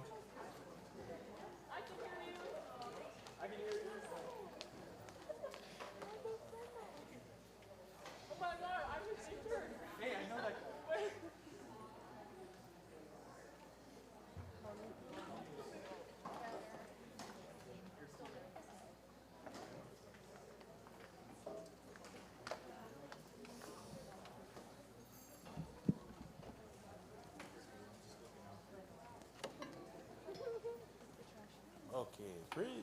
Yes, sir.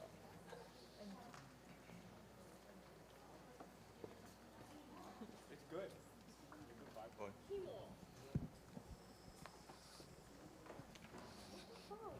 Everybody here in the room? I feel like we should do a vibe check, huh?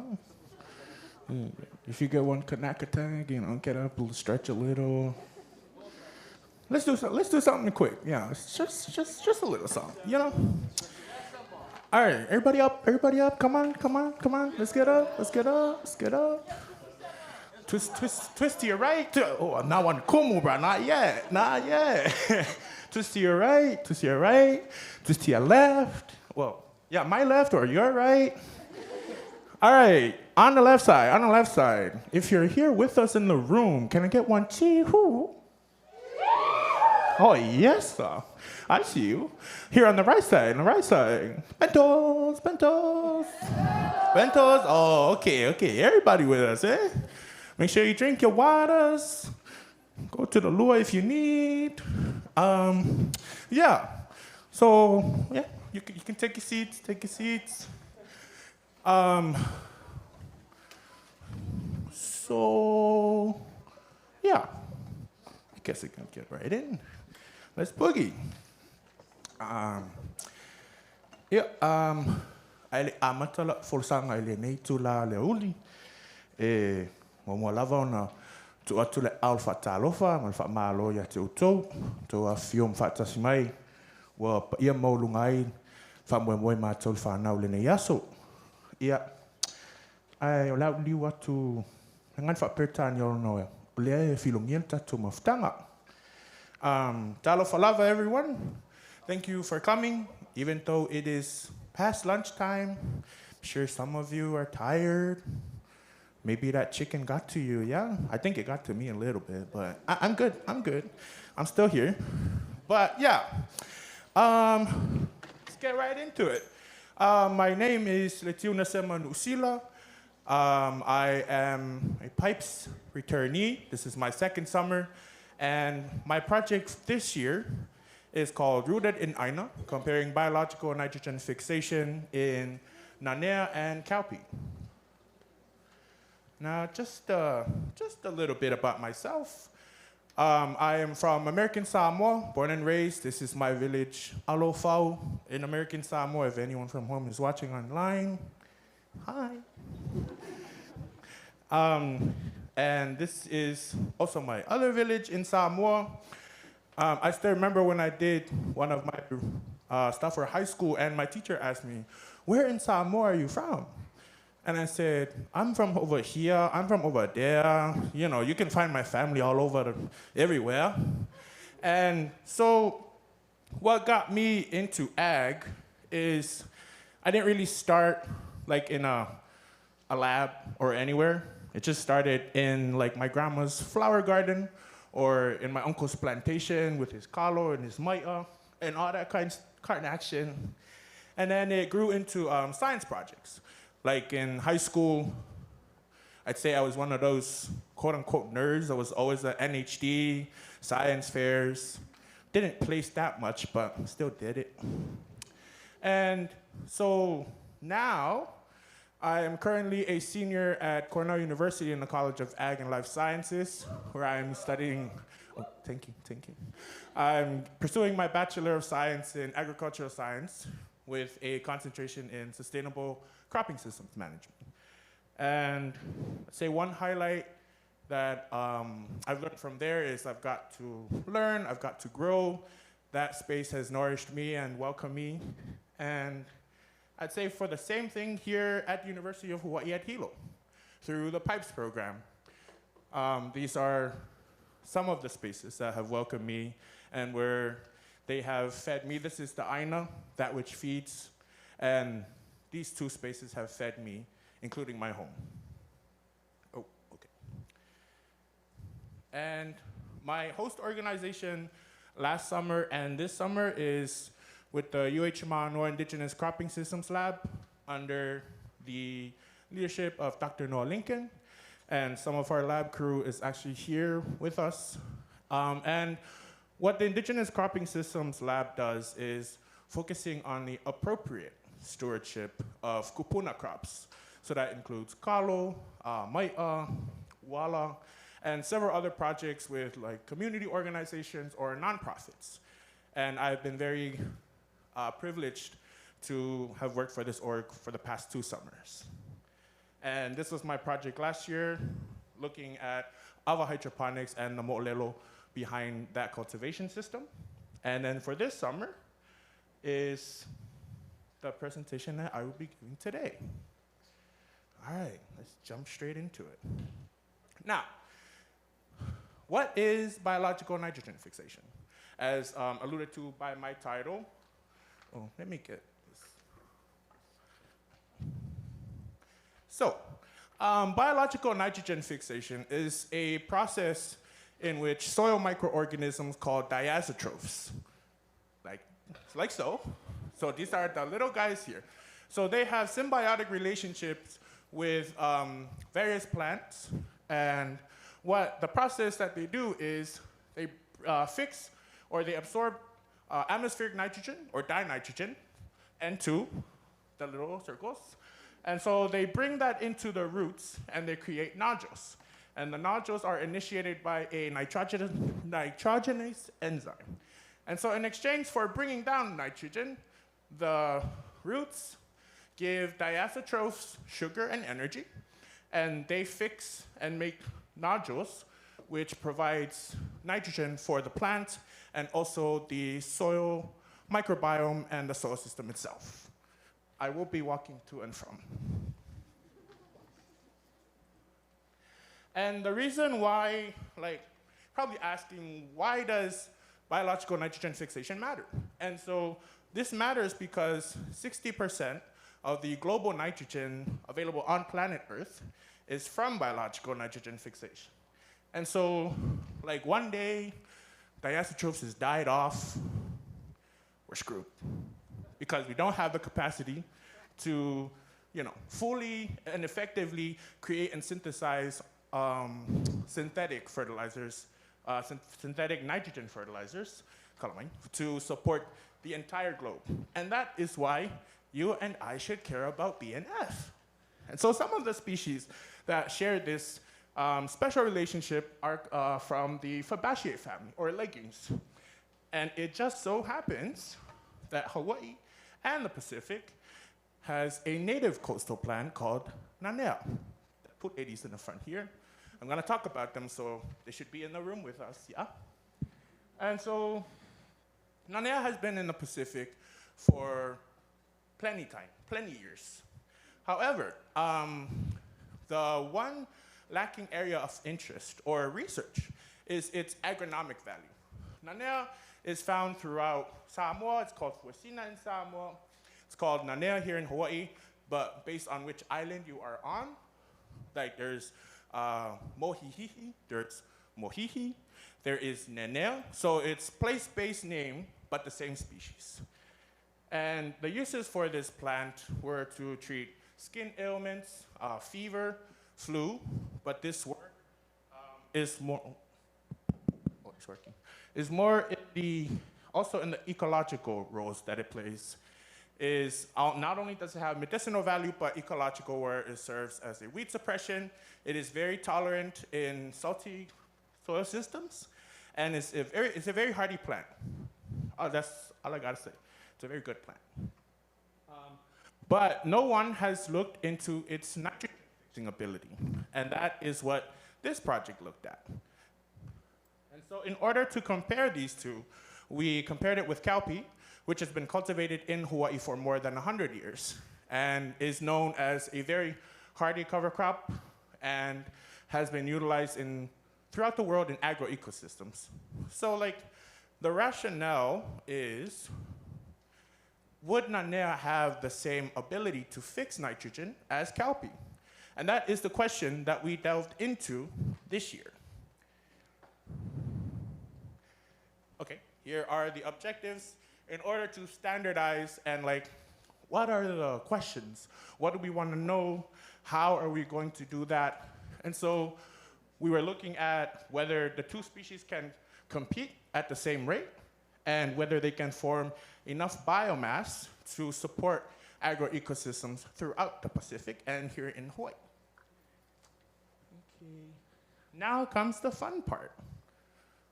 So the first step of this experiment, the experimental side, was establishing samples.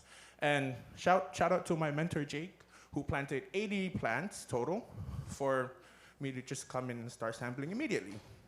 So this is our greenhouse, and we have 80 plants total. Oh, yes. Oh, 100, coloring, 100. So the first step of this process that we use to quantify is excavating them from these pots. So we are exposing the roots, like so, and we have nanea, and then we also have cowpea. And so after this, what we are measuring or using to show our data and measure the nitrogen fixation are these benchmarks. The above ground biomass, so leaf, heights, weight, and then the below ground biomass, also like that. And then nodule counts and sizes is we look at the nodules that are formed, and then we also do qualitative assessment on health of these nodules. And also ethylene concentrations through acetylene reduction assays, which I will talk about as I go along. So this is nanea at week 2. What you see here, these are the nodules that we want, because that is nitrogen, and it is fixing nitrogen in a way that is very useful and is supporting what we are trying to do in looking into its nitrogen fixing capability. So we collect every 2 weeks, and we collect the data, as I've mentioned, biomass and nodules, etc. And then, so we collect all of these roots, we get our data, we cut off the roots, and then we incubate them in mason jars. So the reason we incubate them is because we put the roots in, seal it up, and then we inject it with acetylene.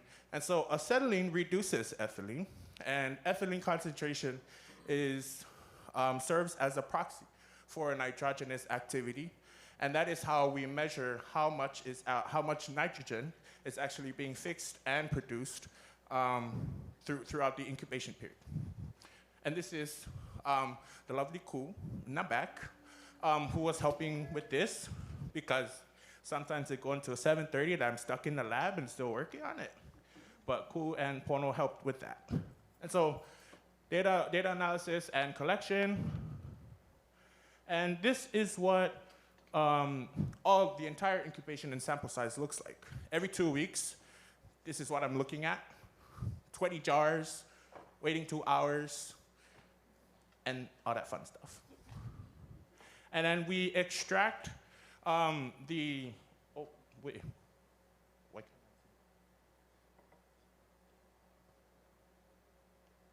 that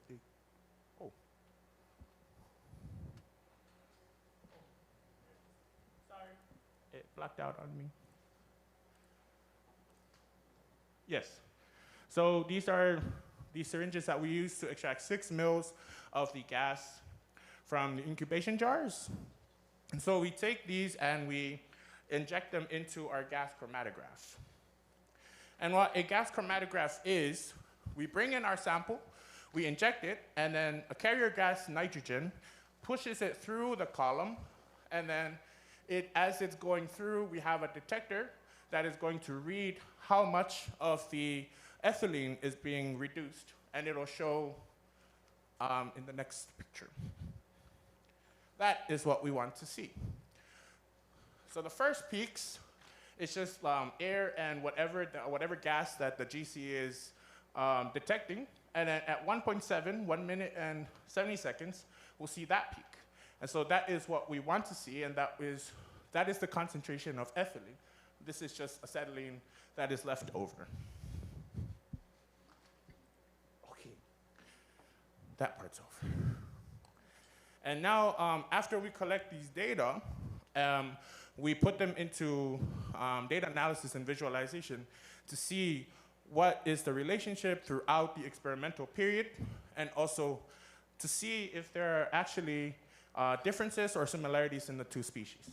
And so this is the yield we got for root biomass. And clearly, Nanea in the blue produces far many more roots than Calpi, as the graph shows. And this is the same trend that we see in shoot biomass. And in nodule formation, almost similar at the same rate. And then the nitrogenase activity throughout the entire sampling period proves it hints at our hypothesis and our objectives that the two species can fix nitrogen at a comparable rate. And so what this is telling us is that even though Nanea does not outperform Calpi, it is still able to compete on the same level as Calpi. And this is very important because Calpi is an introduced crop. It's an introduced cover crop. Nanea is a native plant here in Hawaii that is underutilized in terms of its agronomic value. And so the impacts that this research has is, fun fact, it is one of the first studies looking into the nitrogen fixing abilities of Nanea. And the reason why this is important because for Calpi, most of the time farmers had to buy seed from like Ace Hardware or Tractor Supply. But with Nanea, you can just walk down the Hilo Bayfront, go to Honolulu Park, just cut your root tips and plant them in your system. So what this research supports local agro-ecosystems while also uplifting food sovereignty for indigenous communities. And it's also contributing to a broader side of research that is looking at how can we solve problems within our own systems with what we already have on hand. And so hence comes the applications. This research informs future studies and also decisions of farmers, like fertility management and nutrient management. If you're growing Nanea, you don't even have to buy that big bag of nitrogen from the store. You got your own nitrogen fixer in your backyard. And so continuing this research, the next step is looking into the stories behind Nanea, like beyond the pipa that exist. In Samoa, there are fufo, or traditional healers, that still use this plant from a medicinal aspect of it. And so that is what I'd like to dive more into, like what is it being used for? Are there any new uses that we should find out? And also, how is Nanea faring well in other agro-ecosystems from throughout the Pacific? And expanding to a greenhouse study where we start from seed, both plants. Our Nanea, for this experiment, were planted from cuttings, while the Calpi were planted from seeds. And then also expanding to a field study with a larger sample size, but that is already being done by my mentor, Jacob Hurst. His PhD research and dissertation is focusing on Nanea and implementing it in various cropping systems here in Hawaii. Oh, okay. Take one breather right there. Okay, personal reflection. I think because it's my second time around, I've definitely learned a lot more. Coming last year, fresh to the space, but was graciously welcomed by the staff, our cohort, and also my host site. And so getting to learn and find my footing through last year's program. And then this year when I came back, I was able to build on that pilina to aina that I have established already. And I think this olelo no ea is very fitting to my huaka'i so far. And so it says to establish the foundation first and then building on that. So I think it's very applicable for not only myself, but several other upcoming indigenous scientists out there. And also any emerging scholar that is looking to get into the research space that is community-centered. I'd like to mahalo my mentors, Jacob and also Dr. Noah Lincoln, for helping me understand the data when I didn't, and also collecting and teaching me the assays that I needed to know. Thank you to Ho'olu for being our support mentor. And then to the two other interns who were in our lab this year. Cool. Up, up, up. You gotta be recognized, bro. There's cool, cool, we have cool. Pono, come on. Yeah, these guys helped me with my experiment. I don't think I would have gotten out at 7:30 if they didn't help me. This is one of our community days that we did, teaching kids how to plant and also what are the stories behind those plants. Our field days, also mahalo to the PIPES cohort for a great summer. Always a fun time. To the PIPES staff. And also a very big mahalo to everyone for welcoming me into this space a second time. And very grateful to be back and getting to continue to do the research that I continue to do. Also mahalo nui to all the support and funding programs that made this summer experience possible. And my credits, Fa'ataitele and mahalo nui lo.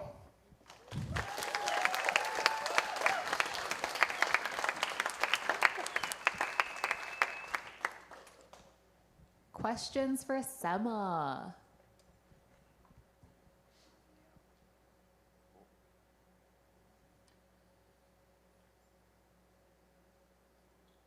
Yep, boy.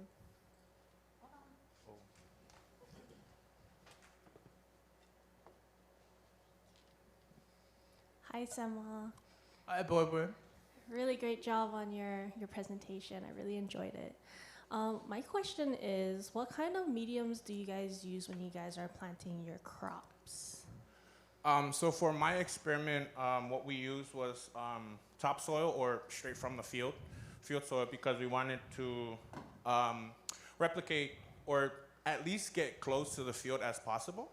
Because, so like the pH my mentor measured was between 4.5 to 5.5. So that's like really on the low, like not even agriculturally like efficient to grow crops. So it's like making sure that we are going to the extremes to measure, because if we put it in the soil that's like really good, it's not gonna like produce nodule, because it'll only produce nodulation. The enzyme will only produce nodulation when the soil system is poor and it requires nitrogen.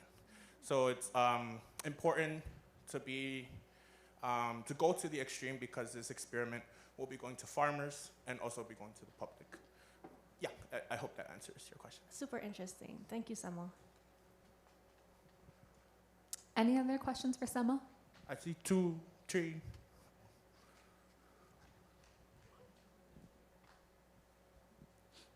Great job, Sema. I had a question. when you were showing the nitrogen over time for the nanea, there was like a peak after 40 days or something. What do you think there was any reason for that spike in nitrogen fixation, or do you think that was just like a data anomaly? So for when we were collecting data for sampling date 3, wait, like this one or that? The third one. I think for this one, the plants were well established by then, and when we were collecting and I was counting the nodules, the sampling date 3 actually had the largest nodule sizes and also the most nodule formations. Yes, formations is the right word. And I think the plants had well established at that time, and then when we got to the last sampling date, it kind of went down and so there are multiple factors. It's either the soil system had reached a certain level where it no longer needed nitrogen, or it could be that the plant was starting to produce seed and set its seed. Since it's a legume, it's a bean. So there could be several confounding factors, but at that week, they were popping off, like that, right here. They're as big as these 2 ones here. That. Oh, okay. And then I think we had one last question from Rick. Aloha, thank you so much. That was a great presentation. Wondering if there would be applications for nanea in coastal native plant restoration, especially in depleted soils, maybe that have been impacted by fire or other issues. Yes. So the research that the current existing research into nanea has been trialing it in very high saline environments, very acidic environments, and nanea has been able to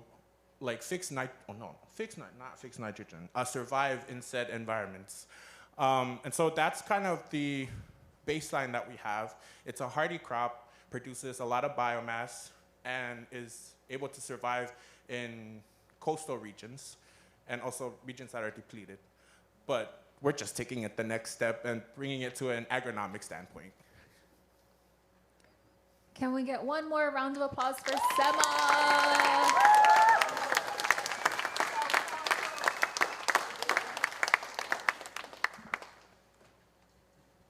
And then up next, we'll have Miss Joshelle Oba, who is with NPS Alakaha Kai, taking us all throughout the Trails Network.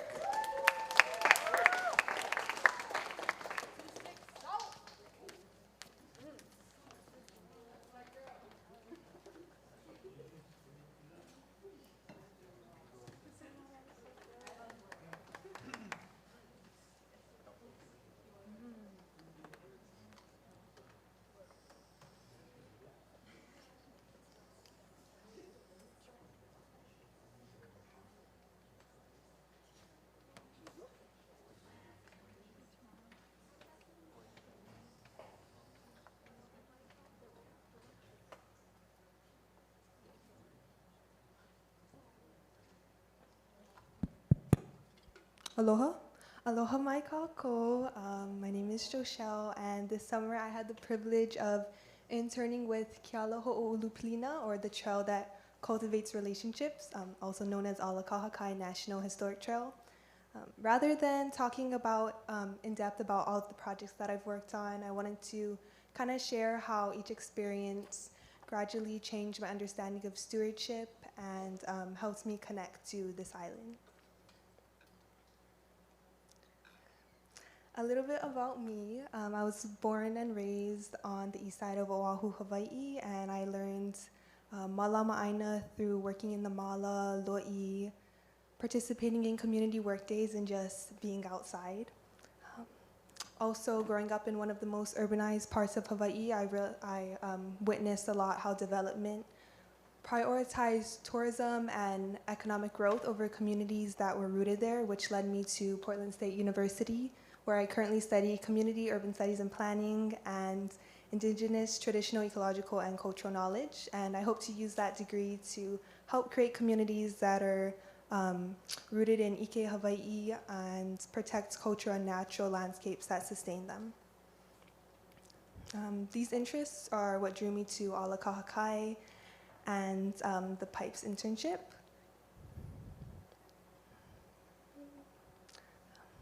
On my first day with Ala Kahakai, this Olelo No'eau welcomes me. E kanu I ka huli oi haule ko'ua. Plant the taro stalks when there's rain or do your work when opportunity affords. I've been looking for an opportunity to reconnect with Hawaii in a deeper way, not just academically, but actually working on the land and learning from people who knew the places intimately. And this felt like that opportunity. Looking back, it really was the huli that I planted. And that huli began to grow through my work with Ala Kahakai. A little bit about the Ala. Although its modern name means trail by the sea, it's a lot more than just one trail. It's a 175-mile cultural corridor stretching from North Kohala all the way down and around to Puna. It's made up of many different trail segments like prehistoric Ala Loa, Ala Nui Aupuni, and Melka to Makai trails, among many other things. It passes through more than 200 ahupua'a on this island, and along this corridor are thousands of cultural resources like heiau, petroglyphs, burial sites, fishing shrines, habitation sites, fish ponds, and many other things that tell the story of Hawaii.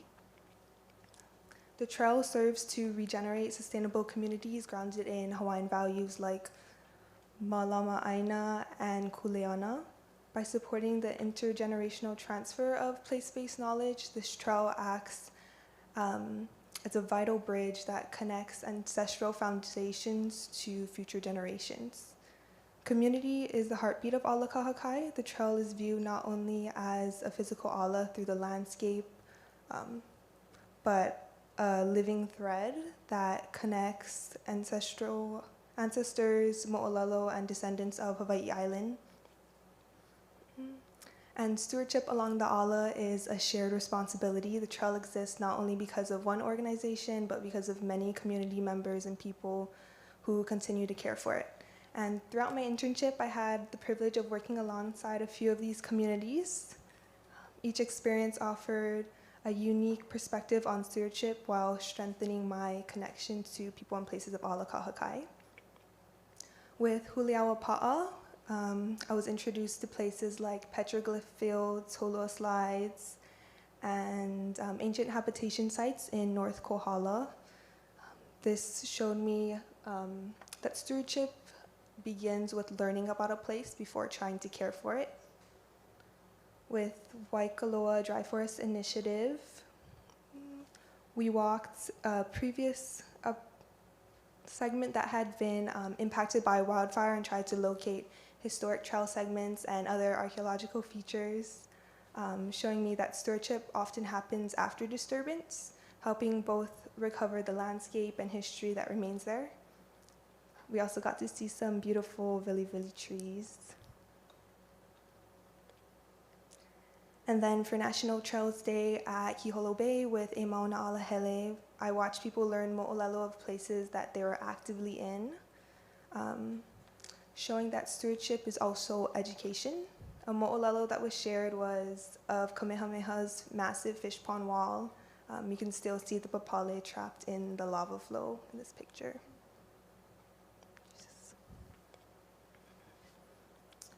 While removing invasive species at Kaloko Honokahau by Aimakapa Fish Pond with high school students, I was reminded again that stewardship is, of course, getting your hands dirty. And then surveying for little fire ants at Ka'awaloa with Hoala Kealakekua Nui helped me see that stewardship is about perpetuating or taking care of places so that they're healthy for future generations. We not only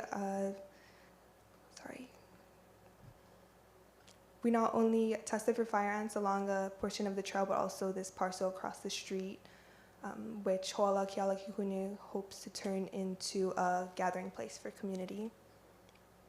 One of the projects that had the biggest impact on my journey was in Lamaloloa and Ahupua'a in North Kohala. A few years ago, this 36-acre parcel was put up for sale with the intent of development. Before that sale could happen, there is the illegal bulldozing of about 2/3 of this property took place, destroying many archaeological sites that had been on the landscape for centuries. After community members advocated for its protection, Alakahakai acquired the property to help protect it and eventually care for it alongside those same communities that advocated for it. Our work here didn't begin in the office. Didn't begin outside, it began in the office. I learned how to research in Ahupua'a through historic maps, mahele records, land commission awards, archaeological reports, and other archival sources. And this research became the foundation of our archaeological surveys, where we walk systematic transects, trying to identify and document cultural and archaeological sites that hadn't been identified before. And then as our transects continued, we began reaching part of the property that hadn't been bulldozed, kind of like beneath this road here, and we discovered an increasing amount of sites. We decided to stop the survey so future discoveries can be made with that community, showing me that stewardship is also creating opportunities for people to connect with place.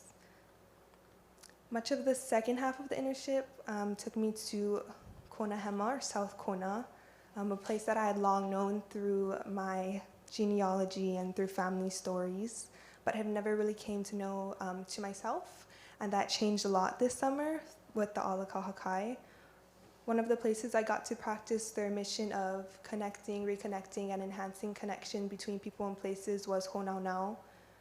Within the National Historic Park stands Hale Kīhoʻihoʻi, a place that used to hold iwi of high chiefs. It remains an enduring symbol of Hawaiian history and spirituality and architecture.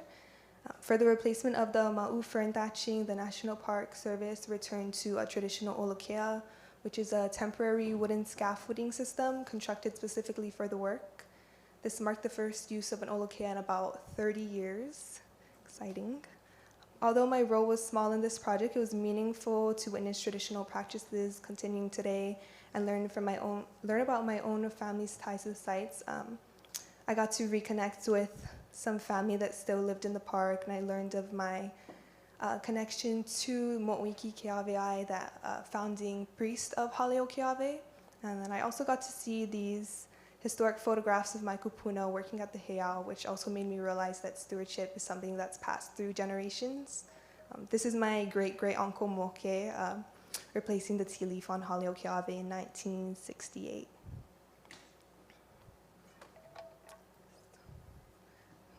And then located a little further south in the Ahupua'a of Kauleoli is one of the best preserved sections of Aulunui Aupuni, the government roads that were established during the time of Kamehameha III.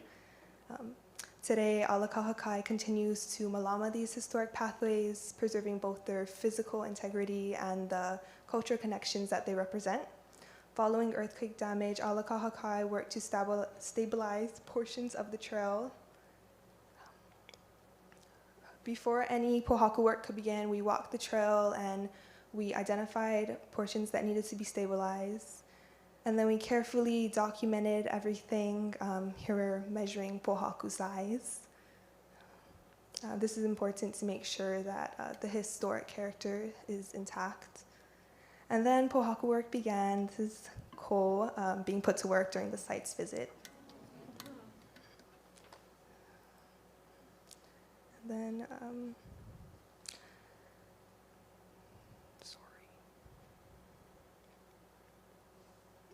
watching the work unfold showed me that this was a lot more than just repositioning pohaku. Every decision was made with intention, ensuring the trail was safe and accessible while staying true to its historic character. So future generations, and we can experience the trail the same way that past generations have. On my final day with Alakahakai, we walked from Honaunau to Kauleoli. at the start of this internship, I would have just seen it as a beautiful coastal trail, but now I started to recognize archaeological features that I would have once walked past. And I was thinking about all my kupuna, or all the people before me that have also walked this ala. The greatest transformation I experienced was my connection to place. Before this internship, I appreciated Hawaii Island because of my family ties, but now I appreciate it even more because of the connections that I have created. These relationships have given me a sense of kuleana that's stronger than something I've ever felt before, and this shows me that connection inspires responsibility, and responsibility creates stewardship.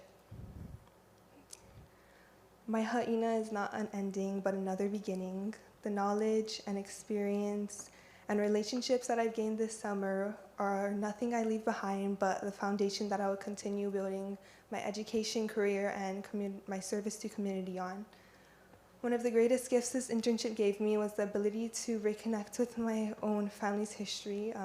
Using research skills I learned through the Alakahakai, I was able to locate my family's kuleana lands in Kalahiki, something I've never been able to do before. And more than finding a place on a map, it gave me a place to begin. While I have not yet walked that aina, I know where to start. I hope to continue learning its history, caring for it, and building connections with my family. And overall, this internship has shown me that stewardship begins with connection, grows through knowledge, and continues through action. This journey would not have been possible without the many people who have shaped it. I just want to mahalo everyone for sharing their time in Ike and Aloha with me. And this whole map is a reflection of all the lessons I've learned because of you. Special mahalo to Alakahakai, the National Park Service, my mentors, Uncle Rick and Auntie Tanya, the PIPES Hui, partner organizations and communities that I got to work with, and my kupuna and ohana. Mahalo.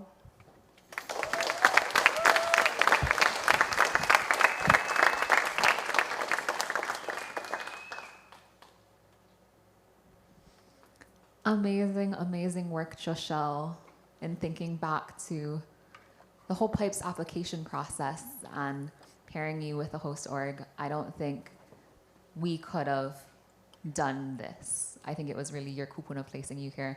And it's amazing to see just the extent of pilina that you were able to develop this summer. So with that, we open it up to questions. Any ninau for Joshelle?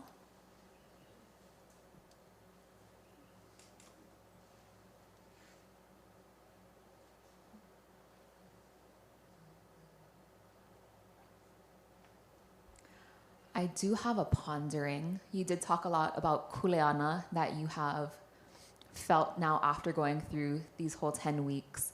I'm wondering what you think your kuleana is, if there's a specific task, a specific role that you see, either for the aina that you've identified as being your kulaiwi, maybe how this has informed the next steps of your academic journey. What is kuleana now for you? For me right now, I think it's helping build connections that Alakahakai has helped me build with my ohana, sharing the ike that I've learned, trying to connect more, learning more about the ahupa of Kalahiki and where our kuleana lands sit, and I guess learning the history of that and trying to perpetuate that, and just kind of perpetuating everything that Alakahakai has taught me. That feels like my responsibility now. Any other ninau questions from the audience?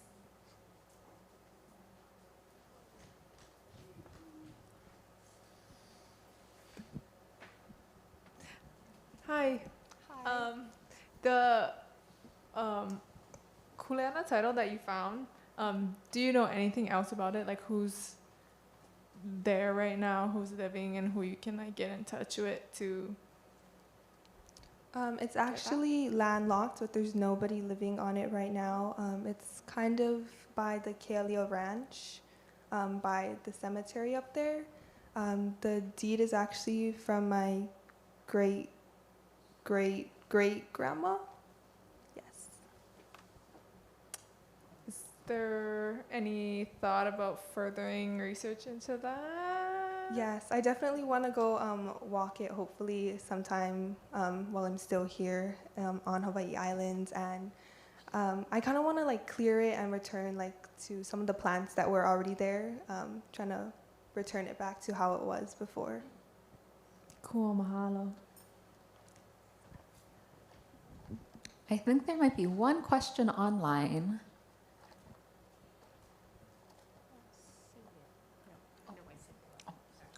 Kalamai, there wasn't another question online. But with that, can we get one more round of applause for Joshelle?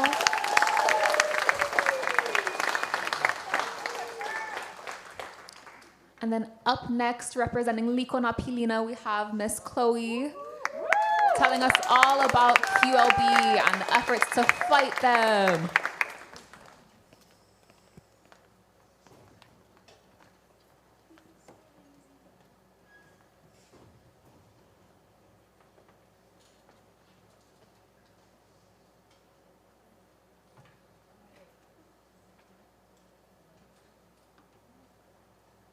It'd be helpful if I turned on the mic. All right, today I'm going to talk about the Queensland longhorn beetle and a biocontrol agent, nematodes. Okay. Aloha nui kākou o Chloe no Eleni Yoshiki Ko'uinoa no Alia Pa'akai mai yo. I hail from Alia Pa'akai, Moanalua, on the mokupuni of Oahu. In my youth, I also spent a lot of time in the neighboring valleys of Manoa and Pololo, bridged together by the Wa'ahila Ridge. And I've had the opportunity to do a lot of hana around Oahu, but especially in Heia, in Ko'olaupoko. And now I attend school across the Pacific in California, where I'm studying environmental science and policy. And also in my undergraduate experience, I've had the privilege to study abroad in Otepoti, Aotearoa, where I got to learn a lot from our Maori siblings about more Pacifica conservation. And that brings me to where I am today at PIPES in Hilo, in the Mokopuni, where my grandparents were raised and I'm happy to return to. And my project is with Liko na Pilina, or the Hybrid Ecosystems Project, that has done a lot of restoration ecology research throughout the years. But recently, there's been a community need for research in Queensland longhorn beetle. So that is what my project is about. And I have to acknowledge the manawahine of Liko na Pilina, my mentor, Emma Stierhoff, lead lab tech there, Lila Shapiro, PIPES alum and another lab tech, and Dr. Becky Ostertag, PI, and kumu to so many in this room and in the conservation space. My summer would not be the same without these beautiful women. So, sorry, I need to give you a warning. There's a lot of bugs and bug pictures and creepy crawlies, so if you're averse to that, I'll tell you when to look away. So there's going to be bugs now. So what is the Queensland longhorn beetle? I know a lot of people haven't really heard about this beetle. Some people get them confused with CRB. So Queensland longhorn beetle, or Acololepta aesthetica, comes from Australia. It is native there, invasive here. And it's not really harmful in Australia, so it's not well researched. We hardly know anything about it. But what we do know now is that it infests 20 host species here on Hawaii Island, including ulu, kukui, avocado, cacao, citrus, lilikoi, and more. And its current extent is only from Puna to Honoka'a, and it was found in Puna in 2009. Okay, creepy crawlies, sorry, look away, Kiana. This is what the larva looks like, and we found these in the field. They're pretty gnarly. This is a younger one, and on my left and your left is a larger, more mature larva. They get to about the size of your pinky. So the adult beetle, which we saw on the first slide, oviposits, or it lays an egg on the tree bark. And the larva crawls through the trees and bores through the bark and excretes it with its frass. Alicia told us about ambrosia beetle frass. This is QLB frass. It has this characteristic toothpick shape. And this can harm trees severely by limiting their ability to transport water and nutrients. And this can lead to damage to the trees or sometimes even their death. And this can really negatively impact our community, especially with these ulu trees and other species that we can rely on for subsistence, that are important to our agriculture industry, or that have a lot of cultural significance to our community. And so we need to find a solution. So we're looking at a biological control agent, entomopathogenic nematodes, or EPN. Nematodes, or nematoda, is a phylum, a fancy word for roundworms, and there's a great diversity of species. Some nematodes can be really harmful. It can be a scary word for some people in Aino work because there are some species that harm maia or other plants, but these species are entomopathogenic. So they enter larvae, they release a bacteria, which kills the larva, and they eat the larva, and then they reproduce and emerge from that larva and continue their life cycle. So we're looking specifically at Heterohabditis indica, which we have found to be a biological control agent for the QLB. Last year, Lila, PIPES intern, found that the majority of the trees that she treated with Heterohabditis indica via injection were successful, so we're continuing this research. And the Big Island Invasive Species Committee, or BISC, also works to provide nematodes for the community to treat their own trees. And this is the nematode treatment guide that they offer with their free kits. And EPNs have been used to mitigate the infestation of invasive pests globally, and they not only use techniques such as injection, but also sponges and cadavers. So we know that injection works with QLB, but for this study, we wanted to see if sponges and cadavers also work. Which brings me to my main research questions. The first is, what treatment type is the most effective and which is the most efficient? And the goals of this project were to find treatment types that can help the community to malama their own trees. So in my huaka'i, we carried out this experiment that had this basic overall timeline. In the first week, we would survey the trees, look at their health, and flag trees that were infested. The second week, we would apply the treatments. We'd give it a week for the nematodes to work their magic. And then in week 4 and 5, we would survey them to see if they how had they changed in infestation. And this whole time, we're also working on rearing these nematodes, raising them to use in our experiment and also for the community. So I had 2 main study locations. The first was in Panaeva at the USDA germplasm, where we surveyed a lot of species of trees, including ulu, cacao, avocado, citrus, durian, and passion fruit. And our second location was at Mahiai Maid Farm, Moka of Honoli'i, where we surveyed cacao and ulu trees. And so how did we determine whether these treatments were effective and efficient? So for our pre and post-treatment tree surveys, we took a lot of data, but mainly rated the health, infestation, and noted the stage of infestation, as well as the presence or absence of exit holes and old frass. So what does that look like?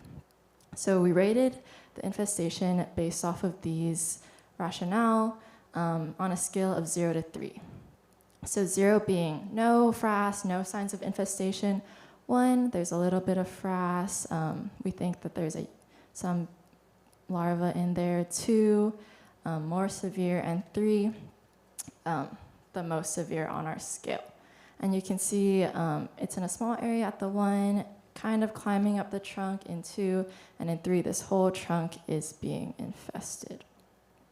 We also rate the stage of infestation, which correlates to the age of the larva. So, sorry, I said I'd be giving warnings for bugs, but here are more. These are all dead, don't worry, they can't hurt you. At the top is the youngest larva. You can see it's quite small, and at the bottom, as we work to the bottom, they get bigger, which correlates with the stages. So early, they have small frass, it's very fine. Mid, it's getting larger, and late, long toothpick length frass. And we also record the presence and absence of exit holes, which is, so the larvae grow in the trees, they pupate, and then they puka as adult beetles. So this is where they emerge from. These holes are about dime sized, but they're pretty round and obvious. And we also look at old frass, which is just like past infestation, often dried frass. And so how did we apply these 3 different treatments? So for the injection, we take a needle and syringe and we inject the tree, the infested area, with water with suspended nematodes in them until the area is saturated, and that volume can range. For the sponges, we took these melamine sponges, they're like Mr. Clean sponges, and we soaked them in nematode water, and then we attached them to the tree with this flagging tape, and then, sorry, more bugs. We inoculated these cadavers, so these wax moth larvae that we used to raise the trees. Sorry, this video is a little bit gross, but that's just the reality of our Aloha Aina work, right? We inoculated them with nematodes, and we just put them in the tree, and hopefully the nematodes emerge from them, and we also attach them with flagging tape. So we'll move on from that gross video. And we also take a lot of data when we apply the treatments, just so we can ensure that there's like no external factors that are influencing our data. And a lot more bugs coming up, so be warned. So this whole summer, we also spent a lot of time wrangling these worms that we're raising the nematodes on. So Galeria, or the wax moth larva, again, we're taking care of, feeding them, making sure they're okay, and then we inoculate them with nematodes, and then we also collect that water. And we had a huge operation going on, and we're basically like a nematode factory. We, at one point, inoculated over 500 Galeria, and we use these for our experiments and also to treat trees across the community. And so, how did these treatments work? Were they effective? How many did we end up treating? So we ended up treating 45 trees, and some trees had several sites. So if the branch was infected, but also the trunk was infested, we treated those as independent sites within the trees. So we ended up treating 30 cacao trees, 10 ulu, and 5 avocado. And we stratified, we did a random assignment of treatments stratified across the stages of infestation. And so again, my questions were, which type of treatment application is most effective and which is most efficient? And we were very pleased with our outcomes. They look very promising for this initial stage of the research. So to orient you, on our left we have cadavers, middle is injection, right is sponge. This bottom here is where infestation was completely eliminated. And how did we determine the infestation outcome? We took the infestation rating post-treatment and the one pre-treatment. And we took the difference of that, and we found that 14 out of 17 cadavers had treatments resulted in complete elimination of infestation. 13 out of 17 injections were completely eliminated, and 12 out of 15 sponges were completely eliminated. And otherwise, there was some reduction in infestation, and some had no change. But the good news is none increase in infestation during the course of our experiment. And so yeah, pretty high percentages here that we were really happy with. Of course, this is just our initial experiment. So what about the significance? There is no significant difference in the effectiveness between the treatments. Very high p-value there. But in terms of efficiency, there is a significant difference. So for cadavers and sponges, you could see the flagging. It often took 2 people to attach those treatments to the trees. So we had to factor that into our calculations for the efficiency, which I multiplied the duration of the treatment by the people required to apply it for person minutes, and we found that injection was significantly more efficient than both cadavers and sponges. So that is something to take into consideration when we're recommending these treatments to the community. But we are happy to say that they all, from what we found so far, they all work very similarly and they have high percentage of effectiveness. And there are some limitations to the study that I did. Because of the time constraints, we had only a small sample size. Additionally, within the species, the sample size was small, and we only conducted 1 round of treatment. But the Likonopilina team will continue this research and hopefully find similar results. One of the most rewarding parts of this project for me was not only seeing the effectiveness of these treatments, but also being able to teach our community about it. I was able to do a lot of outreach opportunities. Here's us at Huimo. We also taught our friends over at Omaku'u Kekahua how to treat their own trees with nematodes. Here's Kilipohe, PIPES alum there. We also had a workshop at Mahiai Made last Monday in collaboration with Big Island Invasive Species Council and Hawaiʻi Ulu Cooperative, where we taught community members how to treat their own trees, and we're able to give them some free nematode kits. And also, I'm super happy to say we've kind of indoctrinated a lot of our PIPES cohort into becoming nematode warriors. So look out for your faces. We have our friends Pono, Sama, and Ku. They're actually raising their own nematodes, so we taught them how to rear the nematodes on the Galeria. This is Kanani of Huimo treating infested kukui in Koholalele and Wailea as well. And also Ella treating infested kukui in Maku'u. Sorry, that was the only photo I had of you. So as Aiho'i, I really want to recognize all the people that have contributed to this research so far, including the people from USDA, BISC, Forest Service, and our site hosts.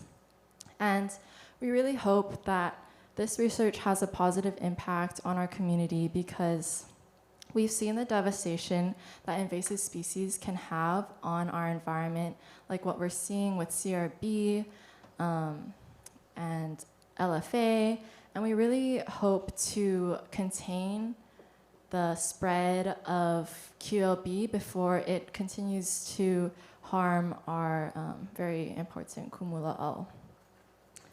So we need each and every one of you to keep an eye out.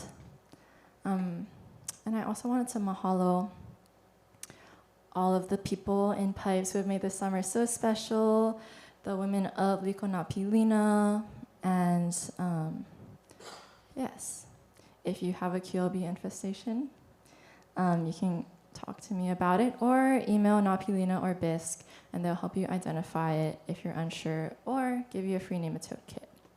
And again, mahalo nui to everyone who's made this summer so abundant with learning possible. Hey, Mauni, now?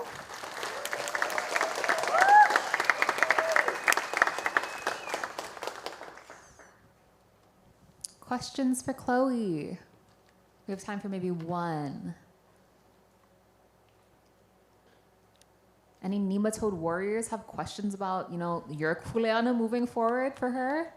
I think Paloma has a question.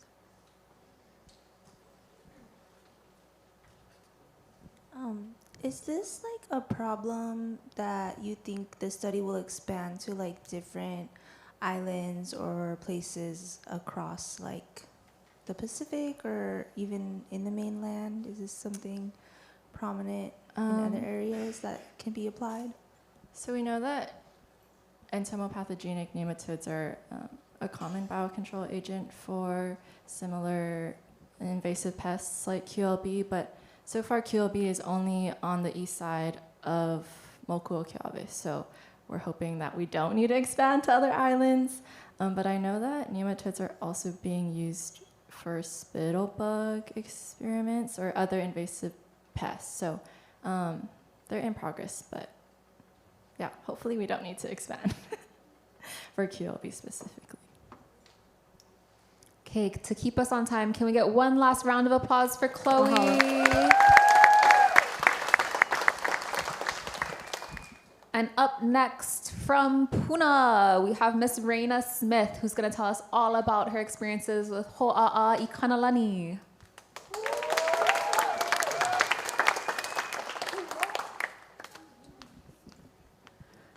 All right, here we go. Aloha mai kākou, o Reina ko inoa no Puna Maiau. Two communities very important to me, Ola'a and Kea'au, communities that raised me. Today I'll be presenting my summer research, which I've titled I Ola Oi, I Ola Mako Nei, Aloha Aina in Action, Growing Roots at Hawaii Kanalani. I picked this title because this olelo is something that I verbalize to plants, which I put in the ground, recognizing the reciprocal relationship that we have with Aina and with the world around us. And I chose the subtitle because this summer I was in the Aina or ecological pathway of PIPES. So very much boots on the ground, hands in the dirt, physical Aina work and learning by doing. And Ho'a'a i Kanalani, one of their slogans is grow roots. So this is definitely something I got to do this summer. To get into my hua, or my foundation and background, like I said, my roots come from communities in Puna as well as Mokuhonu, and Aina and Kaiolu of Ola'a has become the biggest part of who I am today. I'm entering my third year of undergrad at Cornell University in the College of Agriculture and Life Sciences, studying environment and sustainability with a concentration in food sovereignty, as well as a minor in American Indian and Indigenous Studies. That was a mouthful. And yeah, this summer I got to work at Ho'a'a i Kanalani and with my mentor Ma'i Vai. And working with them has really helped me figure out a clearer path for my future. And to further introduce my host organization, Ho'a'a i Kanalani is a 3-year-old community nonprofit, so very new, grounded in perpetuating Hawaiian culture and mana through Ava practice. And they are still working and creating a stronger foundation for their community ethnobotanical garden space. This is my mentor and her other half. My mentor, Candice Ma'i Vai Gonzalez, who is also a PIPES alum, is the program coordinator for Ho'a'a i Kanalani, and she's also a mother and a professional ethnographer and many more roles. She's also pursuing her Master of Arts at Hilo right now in Heritage Management, looking at Ava cultivation in Lower Puna. She gave the Inoa Ho'a'a i Kanalani to the space to mean the inspiring or invoking the greatness of the heavens. And you definitely feel that when you walk into this restorative space where the native forest is working on being restored with cultural and native plants. This is the Po'akuakane at the front, the first mala created. This is the ahu. And it's also worth mentioning that this space is stewarded, owned, and operated by Ohana, so including Magi, Taco, Kulu, who's a new addition. She's just a couple months old. As well as Ie ferns, chickens, and all the other people who make this space what it is. And this is a picture from the site visit. And my focus this summer was really grounded in, like I said, learning by doing and growing roots through daily protocol, oli, invasives identification and removal methods, native plant propagation techniques, as well as doing hana no eao kind of stuff and familiarizing myself with the cultural significance of native and traditional plants. So yeah, getting more into the context, intention, the ha'alele section, I'm gonna take you guys on a little tour. So Hoʻa'a is located in the ahupua'a of Pu'ua, Puna, Hawai'i, on an 1840 flow, so relatively new aina. And this space is also right in the middle of the Nanavale subdivision. It's on a 11-acre parcel, undeveloped land, and they're currently stewarding 3 acres and bulldozed half an acre and restoring that area. A lot of pressure from non-native invasive species, but still present when you're trailblazing and looking around are ohia, uluhe, naturally occurring mamaki, ie, eo birds, and other native species that you see. This is just part of the tour. So the first mala created, this is pictures from when they first broke ground in the summer of 2024 to a picture I took and what it looks like now. Baby ulu tree and lots of other meakanu. This is the mulch pile mala, as we like to call it. This is just under 2 years of growth. So much abundance. This is the mala pulelehua, where all the butterflies like to hang out, as well as kulu, who will hang out under the papaya tree and wait to eat the papayas. And this is the secret, not so secret Avo Garden. Super cool to see the progress that they've made. This is some of the most abundant Avo varieties. They're cultivating hiva, nene, opihi cow, papa ele, and others as well. And last but not least, the chicken coop progress. There's my mentor putting in some hana, and this is just worth mentioning, the chicken coop, because I had to clean it a couple times. And before I get into my huaka'i section, these are 2 olelo no eao, very common for people in Hawaii to know, but that really guided the work I engaged myself in this summer. So in doing One Learns, makahana kai'ike, as well as Hale ka aina he kaua ke kanaka. Yeah, so a little bit about my process this summer. Coming into this space, I definitely wanted to build a deeper pilina with that aina, especially growing up in Ola'a. I was more familiar with like ecosystems up Mauka, so getting to come down and spend time 30 minutes south, more towards the ocean. Grounding myself in my attitude, my behavior entering the space, as well as protocol. So engaging in daily kilo, and also starting and ending the week with na'o-makua, keeping a kilo journal, and also sometimes pulling monocards. And lastly, our daily checklist, which on there is complimenting a meakanu who looks like they're thriving, and just fun stuff like that, talking to plants, all part of the work. One of the other pillars of my week was invasive species identification and removal, so controlling, removing, and repurposing invasives. This is a strawberry guava trellis that I got to build. I did get blisters on both of my pointer fingers, but that's okay. Got to learn some lashing techniques, and it was one of the questions I had from my mentor coming in was, how can we repurpose as we're removing invasives? This is a living fence I made. I got to learn how to use the line level, several power tools, things like that, weaving, and super awesome to uncover this new that was back here, which you couldn't see before in the thicket, and also uncovering this hapu'u, which I took this picture last week, is actually living and shooting out new sprouts, so super awesome. Albizia and Myconia control. In Puna, Albizia and Myconia are totally taking over the native forest, so getting to trailblaze, identify, and use the hack and squirt method. This was definitely my more dreaded work days, but has made me feel a lot more empowered and confident to do this kind of aina work. Yeah, one of my other pillars was farm maintenance. So the fun stuff, the harvesting, weeding, coop cleaning. We got to have a day where we harvested uala and made uala chips. It was super yummy. Harvesting things like mamaki as well. Learning different weeding techniques, especially with this aina's more down towards the kai, like I said, a lot more rocks. So getting to learn how to use o'o bar effectively, weed eating with the clippers, weed whacker, and by hand. and getting to outplant after weeding.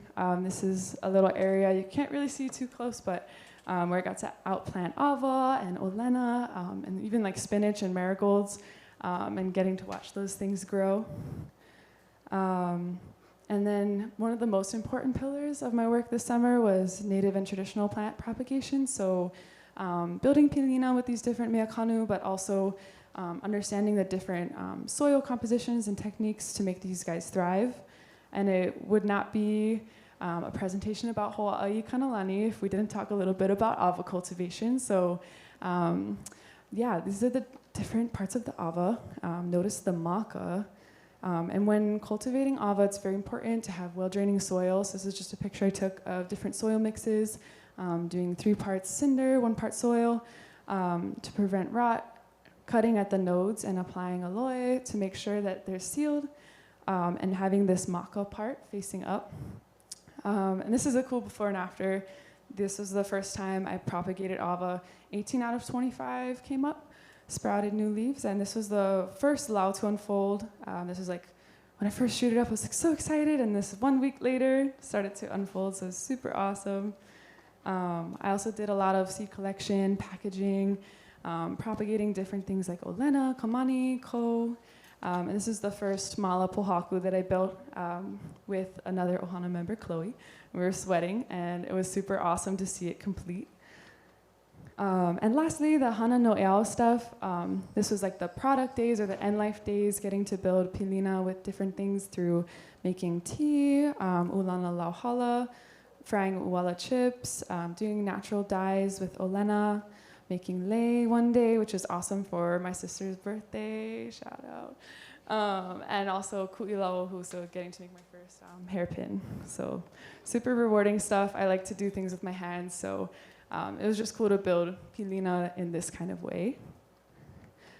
And reflecting on my summer and returning on the work, my experiences have definitely made me feel a lot more grounded and committed to kaiulu and the communities, both human and non-human. This is another before and after of when they first broke ground in the summer of 2024 to what it's looking like now, super abundant. And as a community, I think they're serving as a model for how restoration and inspiration can take place in Puna for a food sovereign future and across the Paiaina. This is another mala before and after what it looks like today. And like I said, a super inspirational place. You feel that magic when you enter, and they're just laying the foundations, just getting started. So yeah, super amazing to be part of this place and putting in my physical work. And I feel a lot more empowered as an individual to get my hands dirty and be a motivated aloha and a steward with these guys. And looking to the next steps for Hoʻaʻa i Kanalani and for myself, since I'm entering my 3rd year of undergrad, I'm still trying to figure out what that looks like for me with a degree in Bachelor's of Science of Environment Sustainability, what that looks like for Puna, what that looks like for beyond. As well as for these guys, since they only broke ground 2 years ago, but are able to do so much restoration, just Ohana owned, really Ma'aima Ewai has done so much for this space. And yeah, so just super inspirational. I feel so much different after working here. Like I said, a lot more grounded, motivated, and yeah, overall inspired by this place. Yobirds visiting every day, and just other pockets of abundance. And she's really helping to make this Aina Momono again.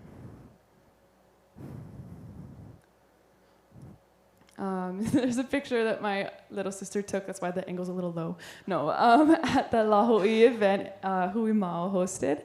And she's really helped me understand that cultural resources and natural resources are one and the same, and that our environment thrives when our community thrives alongside us. And shout out, if you guys are free this Friday, want to get your hands dirty, come down to Nana Vale. We're having a La Ho'iho'i event, Malama Aina, followed by potluck. So yeah, take a picture of the QR code, no shame, or come find me after. And I hope that those of you who are on East Side can make it and just experience some of the inspiration that I've experienced this summer. And this is an artwork that's dedicated to my experience and dedicated to my mentors to kind of express my gratitude. Super, super grateful for all the experiences I got to have this summer. Coming back home, getting to contextualize a lot of the things that I'm studying on the continent and at school. And just, yeah, mahalo to mai vai, keoki, and all you guys have done for me this summer, being so gracious. You guys are like extended family. I'm so excited to see these foundations only grow more abundant. And mahalo to the PIPES staff just for being so wonderful. This program has done so much, and mahalo to my amazing cohort for just being like awesome people. You guys inspire me with all the different stuff you guys are doing. And mahalo to my ohana for coming as well and supporting me. Mahalo, mahalo, mahalo.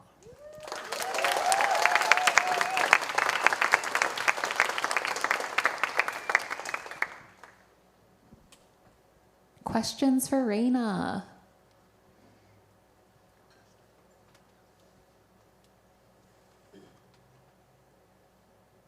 I think Chloe.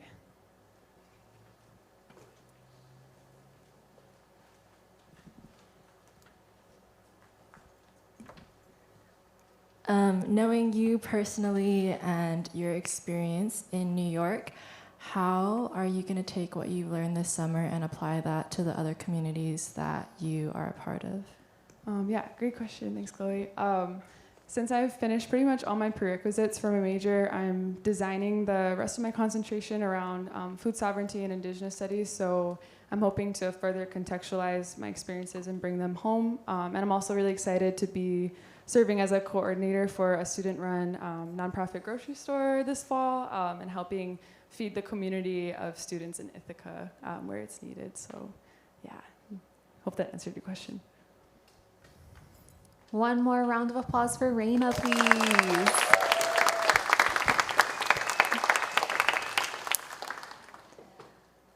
Up next, we have our kupa of Ka'u, Mr. Haola Roback, taking us all the way down south.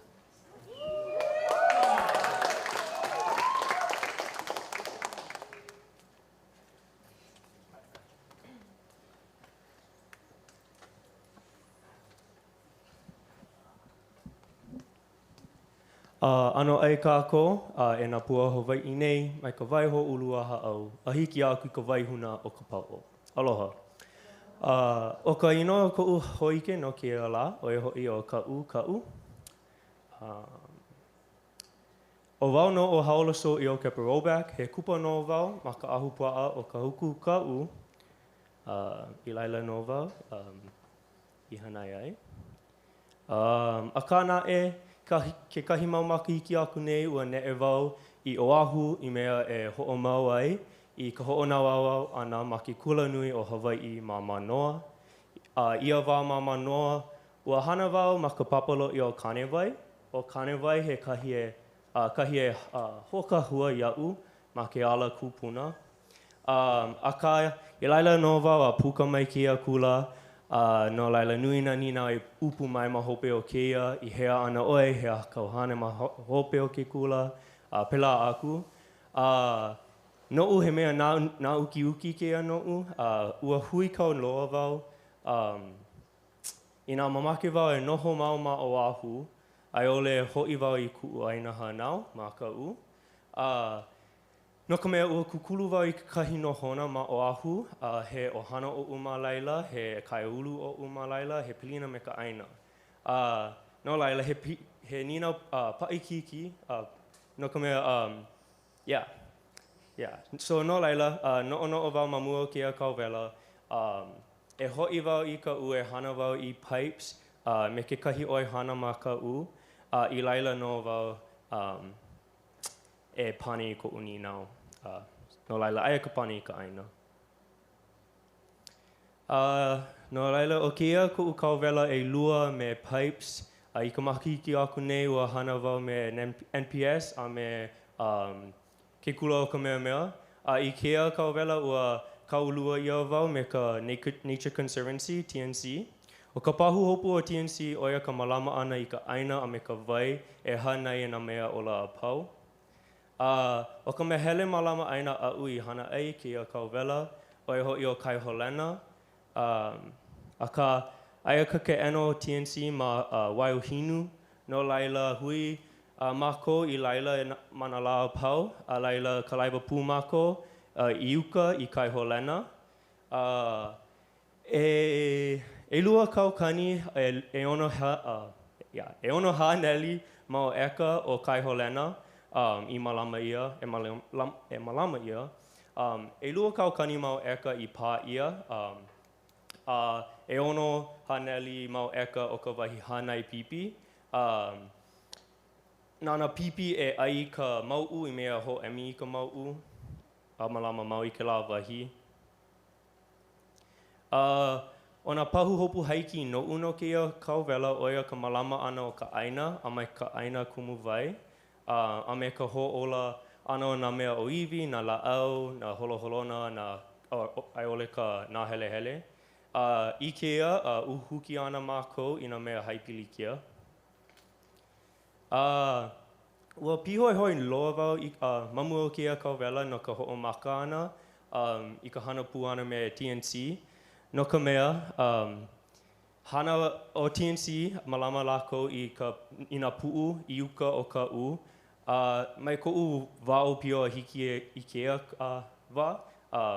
He moemoe a a'u e pi'i I keia mau pu'u, ka kali wau no ka manawa kupono no keia, a keia kauwela ka manawa kupono no keia la.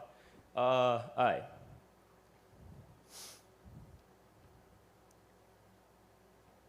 No laila, e haʻi ana wau I nā hana a'u I hana ai ma keia kauwela. No ka mea nui nā hana o'u. Nui ka a'o ana mai ana. Aka, o ka mea mua e haʻi wau, oia ka hana pū ana.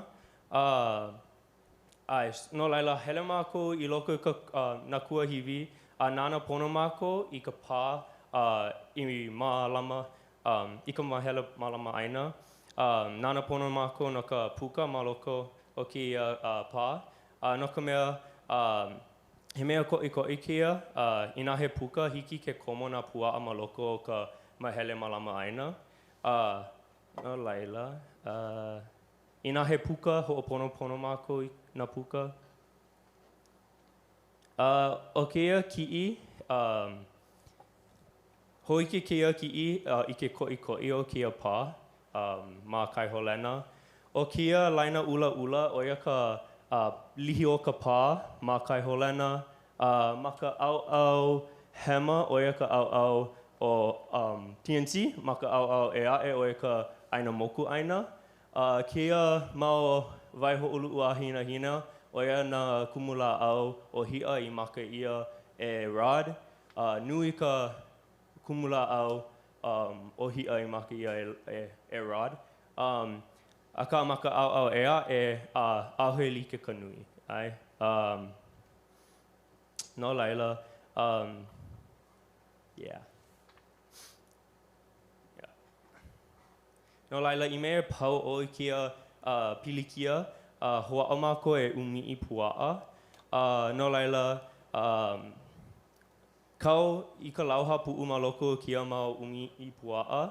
A laila, kau I ka hua makakema ma luna o keia hua, ma luna o keia laʻau. Ma loko o keia mau umiʻi puaʻa, aia he kaula, I nā hoʻopā ʻia keia kaula, e pani a ela ka ipuka. No laila, komo ka puaʻa I loko ai ka hua makakema, hoʻopā ʻia ka kaula a pani a ela I ka puka.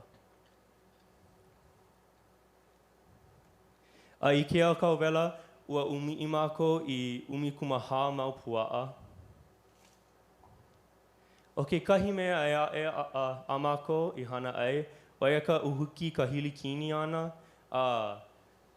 O ka kahili kini he mea e uhi I nā mea laʻau o iwi. No laila, he mea pono e uhuki e kia laʻau haipilikia. Hoʻohana mākou I ka pesticide, oia hoʻi o escort.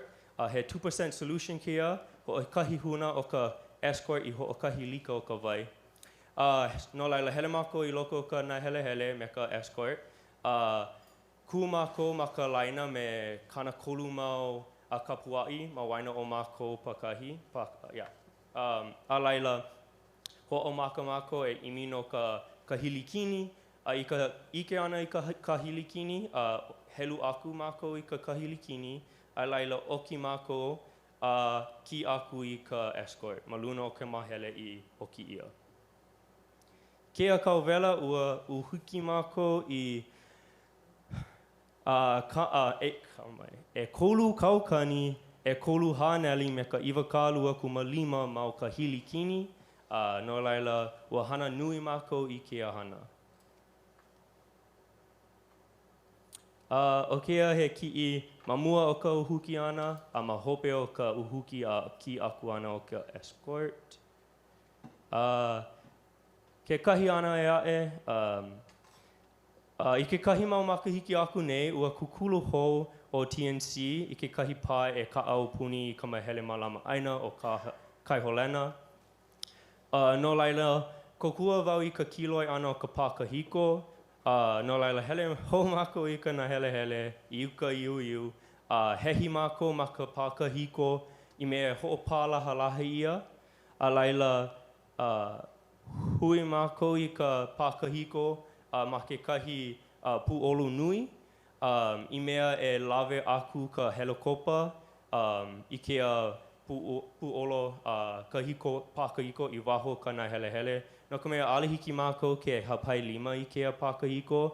Ua mānoa no na la'au, na kumu la'au ma ka na hele hele. I ka iu mākou. No laila, o kea he wikio o ka ki'i ana o ka helikopter I ka pu'olo. He hana le'a keia. O ke kahi kuleana o'u, o ia ka malama ana I na wahi ho'ola nā hele hele. Kapa ia kea mau apana ho'ola nā hele hele o hale piha. O kea mau apana ho'ola nā hele hele ma nā wahi I hanai pipi mamua. No ka mea, kea mau wahi hanai pipi I ka wakiko he mau he nā hele hele ia. No laila, kanu aku mākou I nā mea kanu o iwi, ka ohia, hapu'u, nau paka kuahiwi, kopiko, ho'awa, maile, olona, a'ali'i, a me ke kukui. Ma kia wahi, na uwau e oki mau'u, no ka mea I nā oki mau'u ole, e uhi ana ka oki mau'u I luna o ka mea kanu o iwi. O ke kahi ana o'u, me kia mau apana ho'ola nā hele hele, o ia ka ohi ana o nā hua a me nā ano. No laila, hele mākou I ka nā hele hele, ohi I nā hua o ka olapa, nau paka kuahiwi, kana wau o Hilo, maile a me ka o Hawaiʻi. Ua hoa'o wau e ho'ulu I ka hua ma elua mau ki ina hana. O ka kawela pepa pulu, ma ka eka ea, a me ka lepo, me ka limu kuahiwi ma ka poho mea kanu. A ka ana I ko'u wā hu'e a'o me TNC, ua ulu ka kanawau a me ka Hilo wale no ma ka pepa pulu wale, ma ka pepa pulu. O ke kahi ana e a'e ma ka au e a'e o ka hana kuahiwi, o ia ka hana ma ke kai. Ua iho mākou I Kamehame, he iwakālua kumalima mau eka a TNC ma Kamehame. No laila, iho mākou I laila I mea e kokua I ka hui mālama honuea. No laila, o ka hana mua o ia ka kilo ana o ke kai, no ka ala o na honuea I ko lākou pai ana. Kilo no ho'i mākou no ka mehiu o ka iwi honuea ma ka pohaku, no ka mea kolo mākou ma ka one ho'omehio aku ko lākou shell ma luna o ka pohaku. I nā he wahi I ho'opu nāna paha, ho'okakuhi ia nā wahi. A laila, kalimako a I ka napo'o ana o ka la, no ka mea paina honu ma ka pō, I mea ho'opunana. Ina he honu, honu ea I ho'opunana, ai ole ho'i ana lako I ke kai, hele wiki wiki mako I ka honu ea, I mea e le pili aku a ana aku.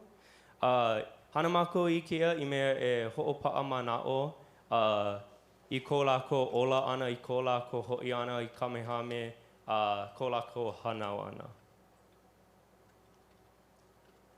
Ai. Kala mai. No laila, he haumana malama aina wau I kea kauwela. Ua a'o nui wau, ua hana nui wau. I ko'u hana nui, ua kilo nui.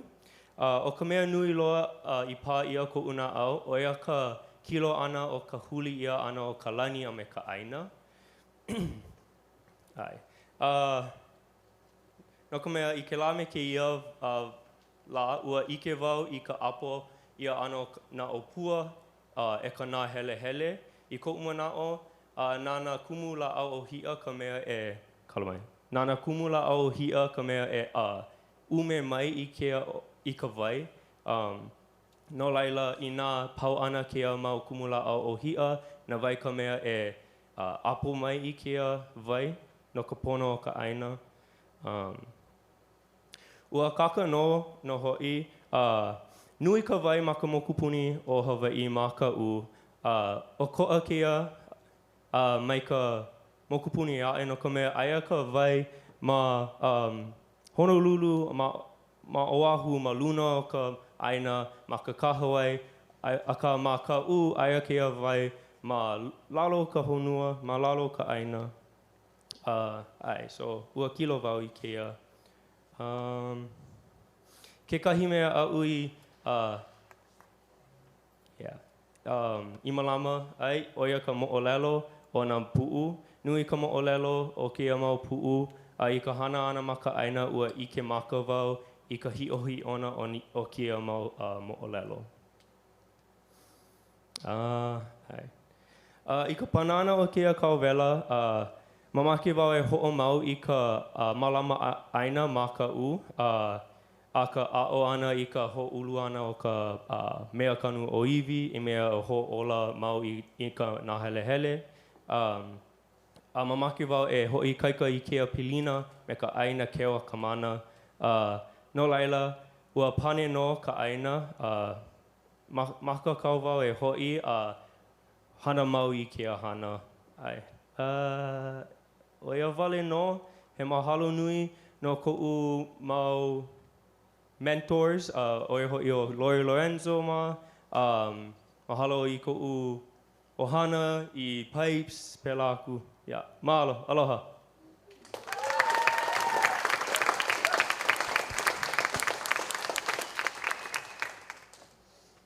Ho'omaika'i nui a oe e haola no ka ho'opau ana o kia kauwela kekahi.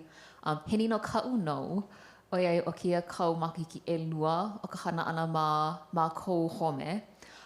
He hali'a aloha, he hanana punahele paha kau mai ke ia hanana. There's kekahi mea punahele. Ai, yeah. Kekahi mea punahele o ia ka ike maka ana o ke la mau mo'olelo a'u I lohe ai I ko'u wā kamili'i a hiki I kea wā. Ua ike maka I kea mau hi'ohi'ona mai kea mau mo'olelo. I kea ua malama wau I kea mo'olelo. No na haumana hiki mai ana no kea wā, no ko kākou kupuna no ho'i. Ai. Mahalo. E ka lehu lehu, any more nino for haola? Uh-oh, he paha. Well, can we get one more round of applause for him, please?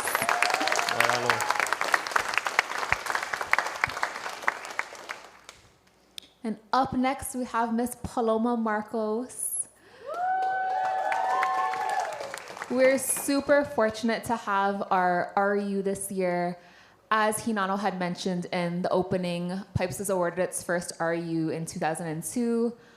We were able to still pull off programming last summer without our RU, but we're grateful to have it again this year. And it's really allowed us to bring in interns, students from all over the place who have really deep roots to their own communities and who have really provided additional mana'o, additional perspectives that students here in Hawaii have gotten to learn from. And Paloma is just one of the many examples that we have this year. So excited to hear what you have, Paloma, and just all of the experiences that have brought you to this point. Mahalo.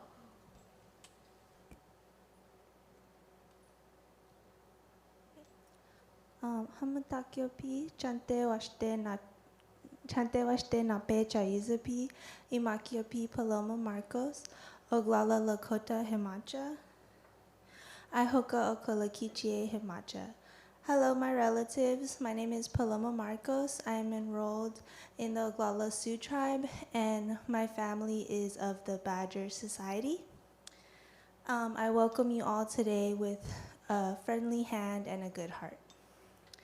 My presentation today is about the comparison analysis of Hawaii Island water quality that I completed with the Hilo Marine Science Department. I included this mele no kane that we heard at HCC with the opening plenary, and I felt like it was relevant to this project as the translation talks about it is below the earth in bubbling springs, in the water station by Kane and Kanaloa. It is a bubbling spring, it is water to drink, it is water for mana, and it is water for life. Grant life, it is so. And this also relates to a saying in my tribe, Maniwa Choni, which means water is life. So a little bit about myself. Like I said, I'm enrolled in the Oglala Lakota Nation. This first picture is Oglala camp at Ochetisakoan during the No Dapo protest in 2016. These are my grandparents on my grandmother's side. This is my grandma Julia Bush. She's Oglala Lakota, and my grandfather Henry Tuttle, who is Santee Dakota, and one of their younger sons, David Tuttle. This is my grandma Barbara Krause. She was born Margaret Tuttle, and she was adopted at the age of 2 in California, and her Lakota name actually translates to she who seeks for her people, as she was able to find and connect with her family in her later years before passing. And in my youth, I grew up dancing in the powwow circle with the intertribal dance group in Las Vegas. These are just photos from different events that we had. And I continued that role as a powwow dancer, which also relates to water because the dance style that I do is the jingo dance. And the cones it's a medicine dance that brings healing, but the cones also are supposed to sound like when water falls on a tin shed from rain. And dancing really helped grow like my activism and led me to go and be a part of the Standing Rock protest in 2016, which is where I decided to change majors from social work. I wanted to originally help Native students, Native children in foster care, and switch that into studying and protecting our earth resources. So this activism continues at UNLV through our Native American Student Association. We bring events like the Miss Native UNLV pageant, the powwow, Indigenous Peoples Day, and our Native Student Success Celebration for graduating students and to celebrate their achievements both on campus and in Indian country. And another part of my role that brought me here was being part of the UC Santa Cruz Doris Duke Conservation Program. This is where I kind of got my footing into conservation research and science. This was the first program I did after changing majors and really helped me feel like a real scientist and have a network of support through my undergraduate journey. Actually, I was a UNLV preschool graduate as my mom completed her undergraduate degree when I was just like 4 or 5 years old with my sisters.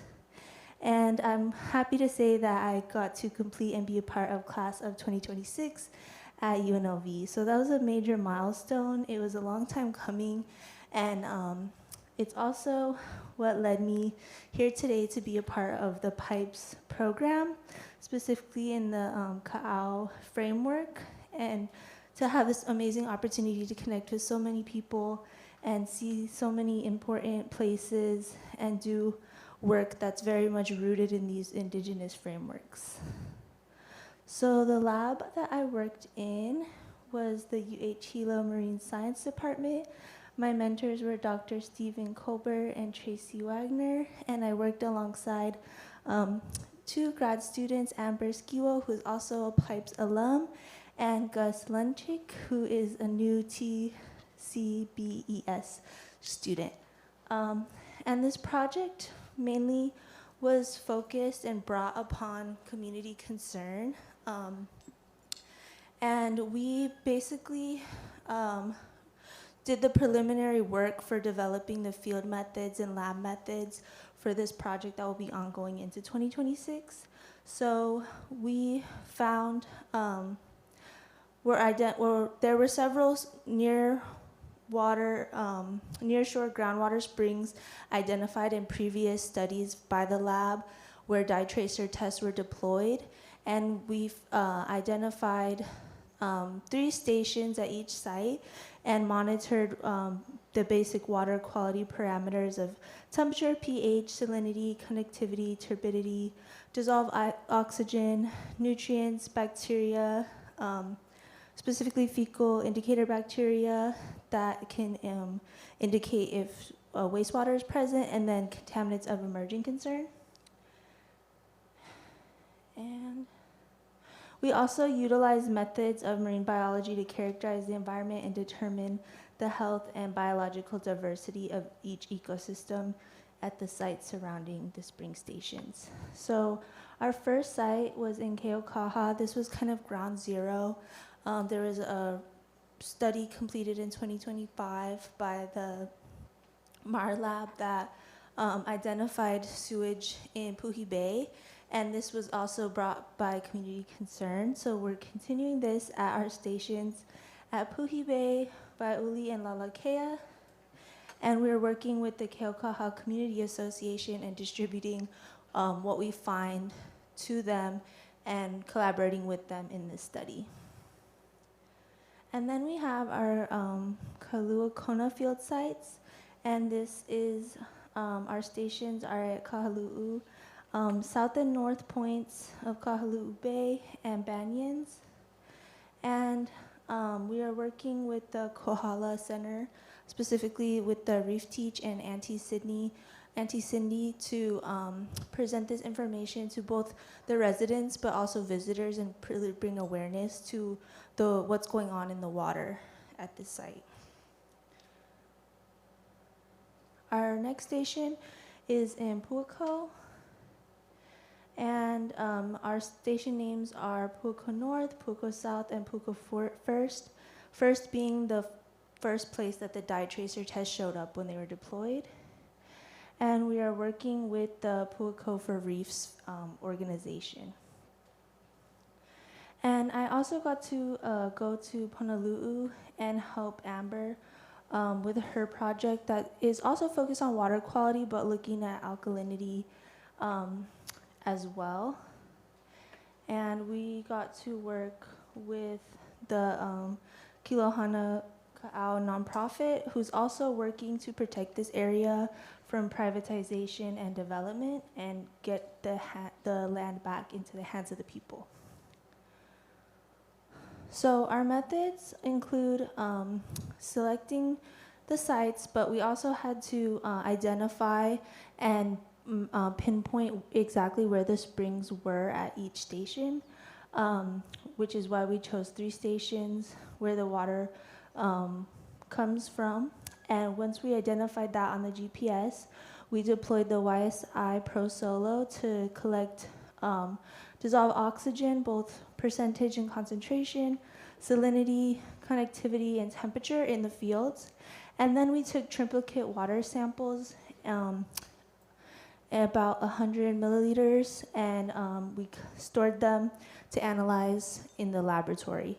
And it was really important to know that the dates that were selected for sampling were also like, had to be coordinated in the tides and early mornings, as the bacteria that we're analyzing for can be like killed in sunlight. So we had to get there really early before the tide got too high so that there wasn't a lot of seawater mixing with the fresh water that we were collecting at these sites. And there was a lot of variability in that from week to week.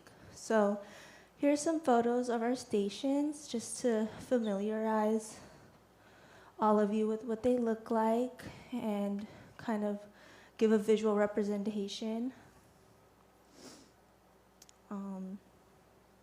Like someday, like when we went to Kahalu'u, the first time Auntie Cindy was like, oh, there was a big storm and it changed completely the landscape and it like where the rocks were and how much like we could collect. So it's really interesting to see like that progression from week to week from sampling. And then these were our sites in Puako. And one day I had to go take more photos and it was like high tide and it totally looked different from when we collected. So that's also important to note.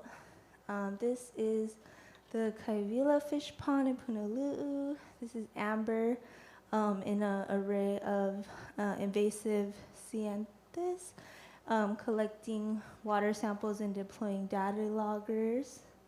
And then this was the other fish pond, Kavali fish pond, that is named after a mo'o, a female mo'o who inhabited the pond and guarded this springs and watery places.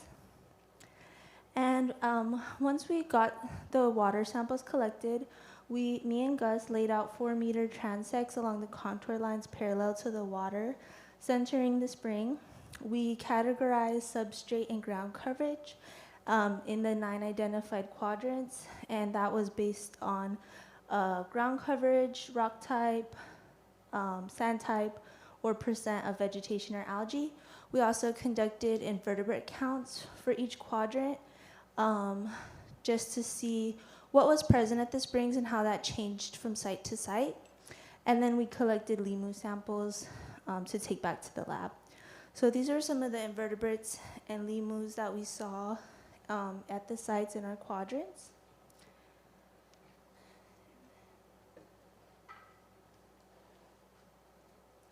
Once we got to the lab, we began to process the water samples for Enterococcus, which is a fecal indicator bacteria that must be processed within 6 hours of collection. This is a tray, and this is what it looks like when there is Enterococcus present. It glows this fluorescent blue, and then you count the wells. We also use the water samples to analyze for pH and turbidity back in the lab, and then took the limu to be identified, analyzed, and made into slides to preserve the specimen, and also dried for future work. This is a video of how the trays are made. So we concentrated it with 100 microliters of millipore water, and then put it in the tray with the Enterococcus reagent. And it was actually a really enjoyable process. This was probably like my favorite part of the day, like coming back to the lab and just whipping out these trays, putting them in the incubator for 24 hours, and then coming back the next day to count the trays. This is how we preserved the limus in the laboratory for our records and after identification. These were some of the varieties of species that we collected in the fields.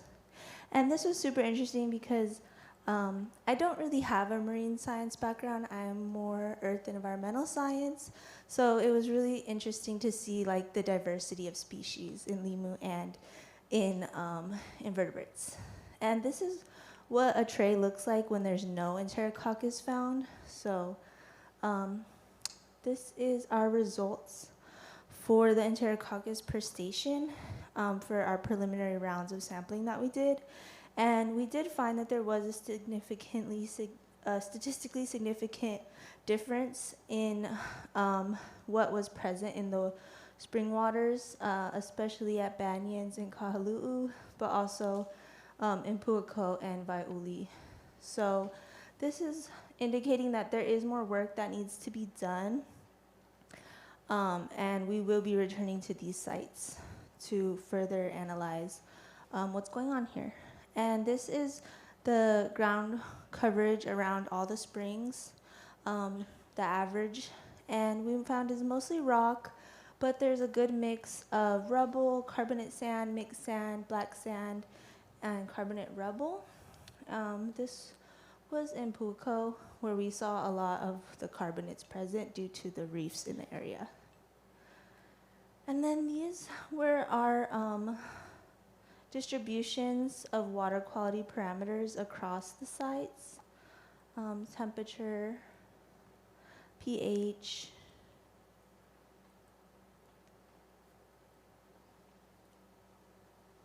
dissolved oxygen concentration, percentage of dissolved oxygen, turbidity, meaning the amount of suspended sediment in the water, and then specific conductivity, which also kind of correlates to salinity of the water.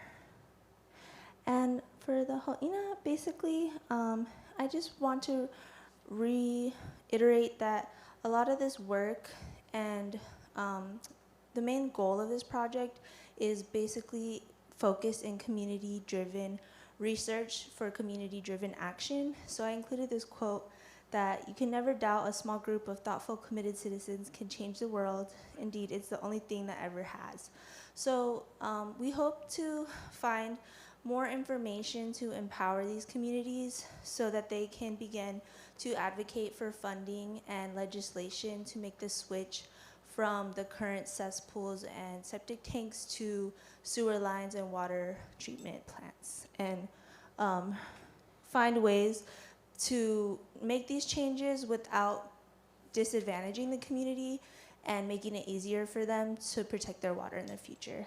This was our lab at a beach cleanup in Kawaiʻi Village. We had our little demonstration septic tanks for people to understand just how quickly the wastewater can get to the water table, as well as showing them what contaminants of emerging concerns could be in the water and collecting surveys to understand which contaminants they want to investigate as we continue this study. And this also includes empowering the next generation of scientists and youth.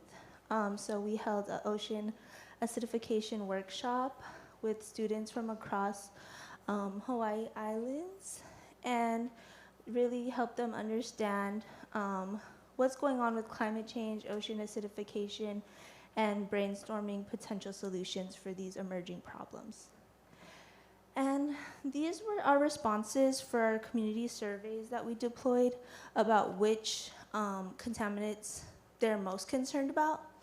So basically anything that goes down the drain will end up in the water. And I think that's something a lot of people don't really think about or are even aware of what that would look like. So we deployed these anonymous surveys to really gauge what the community is concerned about. And we found most of the community's concerns are around like medications such as hormones. It kind of it varies across the communities, but it's good for us to know because as we continue the next steps in this study, we know which tests to prioritize and look at, so we know the community is getting answers to what they're concerned about. And that future work includes processing the water samples at the next sampling stage for our second fecal indicator bacteria of Clostridium to confirm if the wastewater is present, doing nutrient analysis of the groundwater using nitrogen stable isotopes, measuring for chlorophyll A to understand the amount of algae and cyanobacteria in the water, and then doing stable isotope analysis of nitrogen for the lemur invertebrates to see if these contaminants are entering higher trophic levels through N15 fractionation. So, Lila Pila Maya, mahalo, thank you to our community collaborators and our funding and just the PIPES program, my mentors, and the grad students I worked with this summer. This was a really great experience, and I feel like I strengthened my skills in the field and the lab, and just understanding how important water is and how to focus on that. So thank you.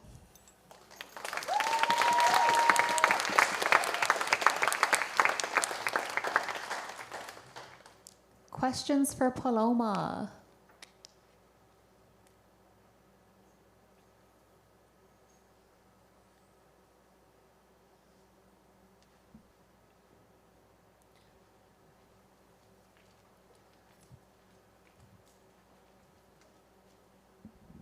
Aloha Paloma, mahalo for your presentation.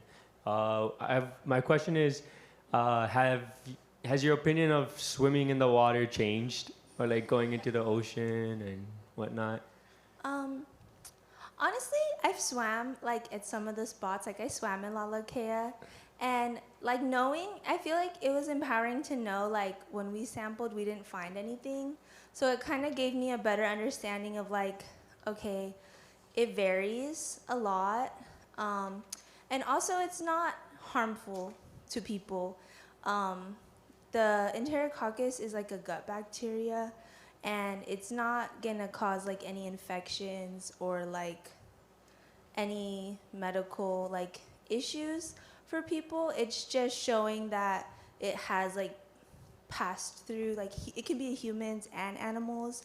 So really understanding like what it's showing kind of takes away the fear of like what could be in the water. But I think it's important to know that this problem, there's no one that we can blame. Like it's not the community's fault that these the systems like the septic tanks and the cesspools are the way they are. It's just really showing, in my opinion, how like modernization kind of doesn't account for these things, and a lot of the mitigation that could have been taken earlier, like decades ago, and the lack of that can affect our future now. So it's really just coming together as a community and being empowered together to make those changes for the future generations. Mahalo. I think that's a good reminder. Knowledge is power. Can we get one more round of applause for Paloma, please? Thank you. We are going to take a quick bio break before we have the last presentations for today. But if I could get Hiva, Ella, and Reina to come to the front, and then we'll reconvene in about 10 minutes. Everyone else, you can go take a bio break.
Are we all back now? Are we all in our seats?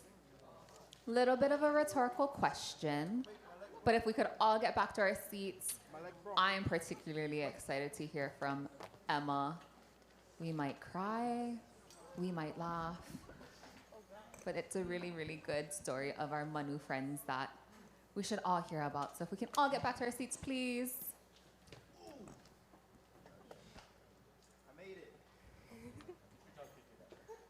Alrighty. Hi, y'all. My name is Emma Crago, and this summer I worked with my mentor, Allison Flanagan, at Kīhoʻihoʻi Bird Conservation Center, and we worked on research-based problem solving for conservation and wildlife care in a breeding for release bird conservation program. In the background, we have our juvenile alala. They're really, really fun little birds, so we'll get to hear more about them in a bit.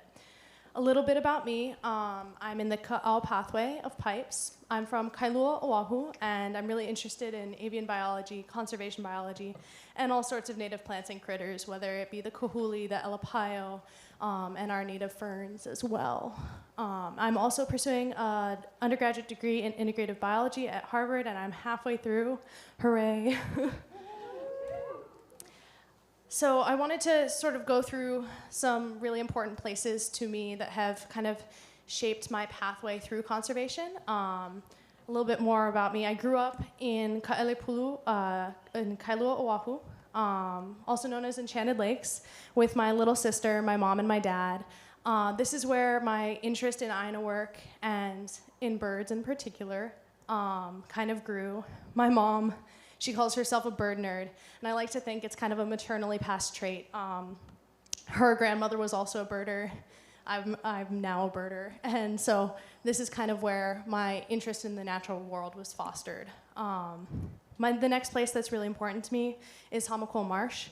It's where my first introduction to conservation work was. I ran a volunteer program throughout high school, working on Aina restoration, specifically with native sedges for native bird habitat.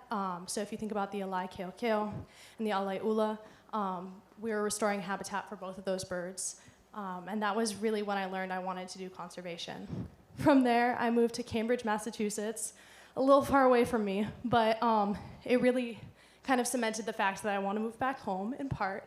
But while I've been there, I've been taking all sorts of classes in bird biology and fish biology and all sorts of conservation biology classes. And it's where I've kind of fostered the learning and research goals that I have for conservation and information and knowledge that I want to bring back to help my Aina.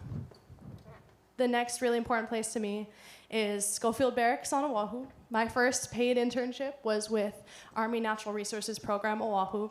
I was an intern on their animal team, and I learned all about ungulate control, rat control, helping the native elapaio, and doing native kahuli surveys, as well as surveying for Euclandina rosea, which is the cannibal snail, the rosy wolf snail. So I learned all sorts of really cool stuff about Aina work as a job, and I was like, man, I really want to do this in the future. So that leads me to Kīhoʻihoʻi, Big Island, and I'll be working with KBCC, and I'll give you more information about that. Kīhoʻihoʻi Bird Conservation Center started as a rear and release program in 1993 for the Hawaiian crow, the alala. Their ongoing goal is to prevent the extinction of native Hawaiian birds and prepare them to thrive in the wild. So though the original focus species was the alala, they also focus on a number of critically endangered native species, including the akikiki, the anianiao, the plila, and the akeke'e. And then on Maui as well, we have the Maui Bird Conservation Center, also kind of like the sister organization, all under San Diego Zoo Wildlife Alliance Management. And they have the kiwikiu, the Maui Parrot Bill. Alrighty, so my overarching projects were focused on how research, both formal and informal, can help native birds, specifically within a rear and release program. So I had two major projects. One was an ethogram or behavioral observation pilot. My focus species were the plila and the alala, though I focused mainly on the plila. And my primary focus was to assess feasibility and replicability of ethograms, which I'll tell you more about in a bit, in a wildlife care setting. And then my second project was an alala genomic study, focusing on research questions related to two previously discovered lethal recessive genes in the alala. Oops. Oh no, okay. Moving on to huaka'i. So here we have a Pelila foraging in Hapu'u. I believe, I want to say that might be in chamber 3. So that would be a female Pelila. Alrighty, so an ethogram is an inventory of focal species behaviors and their frequency. So you usually would have a list of focal species behaviors, which I'll pull up right here. And within a, for example, 10-minute time period, you take counts of focal species behavior within smaller increments. So my focal species was the Pelila, and in 10 minutes, within 30 seconds, I'd know whether or not they were out of frame, if they were perched, if the species was preening, if it was flying around, if it was foraging, as in the video in the background. And I do that for a total of 10 minutes, and then I'd repeat it again with all other Pelila. So we had 6 Pelila at KBCC, and I do that with all of them, so it'd be over an hour of observation work. And then I'd repeat that in the mornings and the evenings. And so what my primary goal was not to answer a question specifically about the Pelila, but to address whether or not these ethograms could potentially solve problems for the wildlife care team,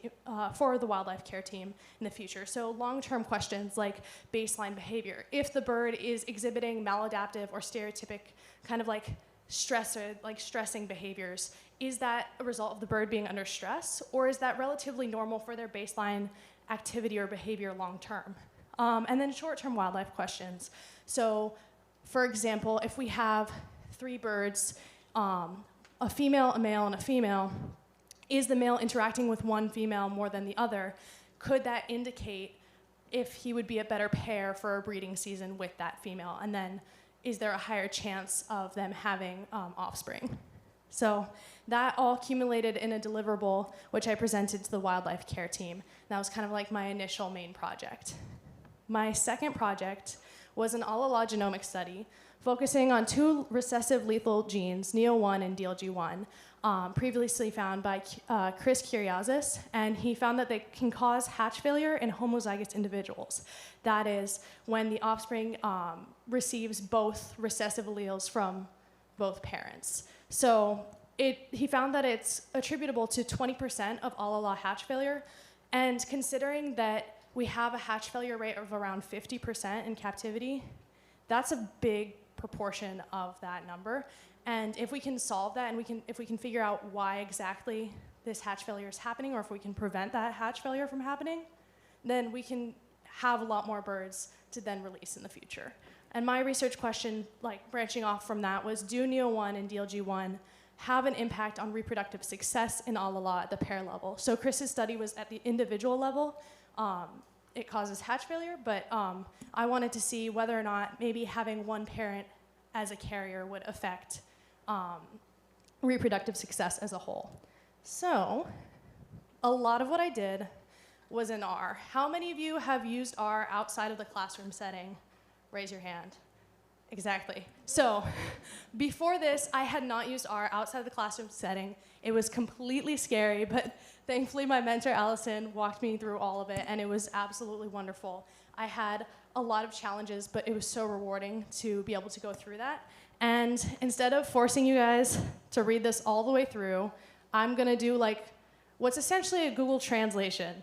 It's not gonna be like completely by the books accurate, but it's gonna get the gist across.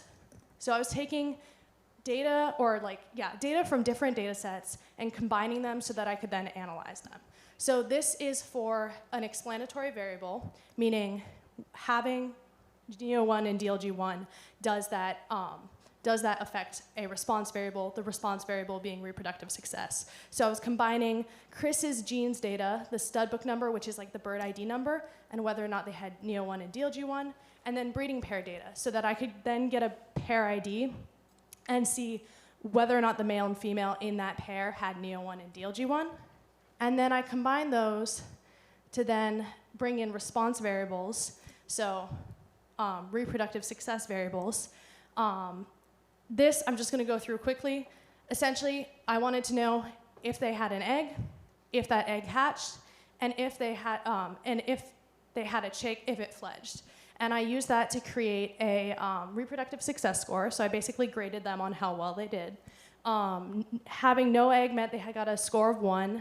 Having an egg and having an egg but it not hatching was a score of 2. An egg hatch was a score of 3, and then egg hatch fledge was a score of 4. And that's kind of like the highest score you can get. And we have our baby fledglings in the background. Then from there, we created preliminary visualizations. So just a quick run through of this. On the x-axis, we have our stages of reproductive success. So whether or not both parents were carriers, the female was a carrier, the male was a carrier, or if neither were a carrier. And then the status category, the status category is the colors, both female, male, and neither. And the x-axis is reproductive success, so 1, 2, 3, and 4. The y-axis is DLG1 proportion. So this gray bar in the middle, the tall gray bar, shows that over 60% of pairs where neither bird is a carrier of DLG1 only make it to reproductive success score 2, i.e. they have an egg, but it doesn't hatch. So then we put our data through GLMM and CLMM models. These are mixed models that examine the relationship between, for GLMM, binary outcomes, so a yes or no, did they have an egg or did they not have an egg? And ordinal models, so for example, ordered results, i.e. reproductive success score 1, 2, 3, and 4. Here we go. So I'm gonna really oversimplify this just for time. Our first question was, does DLG1 pair status have an effect on egg status? And when we look at this closely, we're looking at whether or not they had an egg and if that has a significant relationship to pair status for DLG1 specifically. So our reference, like what we're comparing DLG1 pair status categories to, is where both parents are carriers. And we can see that because it's not listed on the side where it says intercept. So it says female carrier, male carrier, neither carrier, and that's how we know that the reference, what we're comparing those ones to, is both carrier. And so the p-value over here, I have the green arrow indicating that, of 0.04, indicates that the difference between pairs with neither carrier and both carrier is significant, and that the estimate is positive, indicating that more neither carriers are likely to have an egg than pairs where both are carriers. Kind of convoluted, but it basically shows there's something significant happening here, and that DLG1 may in fact have an impact on whether or not these birds have an egg. And we had very similar results for our CLMM, our ordinal mixed model, for comparing reproductive success score with DLG1 and NEO1 pair status. So do DLG1 and NEO1 pair statuses have an effect on reproductive success score? And we saw there was no significance for NEO1. That's like there's no stars. Here, I'll click on it so we have it nice and big. So we know there's no significance for NEO1, but we had the same sort of results for DLG1 with neither carrier. Again, the reference is where within a pair, both birds are carriers. And once again, we see a significant relationship between neither carrier and reproductive success score. And our estimate, again, over here on this side, is positive, indicating that comparatively, pairs where neither bird or carrier get to a higher reproductive success score than birds where both pairs are, or pairs where both birds are carriers. So what does this mean? Essentially, what we know now is that there are significant results, and this indicates a link between DLG1, our lethal recessive gene, and reproductive success score. We still don't know exactly why. That would be more questions in the future, I suppose. Related questions to this, we could ask, do these genes affect male and female birds differently? For example, we looked at the prevalence of the genes in male and female birds, and we found that more male birds are carriers of NEO1 and DLG1. Don't know exactly why that is, but it's sort of an indication to future questions we could ask. Are there phenotypic indicators of carriers? i.e., for example, are there visual indicators or behavioral indicators or other things that could indicate that they are carriers of this gene that could have different impacts on breeding decisions and whatnot? which leads us to implications. So this could help inform management decisions moving forward.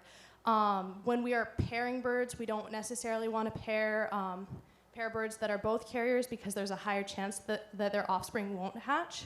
But then also release decisions. So if we have a sort of a pool of birds genotyped, and we know we're releasing a certain number of birds, we don't want to release all birds that are carriers of these genes, because then it's less likely that that population will survive out in the wild or will reproduce out in the wild. Yeah, so this experience was really, really awesome, not just because I got to work with these crazy endangered species, but because I got to challenge myself and learn R, which was totally terrifying. I had like a bad experience with R in the classroom, but I was like going into this internship like, oh my God, I don't know if I can do this. But it taught me so much about the boundaries of what I can do and what I can push myself to learn.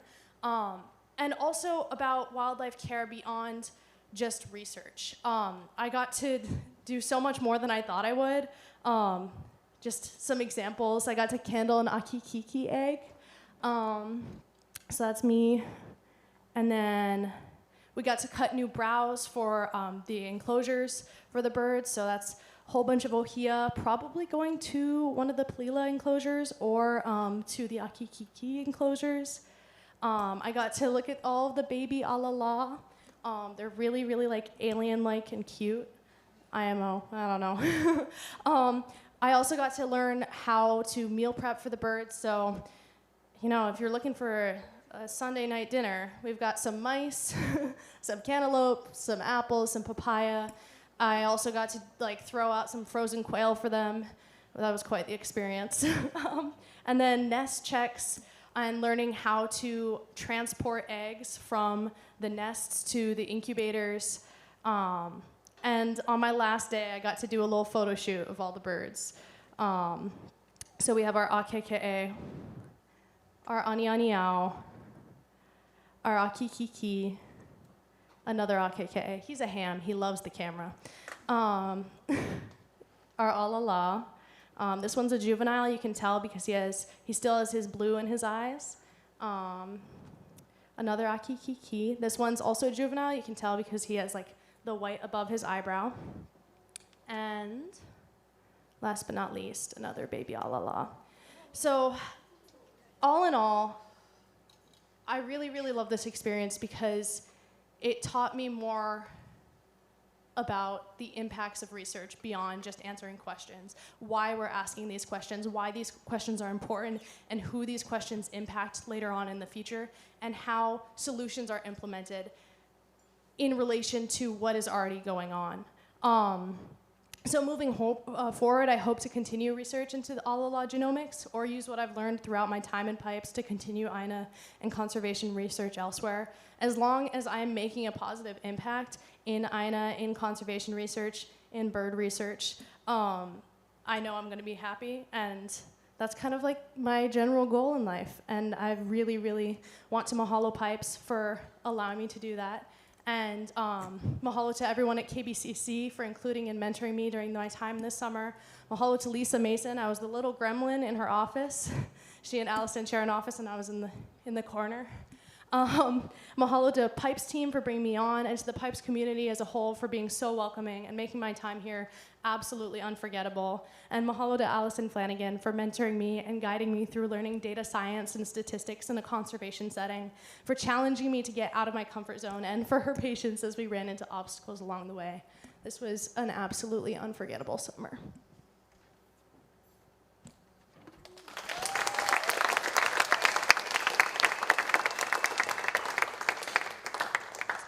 Amazing, amazing job, Emma. Do we have any questions from the audience? From Sema and Amanda? I'm gonna go to Amanda first because Sema has asked a question, but don't worry, I will come to you still. Amazing presentation, Emma, that was great. Thank you. Do you think you'll continue to practice or work with stats, statistical analysis in conservation in the future? Do you want to keep pursuing that skill? Yeah, absolutely. This was kind of one of those things. stats is like a language, art coding is like a language, and man, was I horrible at it at first. And it kind of, in school, when you're in an environment where a lot of people are really, really good at a certain thing, it can be really disheartening. And when you don't have a specific motivation to continue statistics work, at least for in the classroom setting, where a lot of the questions were like related to like space and cancer research. And although cancer research is very important, I was having trouble contextualizing and really putting myself in the shoes and being really passionate about statistics. But this made me passionate about statistics, which was a complete and utter surprise, and kind of one of the things that I'm most happy about, which is shocking because I thought I'd be most happy about the birds. Spoiler alert, I am, but the stats was just kind of a very happy surprise, yeah. Thank you.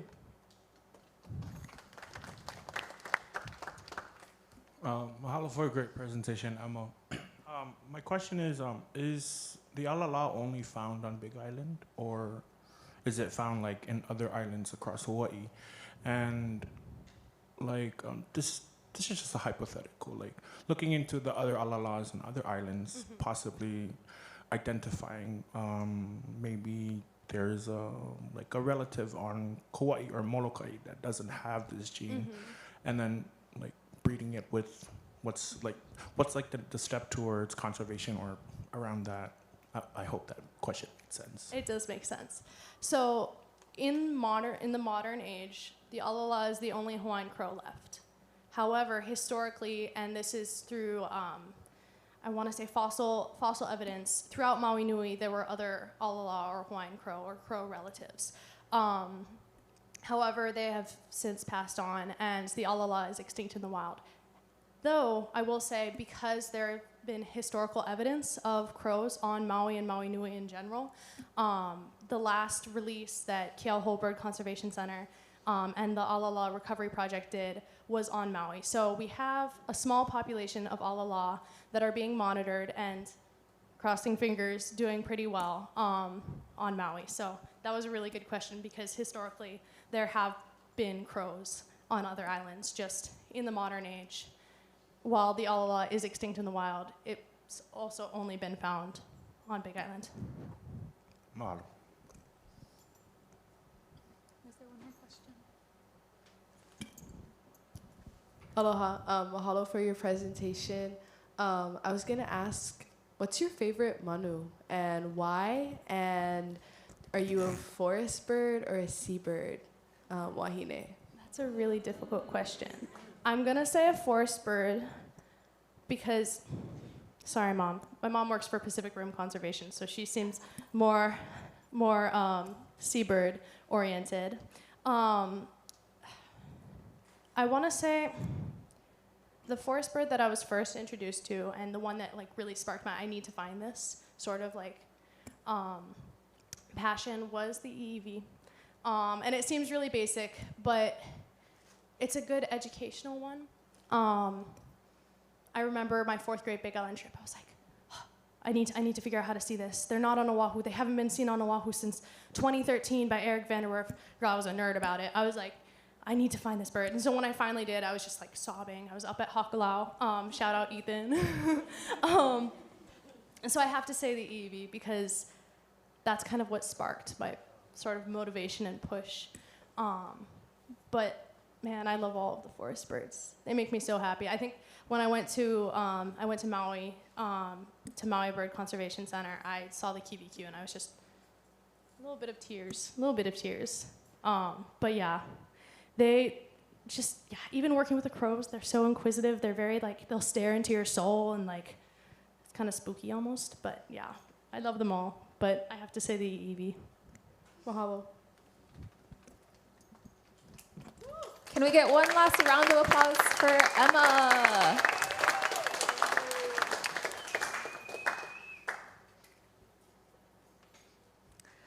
Up next, we have Miss Emilia Mimi Peroto with the SDAV Lab, gonna tell us all about llama.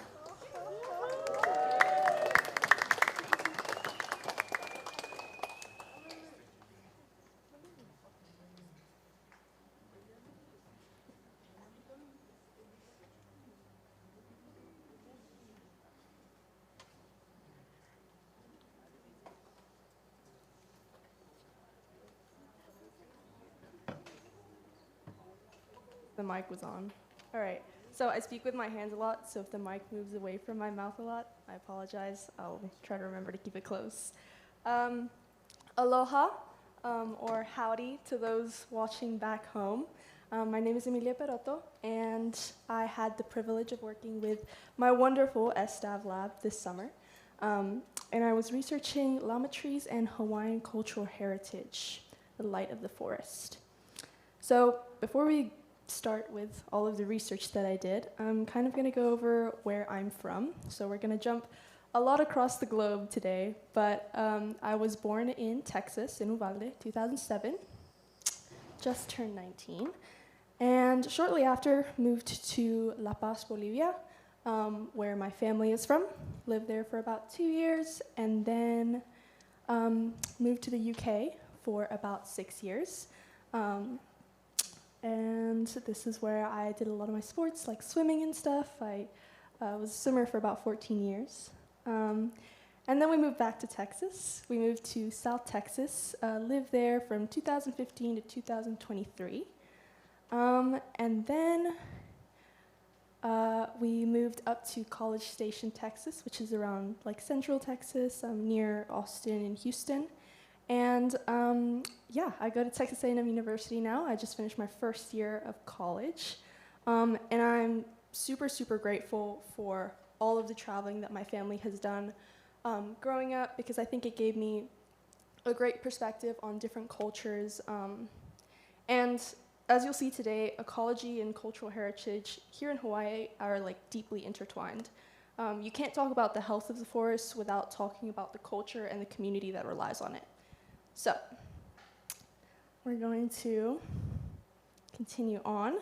So like I said before, I had the privilege of working with the SDAV lab this summer, and it's definitely opened my eyes to a bigger picture of why we're trying to take care of our native plants and our trees. But before my arrival to the lab, my lab was working on rapid ohia death, carbon mapping, bugs from space, among a lot of other projects. But I'm specifically part of the carbon mapping team. The organization itself works diligently to solve issues within their own community, and I'm constantly surrounded by peers and educators that have just guided me along the way in so many ways. So my project will mainly be covering native plants in Leeward Kohala and their cultural significance tied to the community around them. So, interesting map we have here. This is a map of Big Island, and everything in here that I have labeled is a dry moisture zone. This is a really important place. Sorry, give me 1 second. So over time, we've seen a drastic shift in tropical forests that have been converted now into grasslands. Historically, the main driver for the native tree forest mortality has been the grazing animals. The introduced cattle, sheep, and goats eat the saplings before they can mature, and it prevents the forest from regenerating. So on top of grazing pressure, our native forests are also facing a web of modern threats, including invasive ungulates, destroying understory growth, invasive fungal pathogens, and then diseases like rapid ohia death. So because these forests are declining rapidly, conservationists need accurate, like real-time data to know what's left and where intervention is needed the most. So, as we continue, what is our goal at the SDAV lab? So our goal of the project that we're working within the SDAV lab is to be able to confidently map and identify individual tree canopy crowns from high-resolution imagery collected over the Big Island. So instead of looking at the forest as just one big green blob, we're training machine learning models to distinguish individual trees from above. So by doing this, we can achieve better baseline estimates of above-ground carbon and biomass, as well as detailed distribution maps for specific native tree species across the island. So if we can map where these trees are, we can better protect them and make it accessible to people who take care of this beautiful land, right? So my project specifically went over llama trees, which I'll get into in just a bit.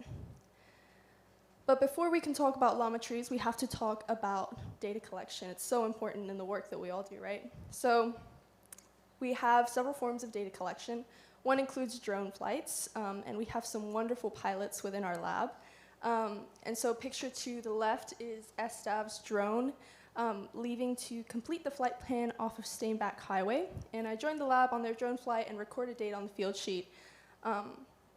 So my job was pretty much to see that that drone wasn't crashing into other drones or other birds. So it was really interesting to see how that imagery came out and the processing that went towards it. And then this contraption that you see here was a camera rig that was made within the lab, and it's designed to support 2 cameras simultaneously. One is equipped with a 35mm lens and an 85mm lens, and it's not shown because Kanoa's blocking it, but there's a GoPro behind him, and so these cameras take pictures every 0.5 seconds, so it ensures a steady stream of images. So yeah. So after we receive all of this data, we have to go in and we have to process it. And this is a tiring and tedious process to say the least, but is absolutely necessary to the work we're doing to train these models. So, this that you see right here is called a CHM model, which stands for a canopy height model. So the white outline that you see right here is pretty much telling me, hey, there's a tree here, right? And the thing with this model is it's not going to highlight or appear unless the tree is over a 3-meter threshold. So there could be a tree here, right? But it might be 1 meter, so it's not going to show up on the model.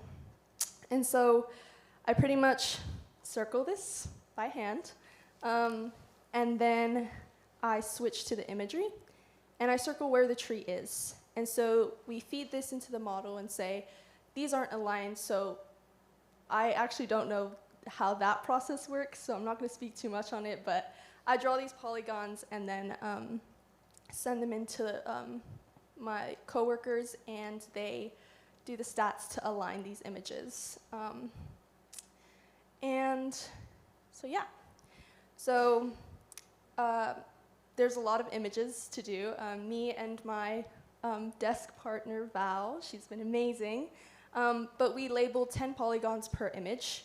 There are 30 groups, and these 30 groups can range from anywhere from 1 to 11 images per group. I didn't do the math, but that is a lot of polygons to be drawing. So after we determine where those trees are, we have to label them. So once again, we use the CHM model and say, all right, there's a tree here. And we can use the different types of data collection, like drone imagery or heli imagery or LiDAR, to see what these trees are, right? So right here, we have a kiawe tree. And we can determine that because if we zoom in, we can see that it's characterized by a dense thorny canopy and yellowish pods. So, and this would be a fallen dead tree right here. I just didn't label it in the thing. But yeah, okay. So now moving on to the tree that I studied this summer. It's called the Diosporus sandwichensis. It's known as llama or el llama on the Kona side. It's an endemic species, and it can be found in lower to mid elevation. It can be found in a wet or a dry environment, and it has a light-colored wood, almost like a yellow inside, with rich black streaks running through it. It also has thick, leathery leaves and edible fruit that's kind of like a persimmon. So this tree is very important to the hula world. The word llama itself translates to light, lamp, or torch. Because of this, llama holds a profound spiritual significance in traditional Hawaiian culture, particularly within hula. It represents enlightenment, knowledge, and the light of understanding. So, as you can see in this picture right here, this is a block of llama wood, and it's traditionally placed on the kuahu, which is a hula altar, as an offering to Laka, the goddess of hula. It is wrapped in a yellow kapa cloth that's dyed with turmeric, and it was placed on the altar to signify the opening of the mind to learning. So lama was woven into the daily life and community practices as well. So the connection to the community. Like I said, historical accounts note that the pañolos, the Hawaiian cowboys, would eat this fruit while working because it was a refreshing snack, and it also had like a numbing sensation to it. So it would like numb your mouth and yeah. And then because of its sacred nature and its strength, lama wood was also used to construct sacred enclosures and palisades for high chiefs, enclosures for healing practices, and it was also used as weapons. So as we can see below, there is an old book that covers a mo'olelo of lama tree. And it translates to, here's a spear, a mere stick, a spear of lama wood for the squid that lies flat. So we can see that the lama wasn't just symbolic. The dense hardwood made it ideal for functional tools like fishing spears and weapons. So before I explain anything else, this map is an estimated species range of where lama trees could be, right? So it's not exactly like a cut border where it's like, okay, here's a lama tree, but there's not going to be a lama tree on the other side of the line. So we're looking at this, and it was developed by some very, very smart people within our lab. And yeah, so this brings us to like a concluding thought of how does all of this technical mapping work, affect the local community today? And then when we ask where these trees are now, we have to confront how their loss impacts cultural practices as well. When we lose a species like llama or their population declines, we don't just lose carbon storage or a forest canopy. We lose a physical bridge to Hawaiian heritage, hula traditions, and historical knowledge. So, some of my limitations during this research over the summer is there are places that I wanted to ID, like the Waikoloa Dry Forest Reserve. However, like I said before, the trees won't show up unless they're above that 3-meter threshold. So since a lot of these trees were really young, they didn't meet that threshold and didn't pop up on the canopy height model, so I wasn't able to ID them. However, there are trees that are being planted there right now and are fenced off so that they can grow. But it's a very slow-growing tree, so it's going to take quite a few years for it to reach that threshold. And then another limitation, which I was able to get past, but there was some barriers. There's not much readily available information of the tree's cultural history. So you can't just search up llama trees on the internet and it's gonna pop up with like a bunch of stuff that's covering llama trees. So I had to go in to old newspapers, I had to go into old textbooks and look up a lot of this information. But then came another barrier, which was I don't speak Olelo, and Google Translate, as many of you know, isn't exactly the best way to translate these sacred texts. So I had a lot of people help me out within my lab and just helping me translate these things. And within the PIPES cohort as well, I had people helping me translate things, which has been amazing. So what does going forward look like for me? So like I said, just finished my first year, so I have 3 years ahead of me. I'm kind of, looking at what I want to do. I'm a geography major, so do I want to change majors into something that's more related to this, or do I want to go a more cultural path? And I think this past summer has really taught me that culture is so important within science. Like, you cannot have data, you cannot have numbers, you can't fully understand those things without having a background knowledge in culture as well. So going forward, I definitely want to bring what I've learned here back home and continue to include cultural discussions within Western science as well. So these are a few pictures from this summer. I have had the privilege of being with an amazing cohort and an amazing staff and an amazing lab that I have asked millions of questions too. So thank you guys for answering each and every one of those questions and never getting annoyed. And yeah, I will leave you guys with a little video.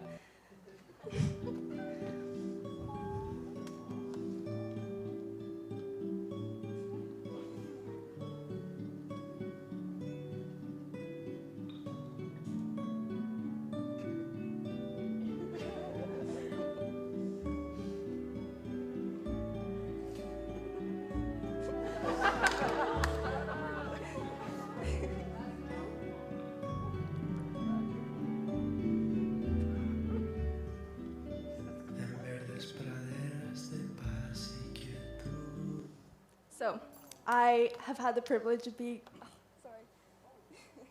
I've had the privilege of being with an awesome group of people who have celebrated all of my accomplishments and more. And so I have cherished these friendships that I've made within it. So I'd like to leave you guys with a quote from someone that I got a lot of information from. He was great. His name is Robert Yagi. He's a preserve manager at the Waikoloa Dry Forest Initiative. He says, when it comes to Hawaii's dry forests, people have always had a close connection with llama, whether it be through culture, the rich yellow wood, or the edible fruits. My hope is that people will continue to know and love this beautiful species. It's important that our communities take deep care of our native forests, and in return, they will continue to care for us. So I would love to give a big mahalo to PIPES staff, PIPES coordinators, my lab, and NSF for bringing me all the way from Texas. I'm 4,000 miles away from home, but I found a home within PIPES. So thank you so much, mahalo, and I'm open for questions.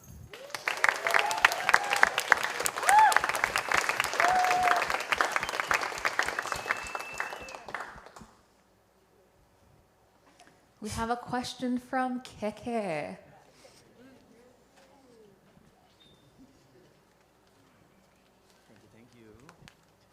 Hi, Mimi. Hi, KK. So my question for you is, I got it from someone. Someone asked me this like a while back. But for you, what was like the most fulfilling thing in your internship? Like at the very end, what is like your biggest takeaway? What are you gonna bring home with you, and like what's gonna stay with you the most? I think my biggest takeaway from this is really putting myself out there. You know, finishing my freshman year, a lot of people were telling me that, you know, don't get your hopes up too much because people don't usually take freshmen for like REUs. Like you have to wait a little bit, you have to have a bit more experience under your belt. But I did it anyways, and I applied, and I put my best foot forward and just realized that I can't have that experience if I don't go and I don't try.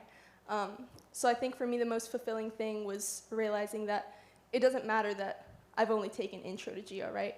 I stepped foot into what might have been the best lab that I could have chosen, or the best lab that could have chosen me, for that fact, and guided me every step of the way. So I think the most fulfilling thing was walking into my lab every day and like knowing that there was people there to help me. So.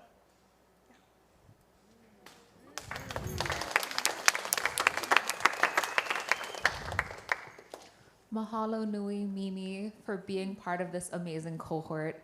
You guys are really like the definition of an ohana.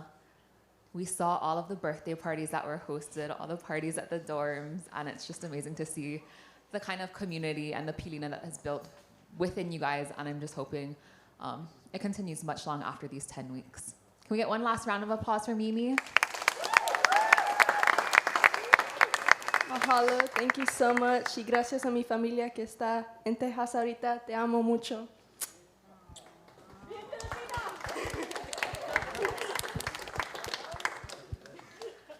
And rounding us off for today, we have another Lua Pele practitioner, Miss Naomi Orcel, taking us back to the Lua Pele, but looking at it from a different angle.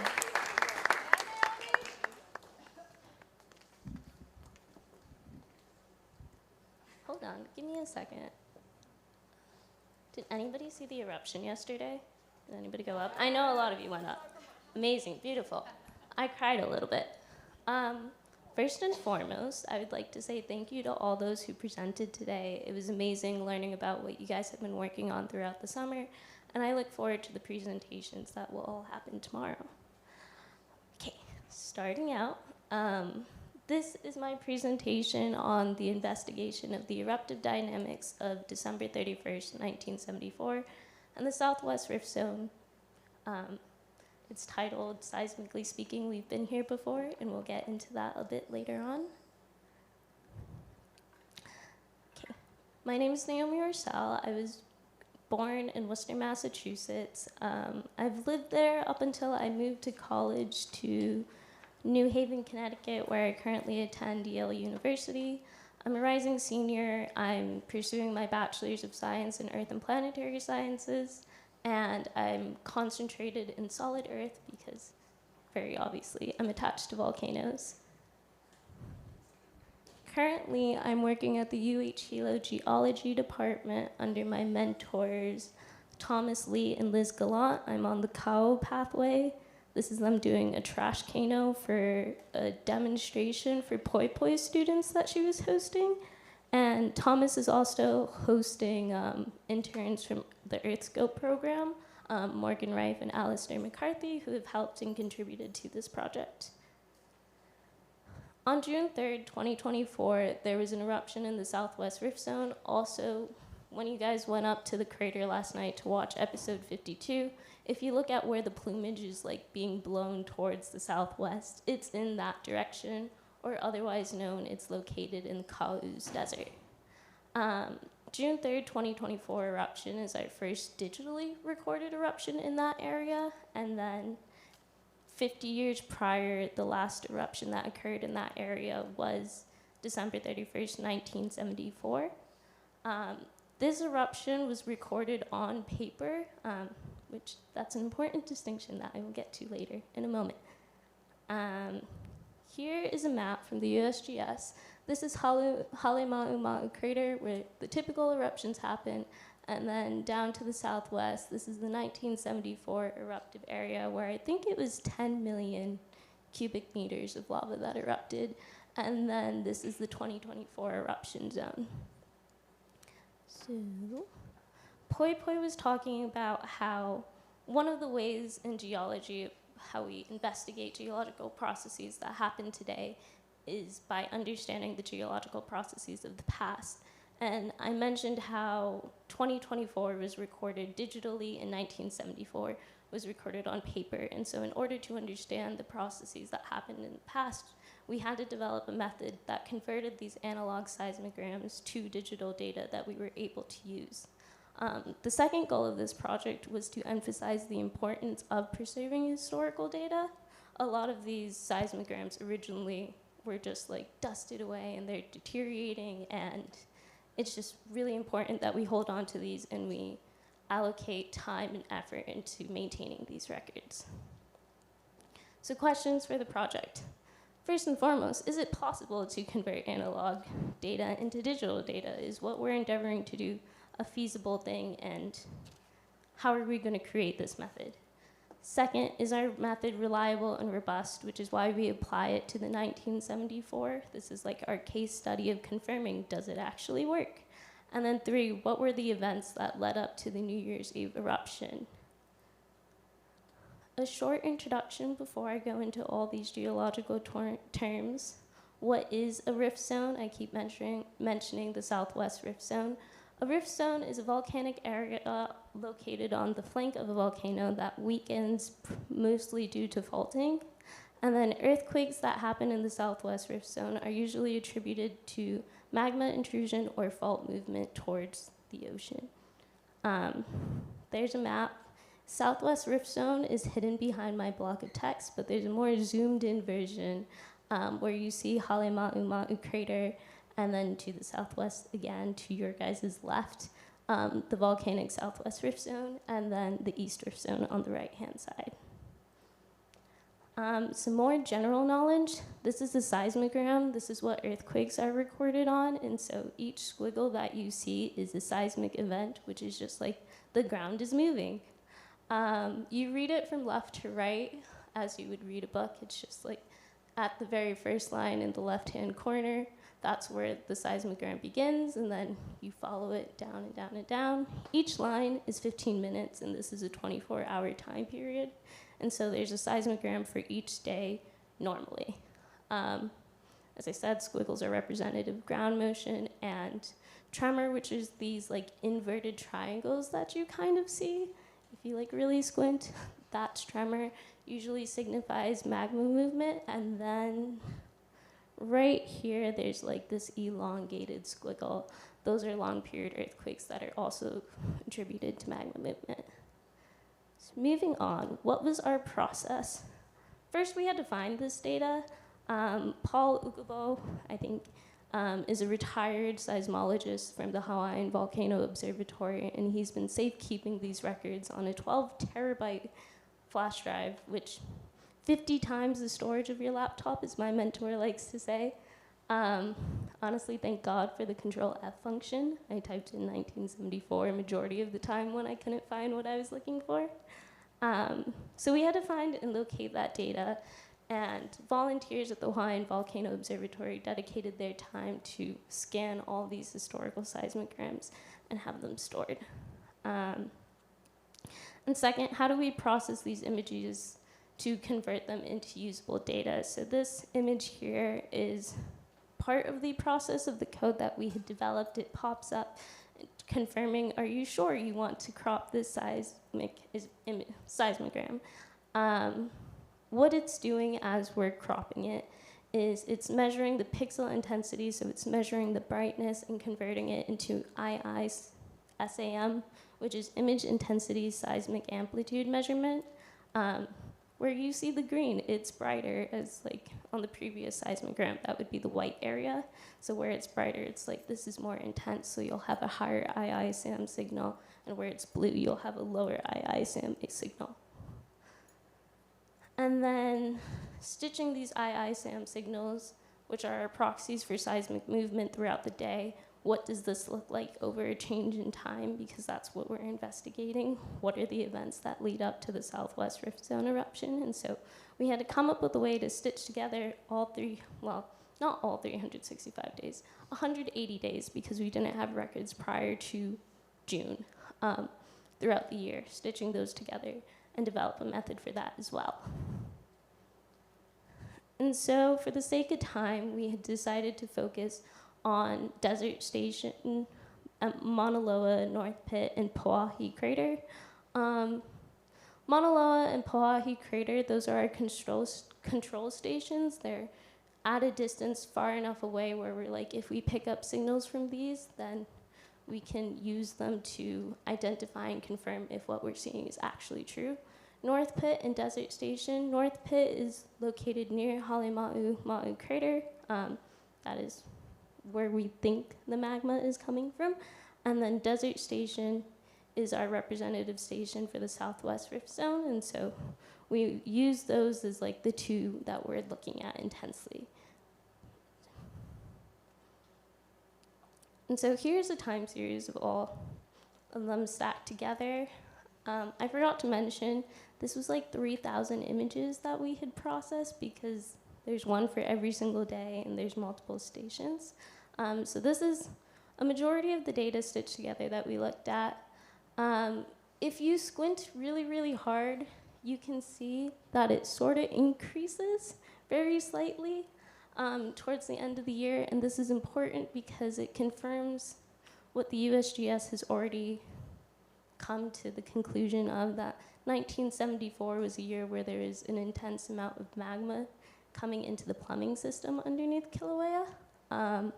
And then zooming in onto a smaller scale, each of these peaks that you see here is a rapid increase in seismicity. So we use those rapid increase in peaks as like a proxy to be like, let's look at this day and see what was happening and compare it to other days and see if we're seeing the same signal and corroborating what's happening.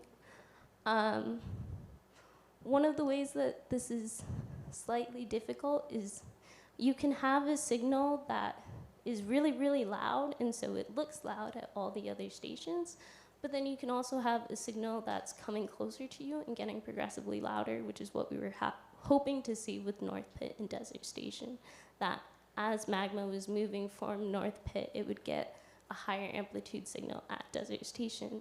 And so we actually have a snapshot of this at November 30th, which is my favorite day. The peaks correspond with increased tremor indicating magma movement. And so on the previous slide, sorry, I'm gonna go back and forth. On the previous slide, in September 11th, which I'm too short to actually reach it up there, but September 11th and July 19th to the 22nd, those are days where it was erupting at North Pit Station, and so it was nice to see that you can see that there's an increase in seismicity right before those moments, and so that was like, okay, what we're seeing is real, and our method is working. So going back, we take a snapshot of one of those increase in peaks, and as you can see, it's almost completely white compared to another seismogram I showed you before, where it was like much more black. Compared to other stations, as I said before, Desert has a higher amplitude because the magma is moving from North Pit Station to the Southwest Rift Zone, where it later erupts December 31st. And this is just precursory activity happening. So what are some key takeaways from this? We developed a successful and effective method of converting historical or analog seismograms into usable digital data. We also found out that magma transfer into the Southwest Rift Zone was coming from the same source of Hale Kīhoʻihoʻi crater. And it occurred months prior to eruptions. If you look at it, as I have for many weeks, you can see that there are multiple moments throughout the year, starting all the way from June, where magma is filling into that area. And what were some challenges that we faced throughout this? As comes with all coding, as I'm sure you guys have encountered, debugging and troubleshooting, which I will admit I was not hugely involved in this. I'm not a huge coder. But debugging and troubleshooting and developing these methods and finding solutions to these problems, especially in like the renaming of files and like creating a conventional way that makes this process simpler and easier. That was one. We had gaps in data. This happens because when a seismologist is researching a specific event prior usually to the 1980s, they had to request these seismograms from different observatories, and they would take them and usually forget to return them. So then we have missing days, like October 2nd, there was a magnitude 7.6 earthquake, and we just don't have that day in 1974. And if there are multiple consecutive days missing, then we can't interpolate or come up with a way to close that gap. So it becomes a gap in the actual data, which is why Hawaii had some like gaps in the graph before. Photo exposure and instrument error, I label as mechanical errors within our code that we can't really remedy. Ue Kahuna has this optical seismograph, and it creates the inverse color, so everything that you see here that's black becomes white, and everything that's white becomes black. And we had to come up with a different code to adjust for that. And sometimes the images were like stained with coffee, and so you're just like, I can't do anything with this, so that also contributes to a gap in data. Instrument error, this is actually an example of instrument error. There's no seismic event that really goes left to right that fast without a natural degradation, and so this kind of discourages automated software like artificial intelligence, because really only a human can be able to tell that and pick it up. Automated software would just be like, oh, that's a signal of tremor, and we're like, that's just instrumentation error. It will create a fake signal and like a increased IISAM or a decreased IISAM. And so that kind of muddies up your data. So further work, if you can find a way around that, I'm all ears. Developing a reliable automated way to crop images, doing this hand by hand, doing all 3,000 images. It'd be nice if it was automated. Examining 1974 from January, as I said, we couldn't find records prior to June 1974 that were already scanned. So if volunteers or anybody is willing to take their free time to go and find those records and scan them, and we could create like a full picture of what was actually happening in 1974 that would allow us to say a few more things with confidence. Statistical and practical analysis methods for our code to actually make sure like what we're seeing is true. For November and December, on screen, because it's so large and zoom out, you can't really tell, but November and December show like a very large uptick because the earthquakes that were happening in the Southwest Rift Zone, it goes from 7 to 12 a day to 800 a day. And so just having that already in the code and being like, I promise what you see is true, would be helpful. And another thing is this method that we developed here, it's one of the first methods to ever happen and exist, and so to have this used in other areas of the world to examine other seismic events or volcanic events would be very helpful. And so my ha'ina, throughout my time in this internship, it's been an amazing time, and I came to this internship as a place of healing from my encountering at like Yale University, where you have the Western science. And so this work has really emphasized to me and strengthened and solidified my confidence in pursuing volcanology when I go to grad school, because I'm going into my last year and it's like time to apply. Scary. This work has also emphasized to me how important it is that as we look at modern geological processes, it's also important to look at the past. I understand that at the Hawaiian Volcano Observatory, you have an eruption almost every other week, and so you get lost in the data. But kind of taking a step back and going and looking at past records and seeing how that relates to today's event is also just as important. This internship taught me to stop being a passive observer and to take a more active role in the places that I'm in and to be more present. And that's very important. And then this internship has solidified my idea of becoming a professor of students of color and fostering that curiosity and that passion, and the places where my work takes me as a geologist, where I go out in the field a lot, to be mindful of the places that I'm in and to make sure that my scientific practices are respectful, and to also make sure that whatever knowledge I uncover is directly relayed to the communities that it impacts and benefits. And so a special mahalo to my fellow interns and the PIPE staff who made this possible, and to Thomas and Liz who supported me throughout this internship, and to Morgan and Alistair who we collectively lost our minds over this project. And so mahalo nui, and thank you for bearing with me for this final presentation of today.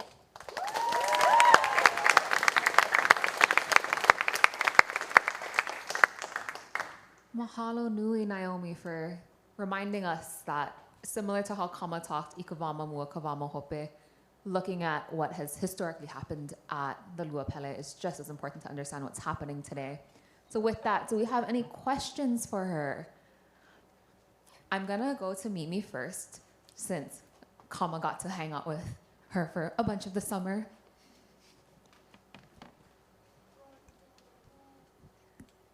Hi, that was a great presentation, Naomi. So I'm sure you've gotten this question a lot, but favorite eruption and why? Actually, last night, that took the cake. I think I've said this to multiple people today. I was there at 2 o'clock, so I was in it for the long run.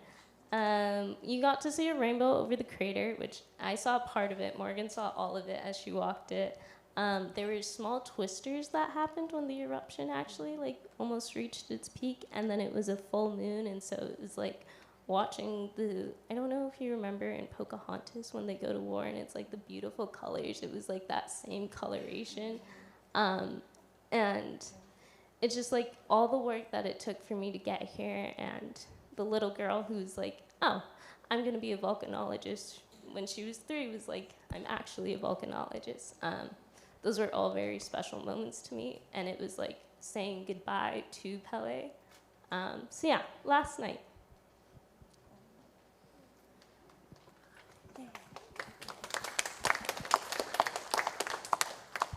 Yeah, thank you, Naomi. That was a really great presentation. My question is, what is one of the coolest things you've learned here while you're in Hawaii? I need to take a second to think about this.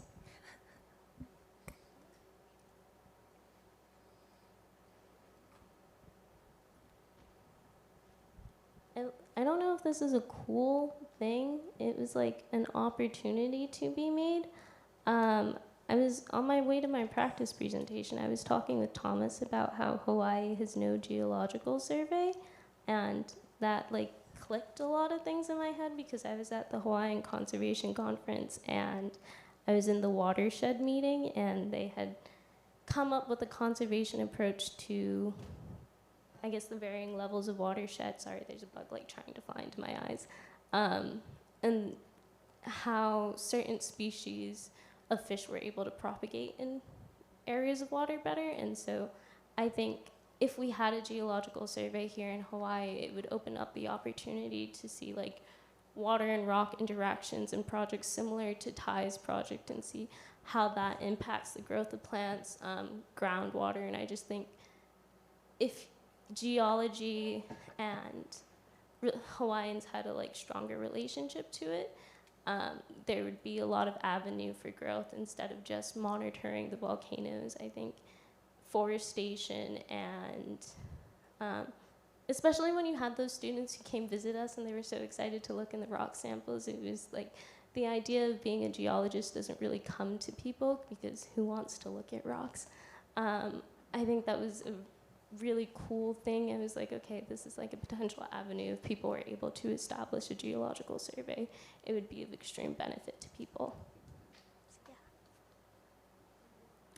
yeah. I know that a bunch of the geology department is here right now. Do you guys have any comments, questions for her before we wrap up?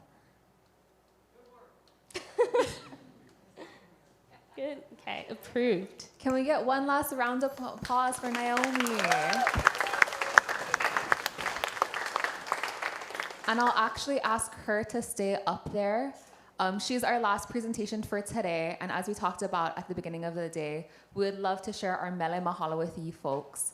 So if we could have the interns also come and join her at the front of the stage, we'll close out today's session with our mele.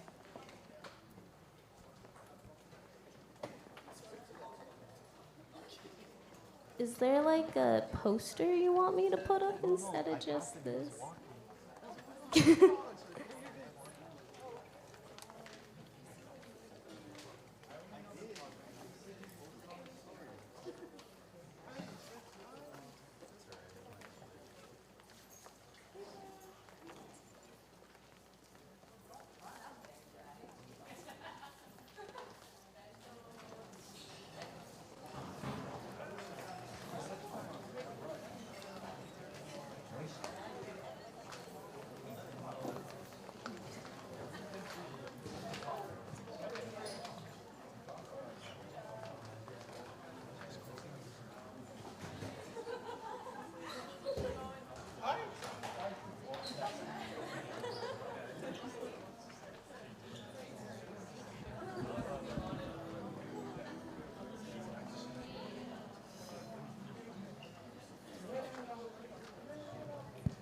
Still on.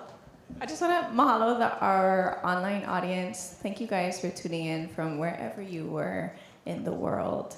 And thank you again to our interns who presented today. I'm super proud of you. Mahalo.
tomorrow for the rest of our cohort to present and to close out our summer. Mahalo. Get home safe.